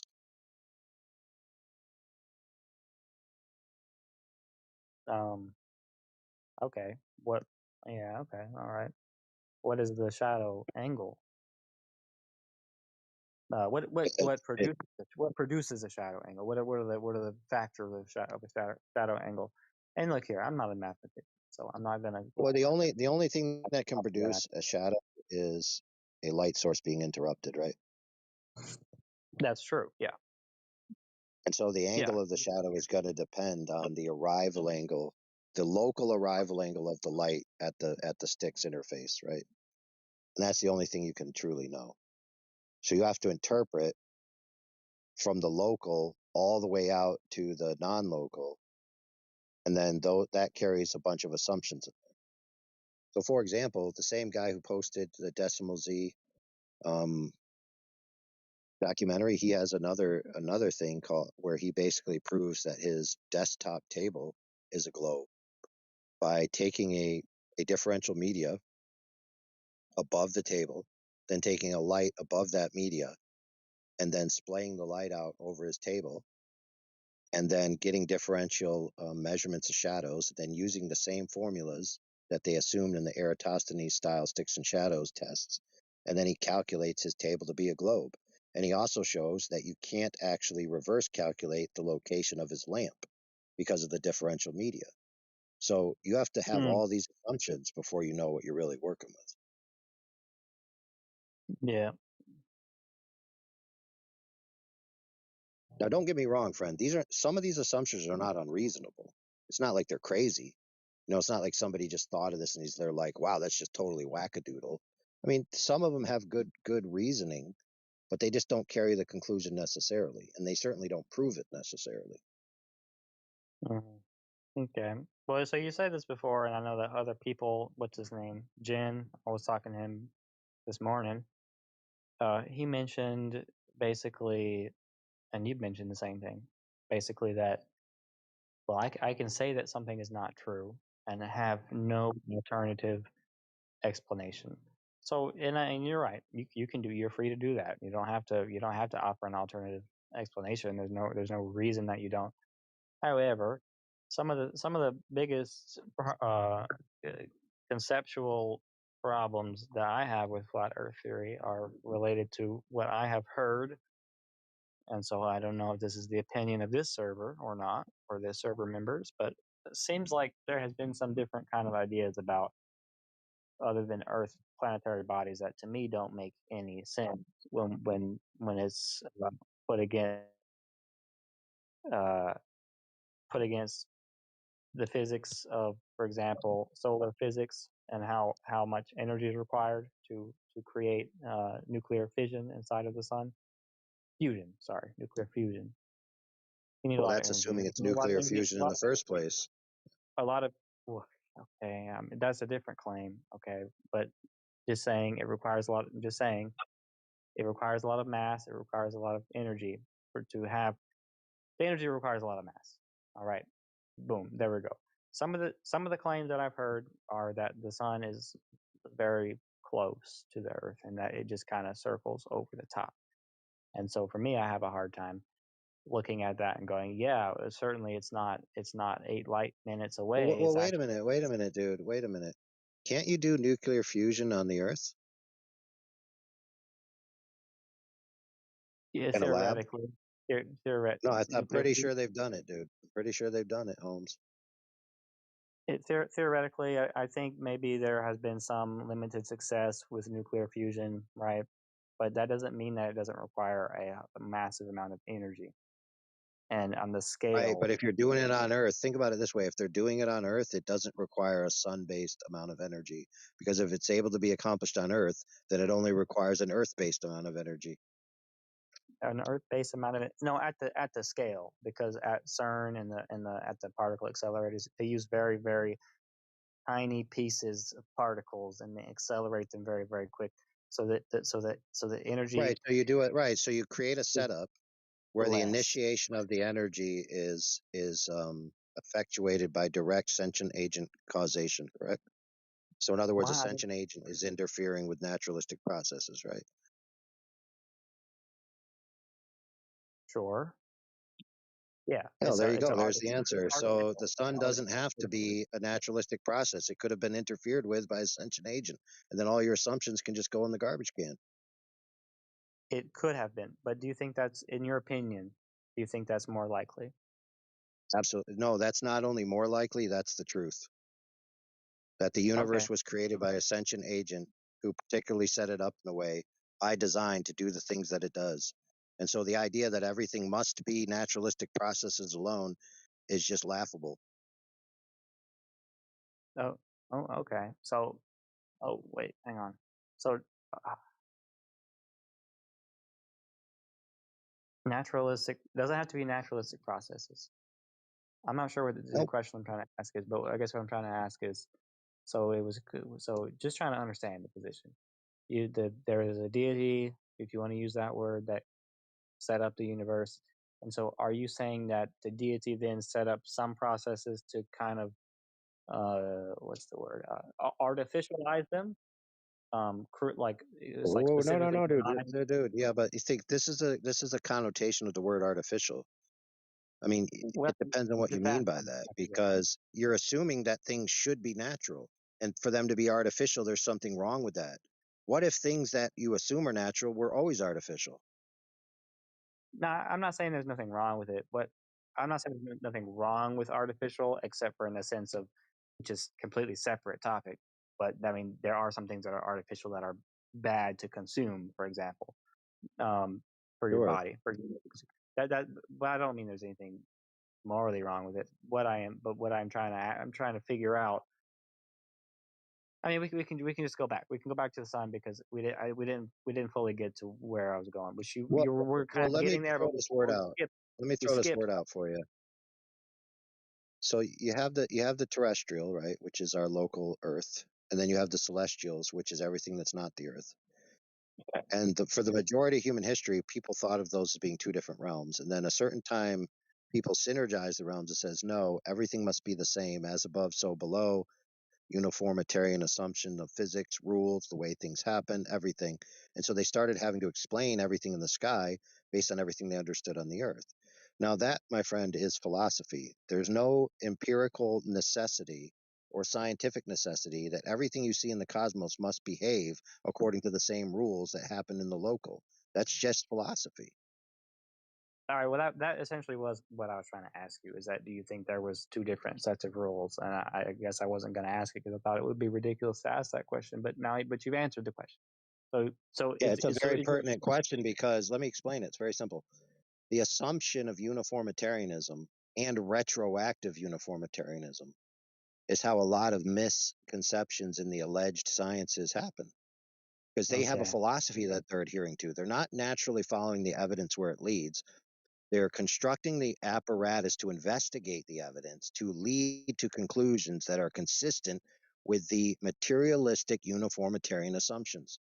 And I have numerous quotes from scientists and people in the building of the heliocentric model who admitted that with their own words, and sometimes in writing, and sometimes out of their own mouth hole. Yeah. Okay. Yeah. I mean, I don't know. I don't know what the quotes are that you're referring to, but I would say that a lot of those guys are. I mean, it's true that there's a lot of unknowns, and I think the people that are up there in physics and high in the bleeding edge of what you would call the bleeding edge of physics or Storytelling? astrophysics, Yeah, on whatnot, the are bleeding edge of storytelling. Listen, um Fred, I'm going to make it very blunt for you. What they are on the bleeding edge of is telling stories about things they can't possibly know. okay. That's Yeah. the I mean, fact. That's a cold, all hard right. fact, bro. That a lot of people have to face is that these alleged scientists who they think are just dispassionate researchers and doing actual tests and actual real world experiments on stuff, the majority of what they do is make up stories that they have no idea what the heck they're talking about. Well, I like when you start talking about like quantum things, quantum physics. I know that there is a lot of contradictions, right? So they see those contradictions, and a lot of times they'll make statements about them, and I think that that's just an indication of their You mean transparency. stories about them? You mean stories about I mean, I wouldn't use the word story. I don't use the word story when talking about flat Earth. I just say that that's your theory or something. So you don't have to disparage my belief. No, dude. When somebody tells you that the present water that exists in the here and now, that's tangibly accessible to the human, that can be directly measured through empirical methods, is flat. That is a different story than saying the reason why it's flat is because it got farted out of a big bang in the past, and for some reason it went through this cosmic slice grinder that shaved it into a unidimensional platonic ideal that farted out the end of a concept because there's only one electron in the universe. See the difference? Not really. No. So you don't know the difference between an empirical test of an object versus a story about how the object got that way. Wow, dude. That's painful to listen to.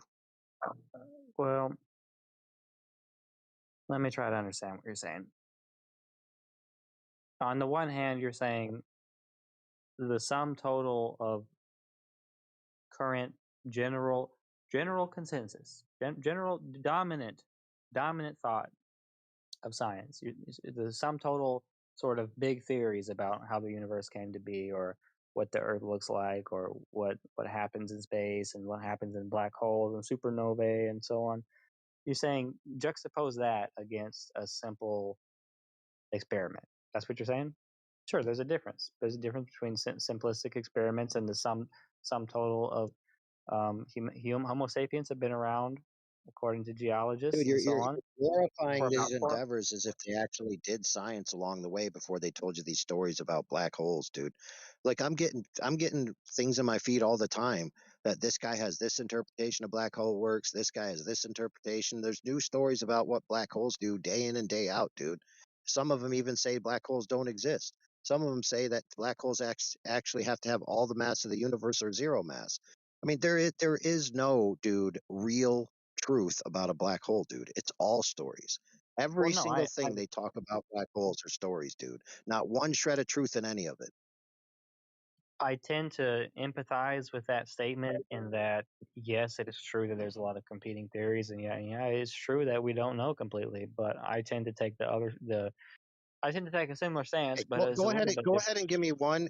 Go ahead and give me one fact about a black hole. That's a demonstrable fact. Go ahead if you can. Okay? There's no light that escapes a black hole. You cannot. How do you know there's light in the first place? You cannot see it Okay. because the Oh, light so does not. basically a black hole, right? So basically, what a black hole is a dark spot in the cosmos. Wow. So that's one fact. you can't It's see. dark. What? Yeah, Say that you again. can't see something. You can't see something in the cosmos. Okay, let's agree that if you look out in the cosmos, you see lots of lights in different directions. Then this one area that you look, there's no lights.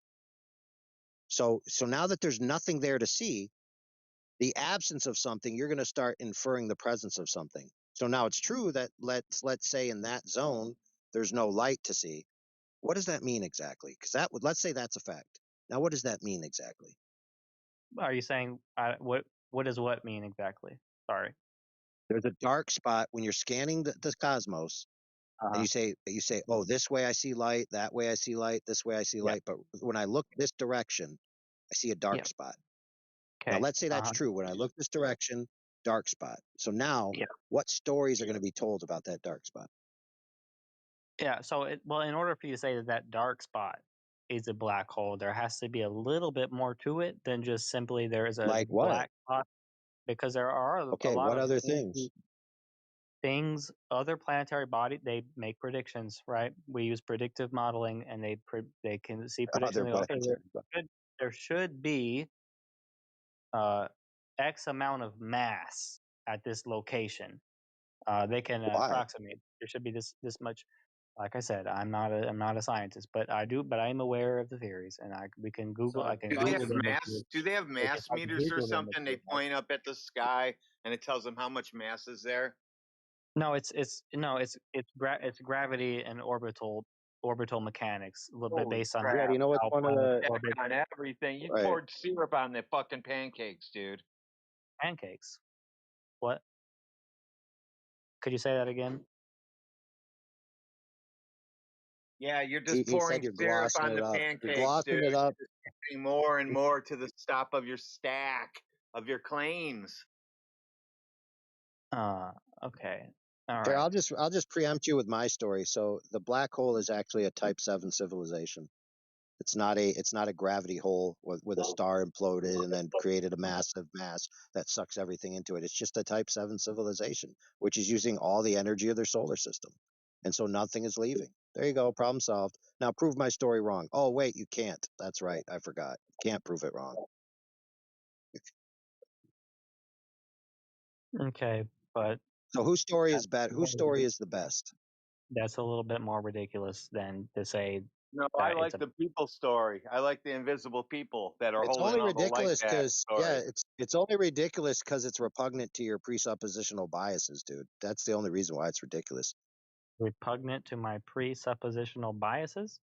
What are my Yeah. presuppositional You biases? find it incredulous. In other words, you can't believe that it's a Type 7 civilization because you're so infected with the story you've been told that you don't like my story. You like your version No, of the no, I think story, and you don't like no, my version of the story. no. Here's why I don't think it's a seventh. What did you call Well, it? Seventh let me tell you, bro, tier. it's not my version of the story. I just am quoting a physicist who said that that's a possibility.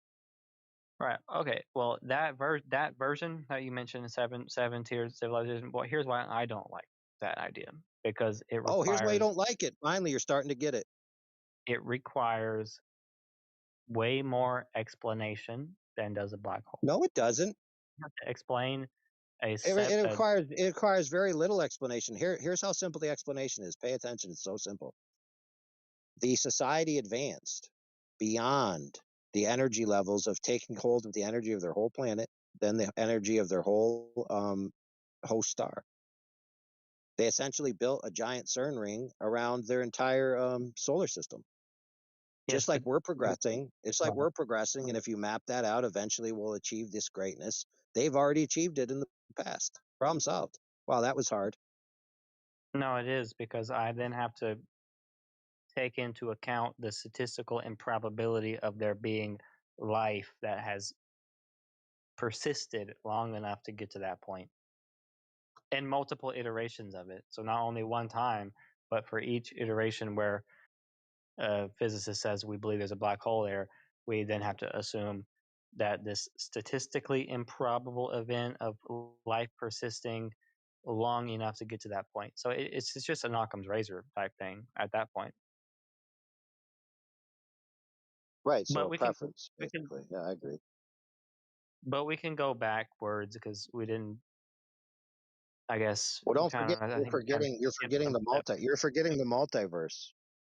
So the permutation of probability is excused away in the multiverse. So they actually were alive longer in the multiverse and then transmuted into our universe, right? Because they were doing CERN experiments and folding the brains, if you know brain theory.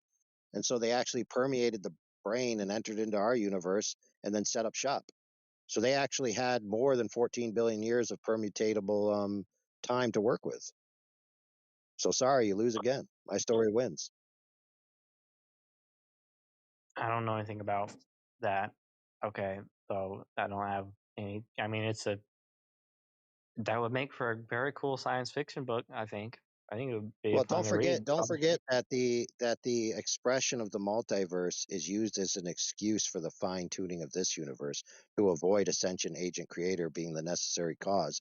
They just remove the statistical improbabilities into an infinite number of universes and therefore attempt to collapse the probabilities into a certainty. So if they can do it, so can I. It's funny how that works. When you just start making shit up, you can just do whatever you want. Yeah, like making up a deity. Who made up a deity? Sounded like you did.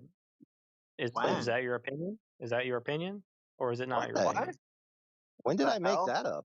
That was weird, dude. Dude, why would you say that out of thin air?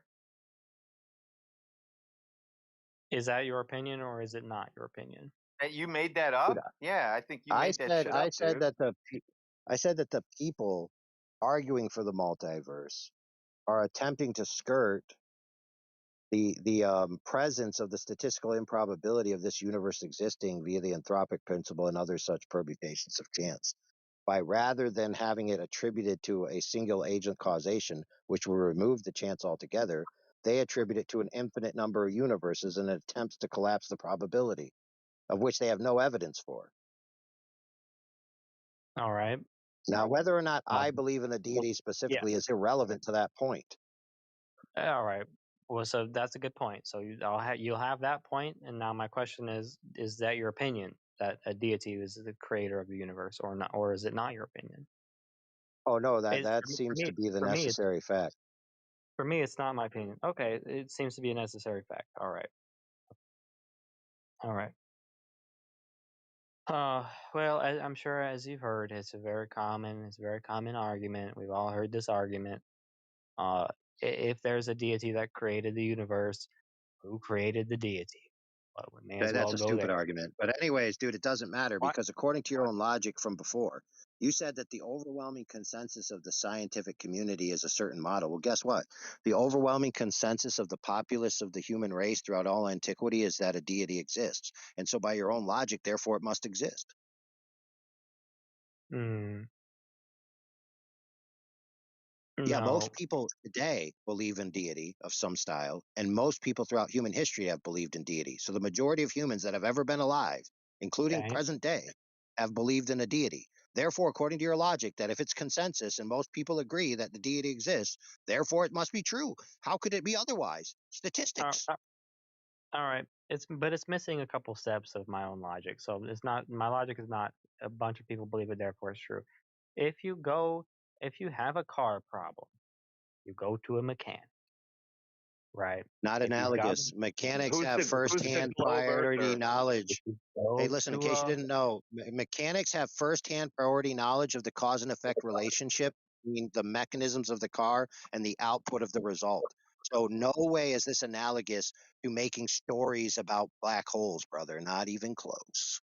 so so are you saying that a physicist is less knowledgeable about physics than No, I'm saying he's less knowledgeable a about black neolithic? holes than a mechanic is about whether or not a spark plug is going to do something in your engine, dude.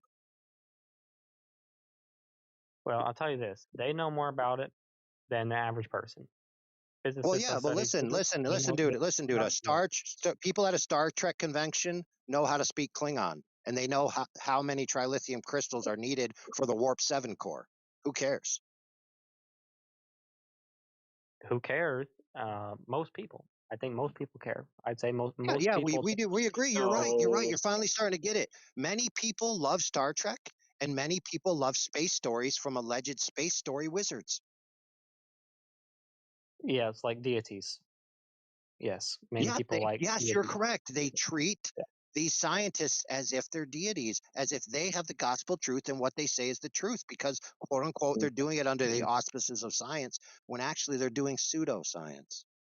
So let me ask you this: why did you say it was a stupid question to ask? Who created the deity that created the universe? Why is that a stupid question? Because the concept of a transcendental deity is that it's uncreated and the necessary precondition for subsequent reality. So the concept of asking who created that would be incoherent on its face, dude. Okay, so I can just say that the If you ask singularity somebody this question, dude, was listen. whatever If that you say sentence was. a baby needs a mother, do you say, well, does that mother need a mother? Is that what you ask, or do you agree a baby needs a mother? Both are true. Oh, so Both of those to are true. prove that a baby needs a mother, you have to prove that the mother was a baby and had a mother. Uh, to prove that a baby has a mother, I have to prove that. The Yeah. only proof you Yeah. need is there's a baby there. You can't have a baby without a mother. The antecedent of a baby is a mother. You're right, and the antecedent of a I mother am is a right. mother Thank you. because a baby. Yeah, well, let me The ruin your day, baby. friend. Let's just fast forward to modern science because you're stuck in the past. So, in case you didn't know, there's this idea that there was a big bang and there was this cosmic fart that caused everything, and it leading to today through the processes of cosmological and biological evolution, resulting in sentient entities that are present and able to do science. And then you take the scientific endeavor and you start studying, and you find out that the macro world is actually made up of a micro world, which has different levels of energies and ways things work that might even be fantastical in three-dimensional local interpretations. So you end up with non-locality, extra dimensionality, et cetera, et cetera, et cetera. And so then they get super interested and they're like, hey, we want to study this. So let's make particle physics colliders and let's find ever decreasing time states, ever decreasing energy states, and ever decreasing matter states. In other words, the smallest thing, the shortest amount of time, and the least amount of energy. Now, lo and behold, these men who study this, who, by the way, believe in the globe, by the way, believe in evolution, they're starting to write books and they're starting to come out with papers and even doing seminars and even doing TED Talks where they're saying that the results of the experiments that they're doing contemporaneously in the present are forcing them, by the results of the experiment, to accept the fact that the physical, energetic, and temporal states that we love and enjoy cannot exist without the a priori existence of an eternal sentient present agent. Now, these men are not specific theists coming to this conclusion. They're evolutionists. They're not flat earthers coming to this conclusion. They're evolutionists. So why is it that all these men are coming to the conclusion that the physical, natural, material, temporal, energetic state that we enjoy is actually a least part of reality, and the eternal sentient agent is first order and must exist before the physical natural world can exist? In other words, proving that an eternal sentient agent, and ergo uncreated, is the source of the creation of the physical and natural world. That's weird. Hey, you want to read a book about it? Look up Case Against Reality by Donald Hoffman. He also has a nice interview on Lex Friedman where he talks about it. You also might want to look into subjective idealism and monistic idealism. And then maybe you'll finally be up to speed on the current science.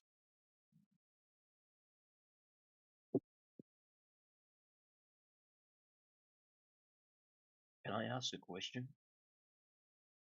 Yeah, before you go, I just want to make it clear. Yes, the sentient agent is eternal and uncreated, in case you didn't know.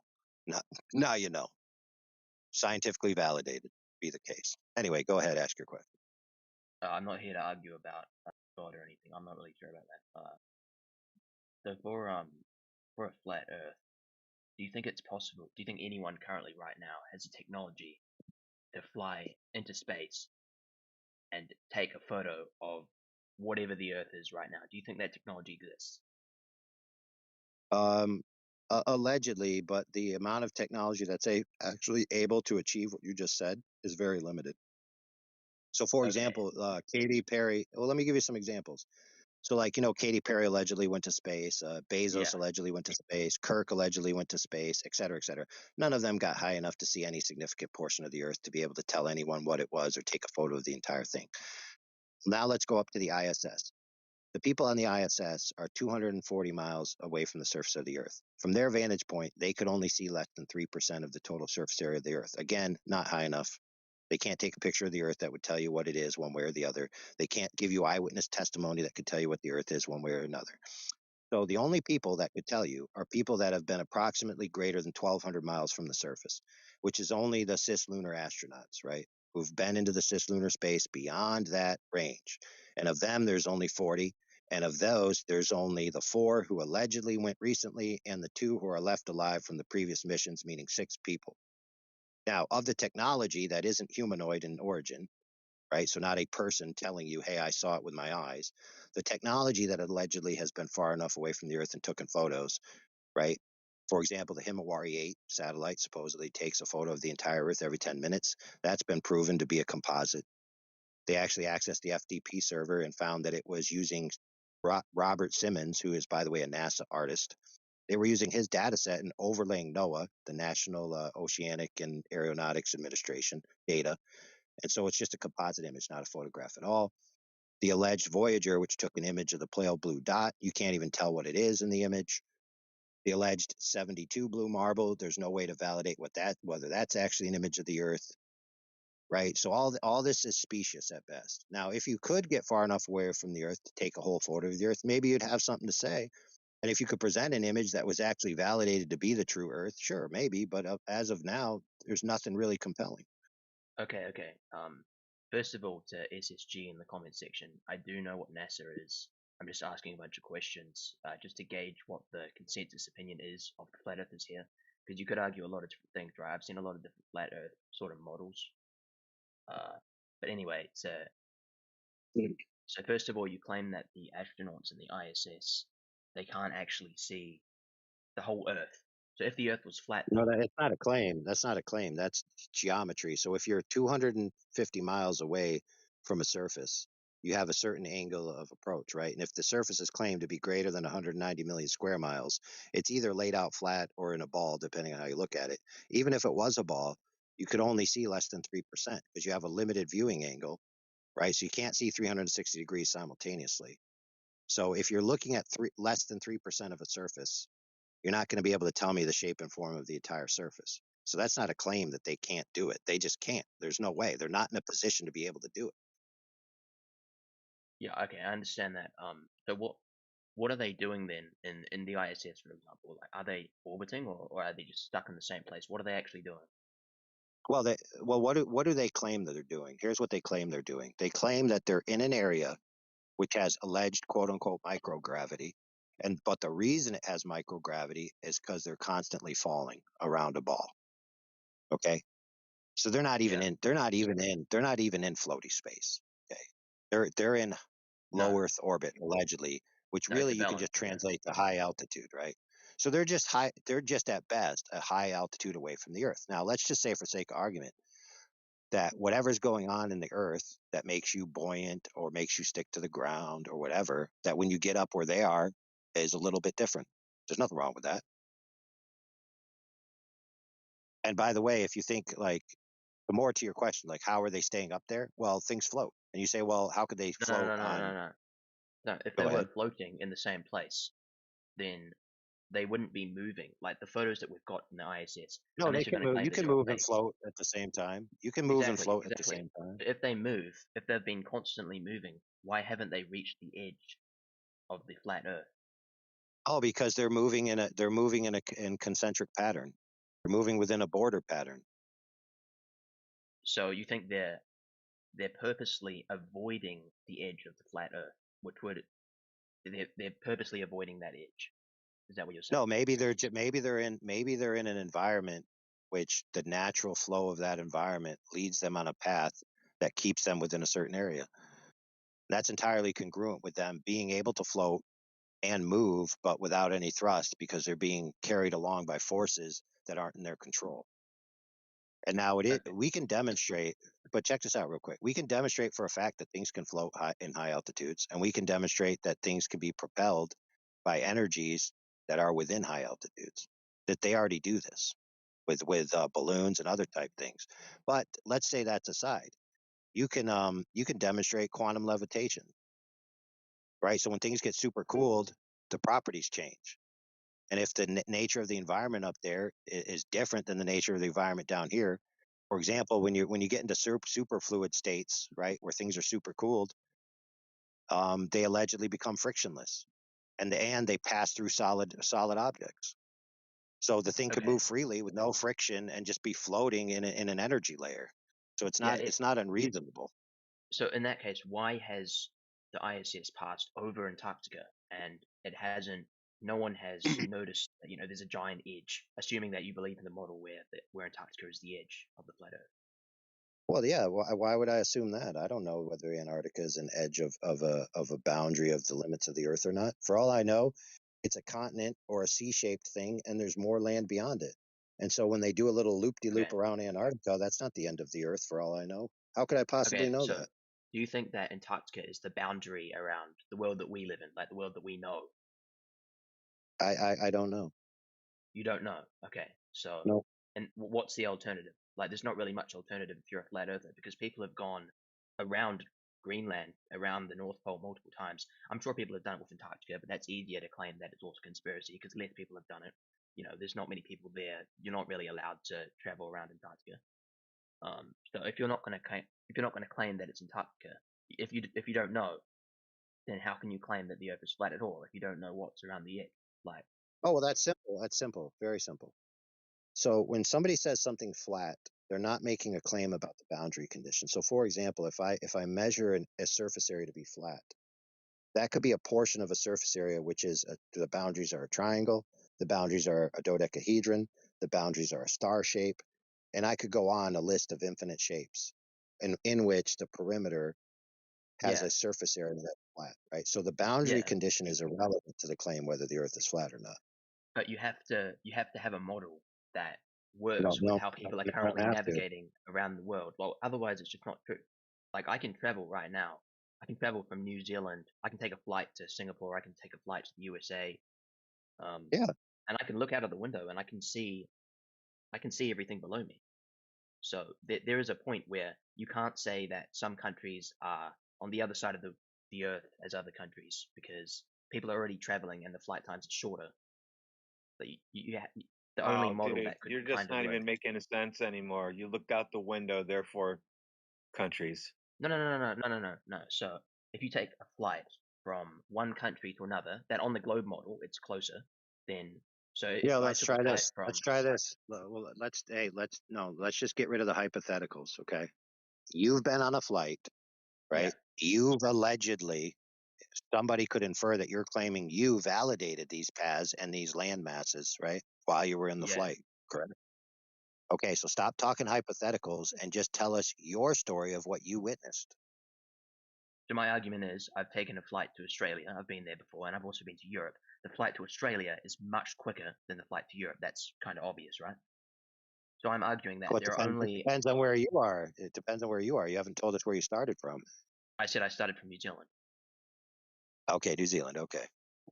So you have to have a model for the flat Earth where Oh, countries are roughly in the right position. You can't have a model where Europe is closer to New Zealand. Well, wait a minute. When you fly in a plane, are you affixed to the ground? No, you're in the air. Right. So your speed isn't limited by anything on the ground, correct? No, but since commercial planes are roughly traveling at similar speeds, you will No, that's probably not get to. true. Planes that enter jet streams travel much faster than planes that aren't. Sorry, say that again. If you enter a jet stream, you travel much faster than a plane that isn't. If you enter a jet stream, now I'm not super knowledgeable about aviation. So then, what about the planes that don't enter jet streams? Like this is all a big if. I could Europe 100 times and to Australia 100 times. I'm always going to get to Australia faster every time. So all I'm claiming is that you have to have a model that roughly preserves where everything is in the globe model because that works pretty well as for the flight times when we're getting to places. you don't Sorry have for a not being globe, very though. clear here. Yeah, you don't have a globe, though. Isn't New Zealand to Europe shorter no matter what map projection you use? What? New Zealand to Europe? What are you talking about? New Zealand Here, is on hold the other on. side of the earth. to Australia, Europe. you mean? Oh, yeah. New Zealand is right next to Australia. It's always going to be faster. So, like, if you drew a Oh, boundary, wow. So if it's right next to Australia, it's always going to be faster, and Europe is further. I mean, how does it even make sense to say it takes different? Of course, it's going to take different. Duh. yeah, of course. So I'm saying that if you had a flat Earth model where New Zealand was on one side of the disk and Australia was on the other side, on the opposite side, if you This guy's drew the boundary confused. in He between thinks those we live colors, on a disk. He thinks we live on some kind of a floating disk in space. no, I think you think that if you have a flat Earth model, right, you have to have some countries or some territories on one side No. and some territories on the other side. Okay, No. then what are you arguing? New Zealand is You're New the one Zealand trying to argue a southeast. model. We don't have a flat Earth model. So if you Well, don't isn't know New what you Zealand believe, then what do you southeast even from believe in? Australia anyway? No, answer my question. If you don't know what you believe in, if you don't Oh, know, I don't. It's not a belief. Earth is flat and stationary. It's measured that way. So you don't have to believe in it. You can just go do it yourself. You can go measure it yourself. so if you believe that Earth is flat and you can't define where the edges of, No, or it's even if there are flat no and edges, if you can't define stationary, where places are, it's and it flat and doesn't require stationary. belief. It doesn't require belief because you can just go measure it, like planar surveying. You can just go measure it. So you're Holy really going to crap, claim dude! that you can just put a level on the ground and just say, "Oh yeah, this is flat," so the entire Earth is flat? Yeah. Yes, No, but that's how you anyway, New start. You start Zealand, New with the full Zealand, New water. Zealand is southeast from Australia, so you'd have to pass over Australia to get to Europe anyway, dude. That doesn't even make sense to even bring this up as an argument, dude. Exactly. I'm saying that if you were to draw a boundary between New Zealand and Australia, because a flat Earth is always going to have a center, like something in the Why center would I draw of a the plane. boundary between New Zealand and Australia, dude? Because you're doing it with Why are you Antarctica. making up a Antarctica flat is Earth most model people, for most us, flat dude? Earthers do it with Antarctica. Why are you making up a flat Earth model saying now we have to have a center also? Because all flat Earth models will have to have it. When you look That's at the our model that world you're right now, making up. We don't have a well, model. You there's made up a no other model. possible way. There's no other You possible made way. up the model though. You can't use your model in here. I'm saying any I model think he's can under the work. misapprehension that the flat Earth has to end at a certain azimuth or a certain latitude or something. Okay, I'll explain everything again because I think you guys are misunderstanding me. If we have the Mercator projection, let's say, the globe as we know it now, or the flat Earth or whatever, the countries that are common knowledge on the internet, you can just search up world map, right? You get the Mercator projection. If you have a flat Earth, if you have a flat Earth, either the center of the flat Earth, or even if it goes on forever, the center kind of has to be Greenland because people sail all the time from, let's say, from like Russia to Canada, for example. You can go right there in a straight line. And by center, to the people who are asking that, I mean the point where the rest of the world. I'm sure you've seen the Antarctica, the flat Earth models where Antarctica sort of surrounds everything, right? That's the only one I can see working because people are traveling. No straight lines on it. What do you mean no straight lines on the globe? No, that doesn't explain the sun rising in the southeast and setting in the southwest in the winter, and rising in the northeast and setting in the northwest in the summer for me in Ohio on a globe or your flat Earth model that you created. So I'm arguing though, how is the distribution of countries and like what this guy just posted, like how are the countries actually distributed in flat Earth? Are you guys saying you don't know? You just know that the Earth is flat. You don't actually know. Well, yeah, we know it's not a globe. Yep, and I live in Ohio. I don't really plan on going anywhere. It's nowhere really fun to go.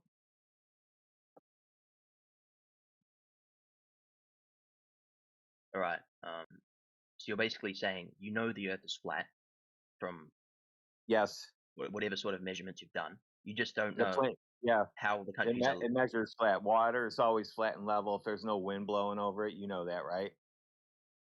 Yeah, water because of gravity. So gravity makes things flat then. Okay, I'll give you No, gravity. gravity doesn't made make the Earth things flat. Yeah, gravity. Yes, you just said. I said water is always flat and level, and you said yes because of gravity. So gravity Earth made the Earth flat. I agree with you.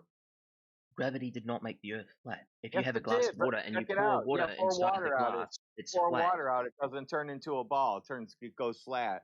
So obviously, Because the gravity center of makes things gravity flat. is at the center of the Earth because that's where the center of all of the mass is concentrated. Center. By No, center, yeah, I mean water at the spreads Earth's core. out. It doesn't. Water spreads out. It doesn't like go to a point. No. That's because when all of the mass in the Earth, so gravity. What he's trying to say is he's flat means curved to him. Oh no, I'm not trying to say that flat means curved. No, I'm trying to say we're not that. doing that. How did you get to this point when you guys were just talking about water? You both agreed on the flatness of water, and then you started talking about gravity. And then I agreed with him that gravity makes things flat. I agree. If you took water into space, yeah, and it then would he become a started circle. going. No, then he backtracked. He Hold backed on. into the water. Hold on. I can answer this. All right, so I can simulate space in my garage because I have a vacuum chamber, so I can simulate that. So I can put water in my vacuum chamber and then simulate space, and water turns into gas and leaves the vacuum chamber. So what happens in space? if you look at the astronauts on the ISS, where they're in that free No, not floating them. state, Not them. they take You water said out, in space. and it's in a circle. It's a sphere. Oh, that's in a pressurized room. Yeah, We've that's got air pressure making liquid water. We've got air Yeah, pressure here on Earth yes, as it's well. air pressure, right? You have air pressure that makes the liquid water. But since you Yeah, think you live but on a ball in a vacuum that's in the vacuum of space and there's nothing surrounding you, just launch a rocket and fly into the vacuum. What's holding the water in the air down? Can we just take a moment to realize that a globule of homogeneous substance is held together by intermolecular forces? Has nothing to do with gravity whatsoever. The reason I said that water, the reason you guys made the argument as well, you guys said that water is flat when I poured it into a cup, and I said that's because of gravity. And then you guys said, well, no, that means that because this water becomes flat You from said it. gravity, You the said Earth it's must flat be because flat of from gravity. gravity. You said it's flat, and I just agreed with you. No, I said that when you pour water in a cup, eventually it will settle to a point where it will appear flat because of gravity. That's because Right. the center of gravity Gravity makes things flat. underground. It's in the center of the No, core Okay, of the Earth. that's interesting. Let's pick up the That's story. interesting. Let's agree. But then let's extrapolate that. So when does that water that appears flat become curved? Go ahead. When does the water that appears flat? Right. So the This, water is being held down to the surface of the earth and it appears flat. Appears yeah. flat in your bathtub. It appears flat in your swimming pool. It appears flat at your lake down the street from your house. It appears flat on the bigger lake when you go down the street a few more miles to the state park. So when does it start to curve? If you were to like somehow snap your fingers, make all of the solid matter in the Earth and the mantle in the Earth's core, if you were to make that disappear, but if you keep the gravity that generates because of the amount of mass, and you were to go to the center of the Earth, and you were to No, scoop out the dude. glass of water. Could you stop going into fiction land, please, and just demonstrate the No. reality? This is how Oh, no. globe We is got to think, stay right? in fiction land. Okay, I understand. Let's agree. This is Since how we were globers using a think. point of This is how agreement. No, globers think, right? Let's agree that we're now going from reality into fiction land. Go ahead. Tell us about your fiction land. It's true. I've never been to the center of the Earth, so I get what you mean. Nobody But has. if I were to pour out a glass of water, it would then turn into a You have no circle in the idea. center You of the have Earth. no idea what it would do, sir. None. In the Zero. center of the earth, the glass of water. Hey, listen. Let me help you out. Let me help you out, friend. So It's a thought there's experiment a lot of because the claims. Listen, center let of me help gravity you. is so deep in brother. the ground. Brother, let me help you. So there's a lot of claims about what's going on under the earth. But the only hole that's ever been dug in the earth to validate any of these claims of any significance is called the Kola Super Deep Borehole. They dug 8 miles down and they did not accurately predict what was from the top to the bottom of the 8 miles. So if they can't predict what's going on 8 miles deep, they have no clue what's going on in the center, and neither do you.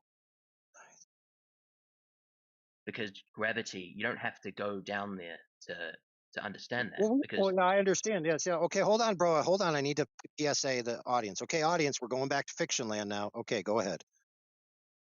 you don't need to go down into the center of the Earth to verify that gravity works the way it does. But scientists have been looking at that, like the way that planets orbit around the sun. That we already know how gravity works as a human race. It's already been done. There were philosophers who proved that the Earth Sure, it wasn't flat. has. Yeah, tell us more about your fiction land. So why is my land a fiction land and yours isn't? Where is your Because you're evidence talking that about the Earth things is that flat? have never been observed in the history of humanity, dude. No one has observed a flat Earth either. Oh, yeah, you have. You have every time you went out and saw flat water. You were just too indoctrinated with the idea. You were just indoctrinated with the idea that water's curved. So when you look out and saw the flat water, you said, you know what, this water's really flat, but it's actually a giant globe. Because the Earth is so large, I wouldn't be able to tell the difference. You can see Earth. Oh yeah, perfect. I agree with you. So here, let me give you a line of logic. Friend. Right, go for it. I'm dating the most beautiful supermodel. And the reason you know that I'm dating her is because she's so busy, she's never at my house. Wow, look around. She's not at my house. Therefore, I'm dating her. Wow. I don't see how that's related at all. Yes, evidence of absence isn't evidence of presence, sir. By you Exactly. conceding that you can't, no, exactly. So now you have to prove the positive case that flat water is actually curved, not just excuse it away by saying, well, it's obviously curved because I can't tell it's curved. Because when you can actually observe it, you can see ships going over the horizon. They disappear. That's not observing curvature. That's observing a ship disappearing. I thought you were trying to tell me you're observing curvature, so you seem to be confused. You can see the ship. It will slowly disappear downwards over the horizon. Sounds The like sail you're will go down. I've seen inferring, videos dude. of it. Yeah, that's inference. So he's seen it, and now he's seen a video of it. Well, I'm not a That would be walking source book. dude. Relax. Wouldn't that be just inferring it? I doubt you guys have seen a flat Earth. I mean, it's too possible. Dude, just answer the question. Wouldn't that just be an inference? Well, in what sense? Like at the end of the day, everything that we know, like most things we haven't seen firsthand. boy. We're relying on other people's Here we go. first-hand All knowledge right. to do that. Okay, fair enough. Let's say you saw a boat disappear and you thought you saw Earth curvature when you actually didn't. You just saw the boat disappear and then you inferred Earth curvature. Now, Yeah. for the boat to disappear because of Earth curvature, it has to be behind the curve relative to you, correct? There would have to be a curve in between us, me and the boat. Yeah, if it was caused by a curve, there'd have to be a curve in between you and the boat. Now, according to the geometry of the Earth, it has a radius, 3,959 miles. It has a curvature rate, right? And so that puts the horizon at a specific location where your eye line would intersect it and would then be obstructed to the eye line of the boat, correct? So there's a point where the crest of the curve kind of where I wouldn't be able to see past that crest, and then I would only see the Correct. parts of the boat that are above. Okay, yeah, I get what you mean. Yeah. Right. So that means that would be a physical location, right? That exists. At which point the crest of the curve? The crest of the curve, right? It's at a Yes, specific okay. geometric location. Okay, so here's the problem, friend. Yeah. You say we can't see the boat because there's a hump of Earth curve in the way. Here's the problem. We can see the horizon behind things it's supposed to be blocking. We can see boats 30 miles away. No boat is tall enough that exists to be seen 30 miles away based on the geometry of the globe Earth. So your idea that this is a geometric location that's blocking boats is erroneous. Not only that, but I can see the same effect on lakes that are smaller than the alleged curve would even produce a hump significant enough to block the boat in question. And I have many video and photographic evidence of this, and so do many people. In actuality, what you actually find when you go out and you look at the horizon, that the horizon appears to be in different locations all the time. And so it's clearly not a physical location. The horizon is an optical phenomenon, not a physical edge of an earth ball. It's subjective where it is, depending on where you are. Subjective.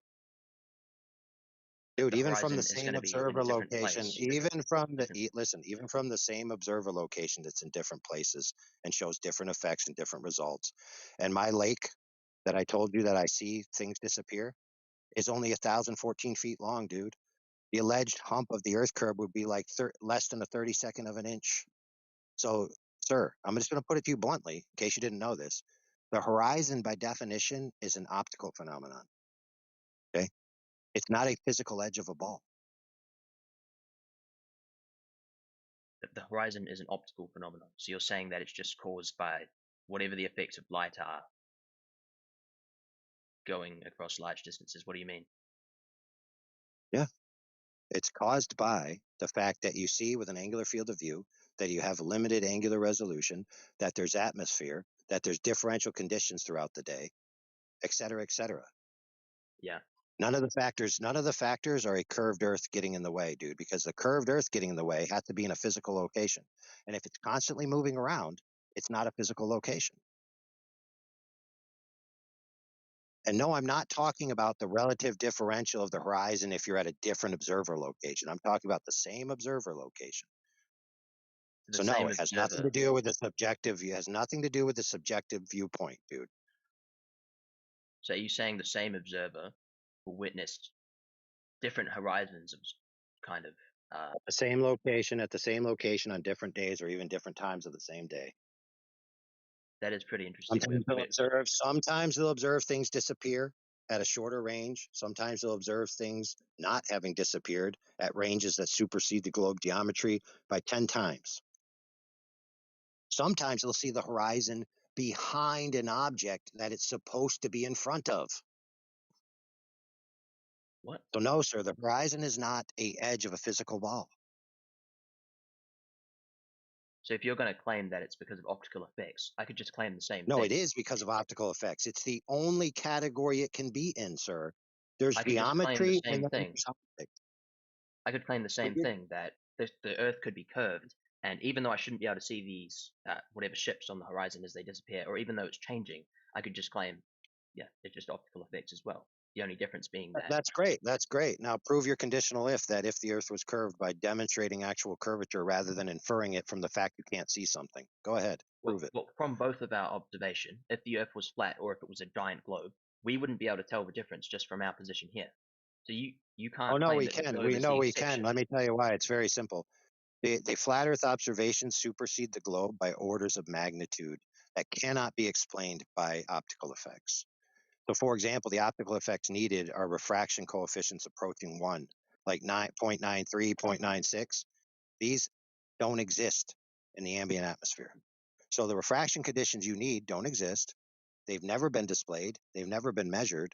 And in the observations that supersede the globe geometry, the destructive effects of those conditions that must be there aren't present. So you're saying it's impossible on a globe Earth for refraction to explain what we witness? Yep. Okay, well, there's a lot of ifs going on now. First of all, I'm not actually sure if what you guys said about the ships that they shouldn't be seen from a vantage point. I'm not entirely sure that's. Hey, dude, if you're on a coastline, right? Yeah. And you're looking out at a ship 30 miles away, and you're let's say you're a 6 foot tall person. First off, your horizon's going to start approximately 3 miles away, but the hidden height after the curve begins, it's going to extend out to greater than 300 feet. In fact, I think at 30 miles, it's 400 feet. No ship is 400 feet tall. So it would be below the blocking that is caused by the Earth curve. So no, you shouldn't be able to see any ship at 30 miles, period. Okay, I haven't seen a ship at 30 miles.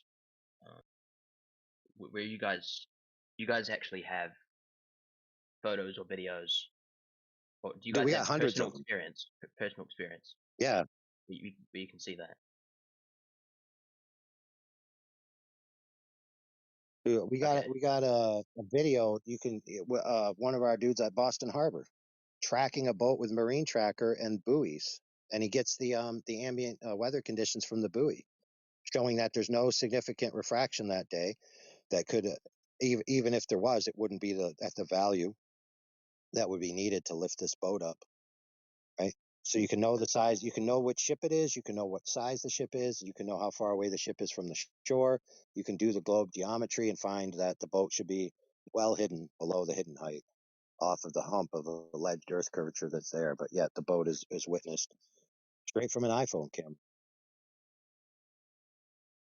Okay, I'm not gonna lie. I'm not actually a global fucking geographer or anything. So I'm out of arguments here. Like,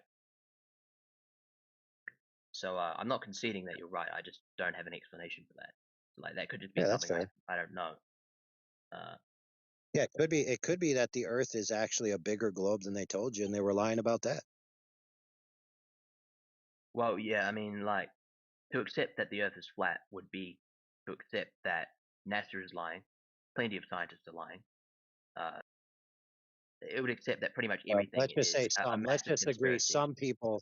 Some people would be knowing the truth and then telling you a falsehood contrary to the truth that they know. But not everyone would have to, because most people actually aren't in a position to know whether the Earth is flat or a globe, and they're actually just operating on models and subsystems, and so they have no firsthand knowledge of what the shape of the Earth is at all, and they're just operating under a belief assumption. Yeah, I mean, to be honest, I am just believing what scientists are currently saying. I don't have anything better to believe because I haven't seen it firsthand. Now, usually with Yeah, this that's sort of fair. thing, But you know if what's you're not, interesting, brother? what? You know what's interesting What's that? is if you have any modicum of expendable income, and I'm talking less than $100, Yeah. you could go witness this for yourself by the end of the month, depending on where you can travel. You could do tests to see if the claims of the globe geometry are true. For example, I go to my personal lake, which is only like 5 miles from me, and I've done plenty of tests debunking certain globe claims. So, And it so only correct me if takes I'm it only takes the debunking of one of their claims to start to realize that maybe I don't know what I thought I know. so I accept there are plenty of things I don't know. So I'm just saying I'm not knowledgeable enough as a scientist, or even if I haven't done enough personal. If you're going to say that Well, have you that ever heard counts, this claim? Have you ever heard this claim? I know her in a biblical sense. Have you ever heard that said before? no, I haven't. So well, let me put it to you like this. A lot of people know, let's just say your wife. A lot of people know your wife, but Yeah. you know your wife because you've experienced her on a level which nobody else has. Now, many people, they walk around thinking they know the globe, but very few people actually know the globe. And when they go out to try to feel the globe, and to get intimate with the globe and to make love to the globe, they find out that the thing they thought they knew wasn't actually there. So, for example, I'll give you an example, a concrete example. A man, a physicist, PhD level, specializing in optics, photo something or ametry or whatever, where you like measure things with light and lasers and stuff. And so he came upon the idea of flat Earth, kind of like you might have, and he said, you know what? I'd like to go out and test it and find out. So he took his knowledge, he took his lasers, he went out and did some observations and some tests and measured some water using his techniques and his expertise. And then he concluded at the end of his journey, there's absolutely no hump of water in between point A and point B. I'm just measuring a flat Earth. I have to concede the Earth's flat by my own direct measurements. And we actually have a bunch of his videos you could watch, see his journey. And his name is Dr. John D. That's a moniker. I don't know his actual first name or last name. Okay. But I actually think he has some evidence in there where you can actually check up on his credentials if you want to. But you can actually verify everything he does. He's very, very forthcoming on data points and his methods and why he's doing what he's doing, showing you the equipment, saying how it works, all this stuff. Well, yeah, but there are also people who have proved, and I use, obviously I can say, both of us can say proved for contradictory statements. So, take proved with a grain of salt. There are people though, there are flat earthers who tried to prove the earth was flat and accidentally proved it was round. No, I'm sure you've never all seen the happened. YouTube video. Never happened. You're claiming Never that's all fake. happened, sir. So from No, no, my no, perspective, no. Think about it this way. Think about it this way. I'll give you an example. So there's a famous one in the Netflix documentary Behind the Curve, where a person named Jaron Campanella allegedly was going to do a laser test setup to shoot a laser through differential heights of cardboard holes and then to Yeah. see if it hit the other side, assuming that if it was in a straight line, it would hit the other side. And if it was obstructed by curvature, obviously you couldn't curve the laser to hit the target. Now, the problem is he burned the laser and they actually used a flashlight. Not only that, but when they did the setup, in the documentary, there's no evidence of where they placed the cardboard, how far away they were from the sight lines, even if the cardboards were in a straight line. Also, the math that you do on there, Jaron would have to be 17 feet tall for it to even work, and he's not 17 feet tall. So the whole setup was a sham. There was no legitimate test done at all. And you'll actually find that there is no comparative laser test demonstration of Earth measurement on the globe side, except TV shows like the one we just described. And they're very speciously done, no data.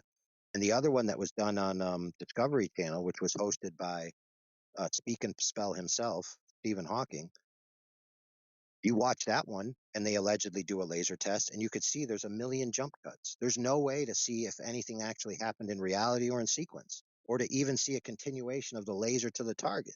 And there's no data of where they were or anything. Not only that, but there's actually evidence that they scrubbed So, for example, if you do a scrub on a frame and then you add an image to a frame, you'll get artifacts from the previous frames. They're literally trying to say that they hit a helicopter behind the curve of the Earth. And when the helicopter goes down and the helicopter comes up, you can see the same birds flying in the exact same pixel for pixel motion that they were in the previous frames, meaning they edited the image.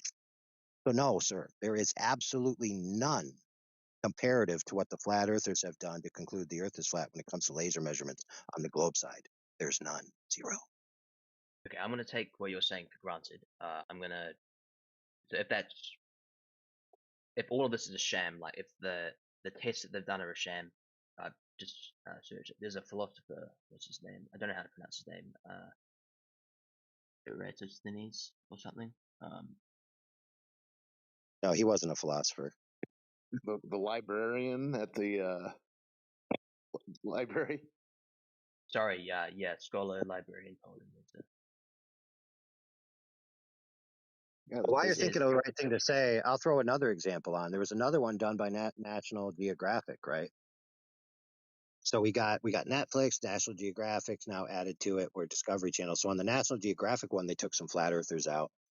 One famous one being Mark Sargent, and they were going to do a test on a lake where they were going to prove that boats disappear from the bottom up because of the horizon.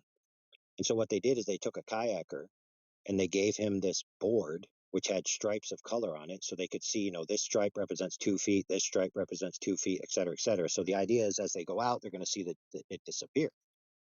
So what's funny is the guy starts going out, and to be fair, the bottom of the board does look like it's starting to disappear. And then the girl who's the host says, "Hey, look, it's disappearing because of the horizon." But guess what? As she's saying it, the filmographer is looking out over the water, and you can see the horizon behind the boat. It's literally embarrassing. Yeah, I haven't watched any of these, so I'm kind of have to take your word for granted on all of these. Honestly, I probably should have come in here with probably should have prepared before I came in here. I just sort of came in here by myself. Yeah. There is You know something what's the best part about those? The best part Yeah. about those that I mentioned is they were distributed on publicly accessible free channels like Discovery, National Geographic, and Netflix. And I mean, yes, you do have to pay for Netflix, but you can get it for free if you really want to. But the point is that everybody can go watch it. Yeah, of and course. just But you can see draw that different it's all conclusions. nonsense. People will draw different conclusions all the time based on what you see. Like, obviously, so do you accept that mainstream media will generally say that the Earth is round? Well, yeah, most people agree that the Earth is a globe of some kind, right? Yeah. Like that's generally what people believe. Sure. So if you can only draw the conclusion that the Earth is flat, they're not going to publish that. So of course you can Right. you can draw real different quick, conclusions for different things. just Yeah. 1 second. You said that people come to conclusions for what they see, but the issue with the globe is that nobody sees the globe, and still people conclude that it is a globe. Nobody observes the globe, but they conclude it is a globe somehow. And no one observes the entire flat Earth as a whole, but you guys have your own reasons to conclude that the Earth is flat.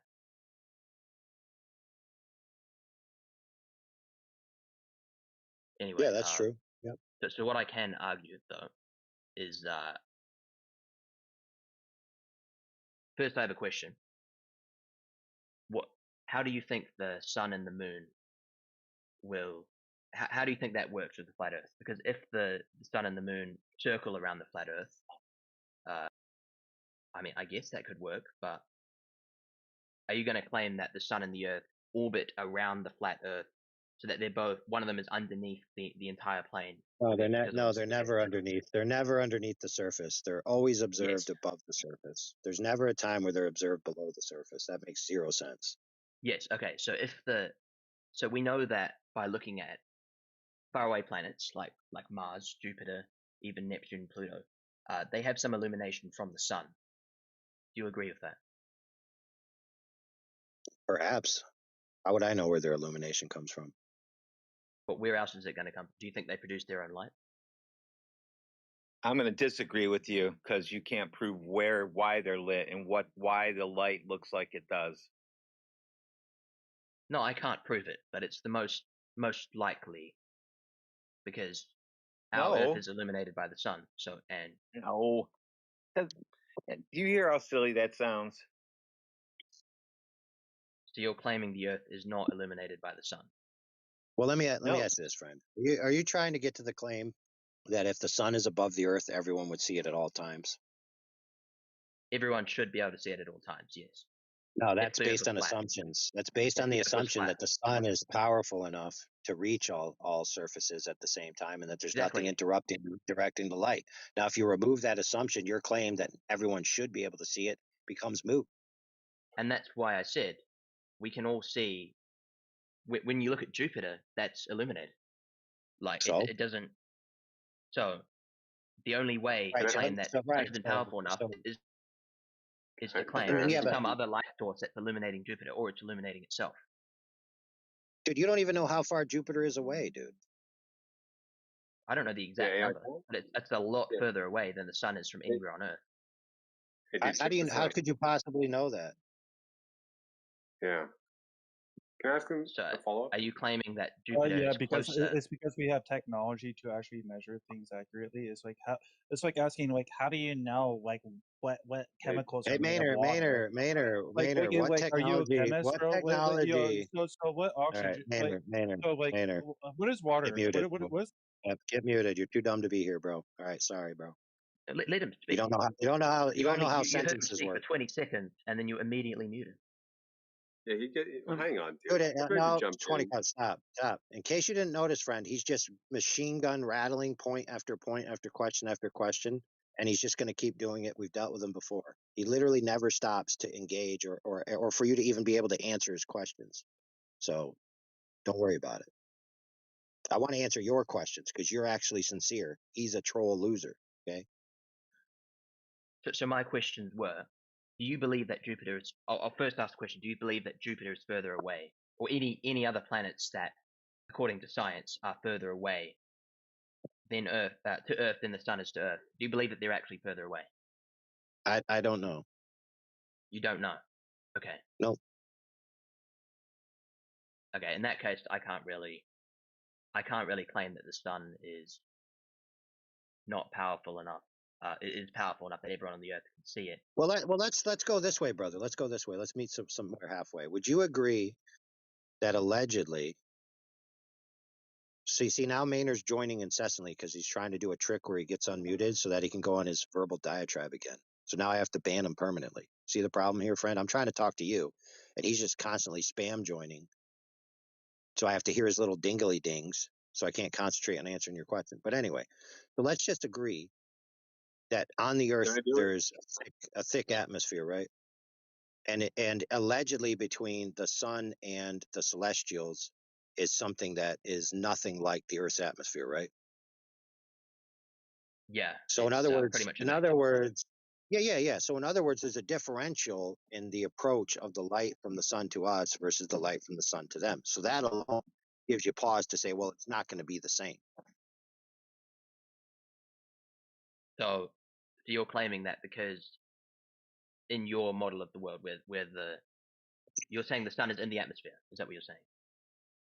No, I'm saying the light from the sun is passing through atmosphere to reach us, and it's not supposedly passing through atmosphere to reach other things that may or may not be lit by the sun.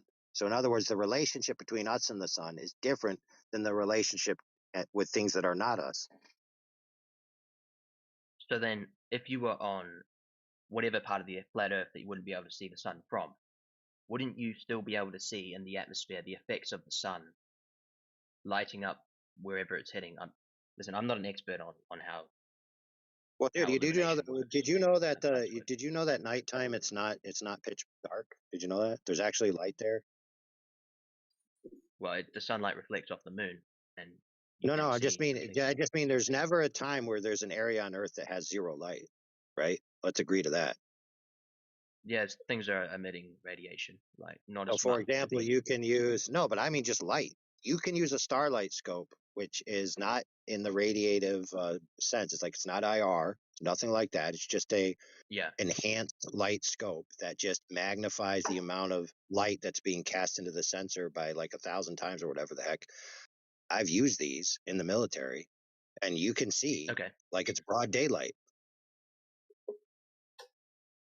Yeah, there is light. It's not pitch dark. I agree with that. I have another. So if you can't see the sun because it has to pass through the atmosphere to get to us, then why can you see Well, dude, I stars can't at night? listen to this. I can't see the sun where I live, and I live in a mountainous region, and there's a valley between these two mountain peaks, and you can go up on one and look at the other, and you know how far Yeah. apart these mountain peaks are. And when I look at the sun, it looks to me like it hasn't even passed the other mountain peak yet. But on certain days, I cannot see. I can see daylight, but I can't see the circle of the sun. So the most brightest part of the sun, its circle itself, is impossible to see in the You middle could of the have day. a cloud in front of the sun and you could still have daylight. Like just because you don't Right, see or the just sun itself, ambient, you yeah, still have or just daylight. ambient haze. Yeah, you could also just have ambient haze, so that the sky looks like there's zero clouds. It's daylight in the middle of the day, but the sun circle cannot be seen. I experienced that plenty of times. So if the daylight sky, right, when the sun is overhead and at its brightest and strongest, the sun circle cannot be seen. And when we know that when the sun recedes and it approaches the horizon, it's 23,000 times less luminous, then the idea that if the sun keeps going away, eventually you're A, not going to be able to see the sun circle, and B, not going to be able to see a significant amount of light coming from the sun to where you get the impression that it's dark out. That's not unreasonable. So how come people in the nighttime can never see the sun? So if you're in whatever part of the flat Earth that the sun currently isn't, I'm not entirely sure how you think it works. You can never see the Listen, sun. I can give you a model. I could give you a model right now of a flat Earth, allegedly. Just a arrangement of the continents on a piece of paper, printed out from a You printer. could do that. Just But hold during on, brother. Let me nighttime, finish the setup. Thanks. So I could print this out, and then I could put a differential media on top of the flat Earth printout, and then I could put a single light source above it, and you'll see that it's impossible for that single light source to reach all points on the surface. I'm going to post it. You go ahead and talk what you're talking while I pull it up for you.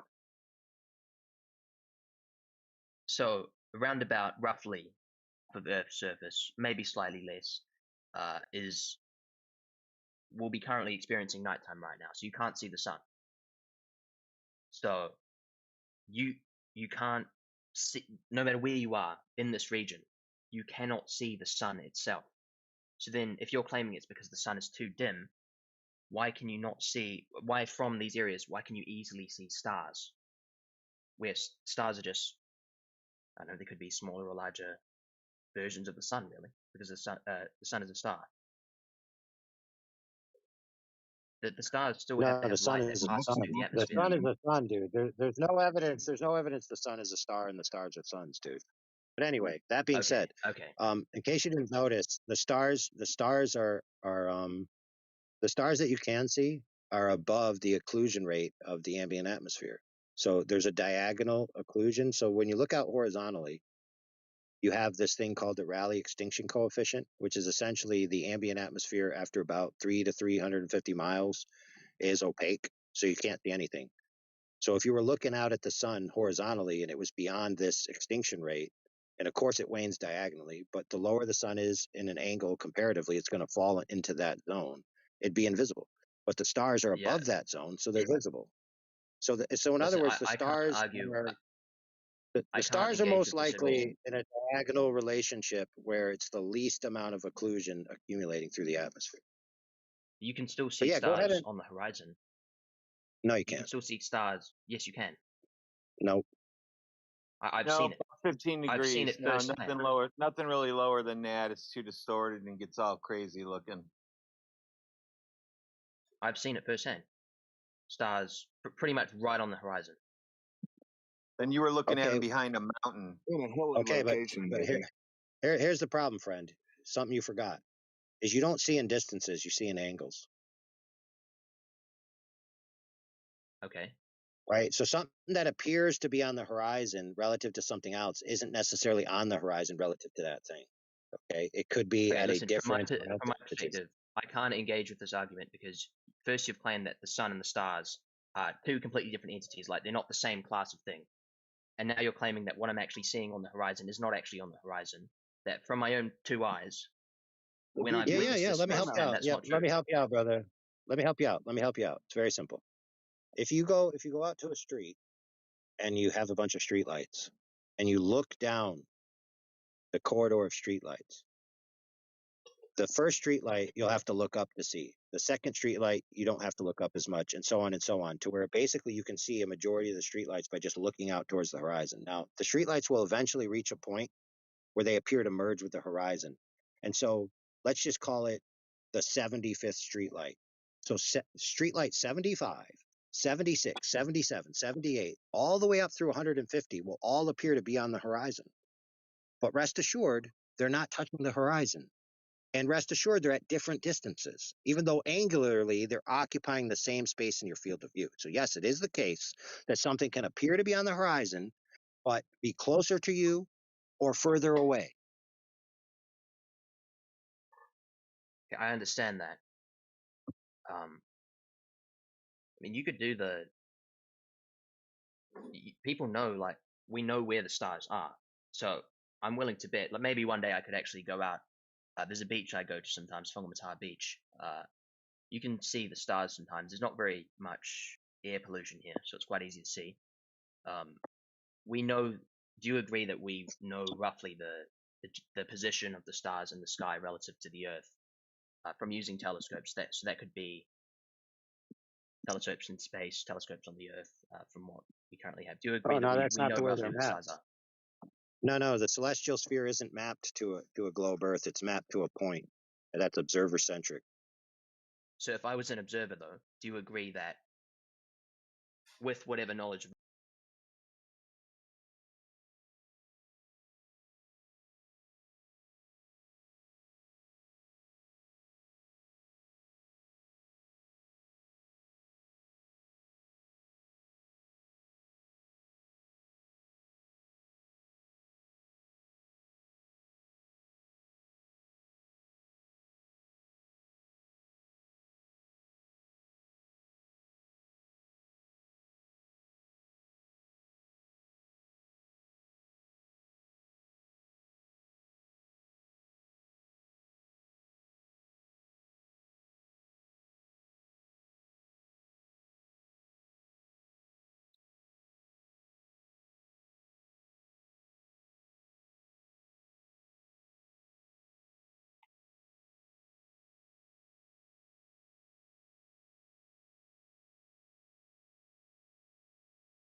Oh, heck yeah, buddy.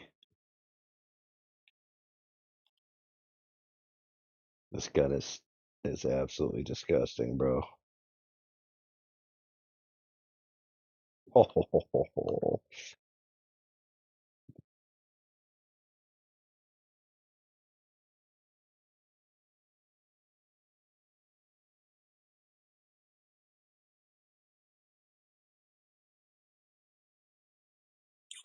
My ex girlfriend was a cerebral bore. I know, right?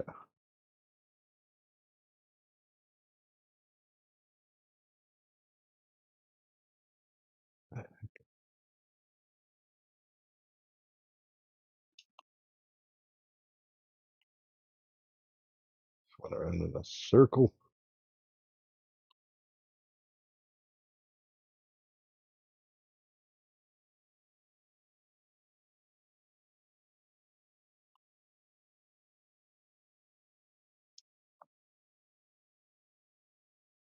Dude, this gun is ridiculous. Check this out.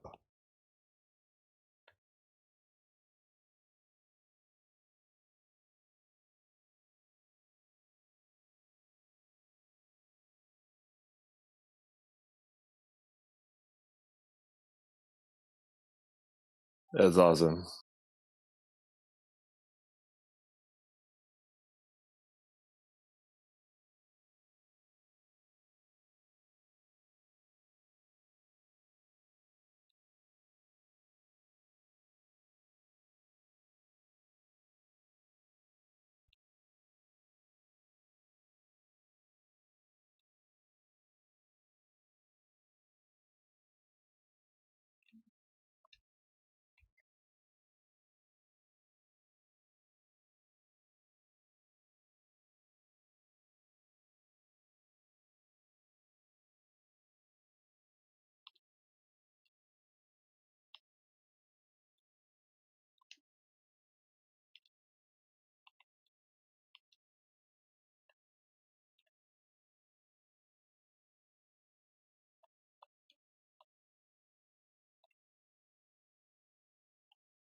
Spider.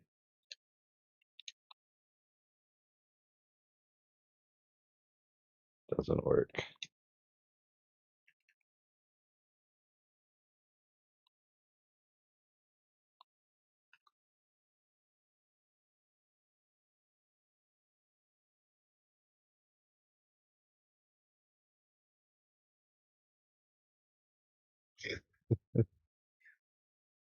Oh my goodness.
Get over there.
Oh man.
All right, I'm lost in this game. All these maps, all these teleports.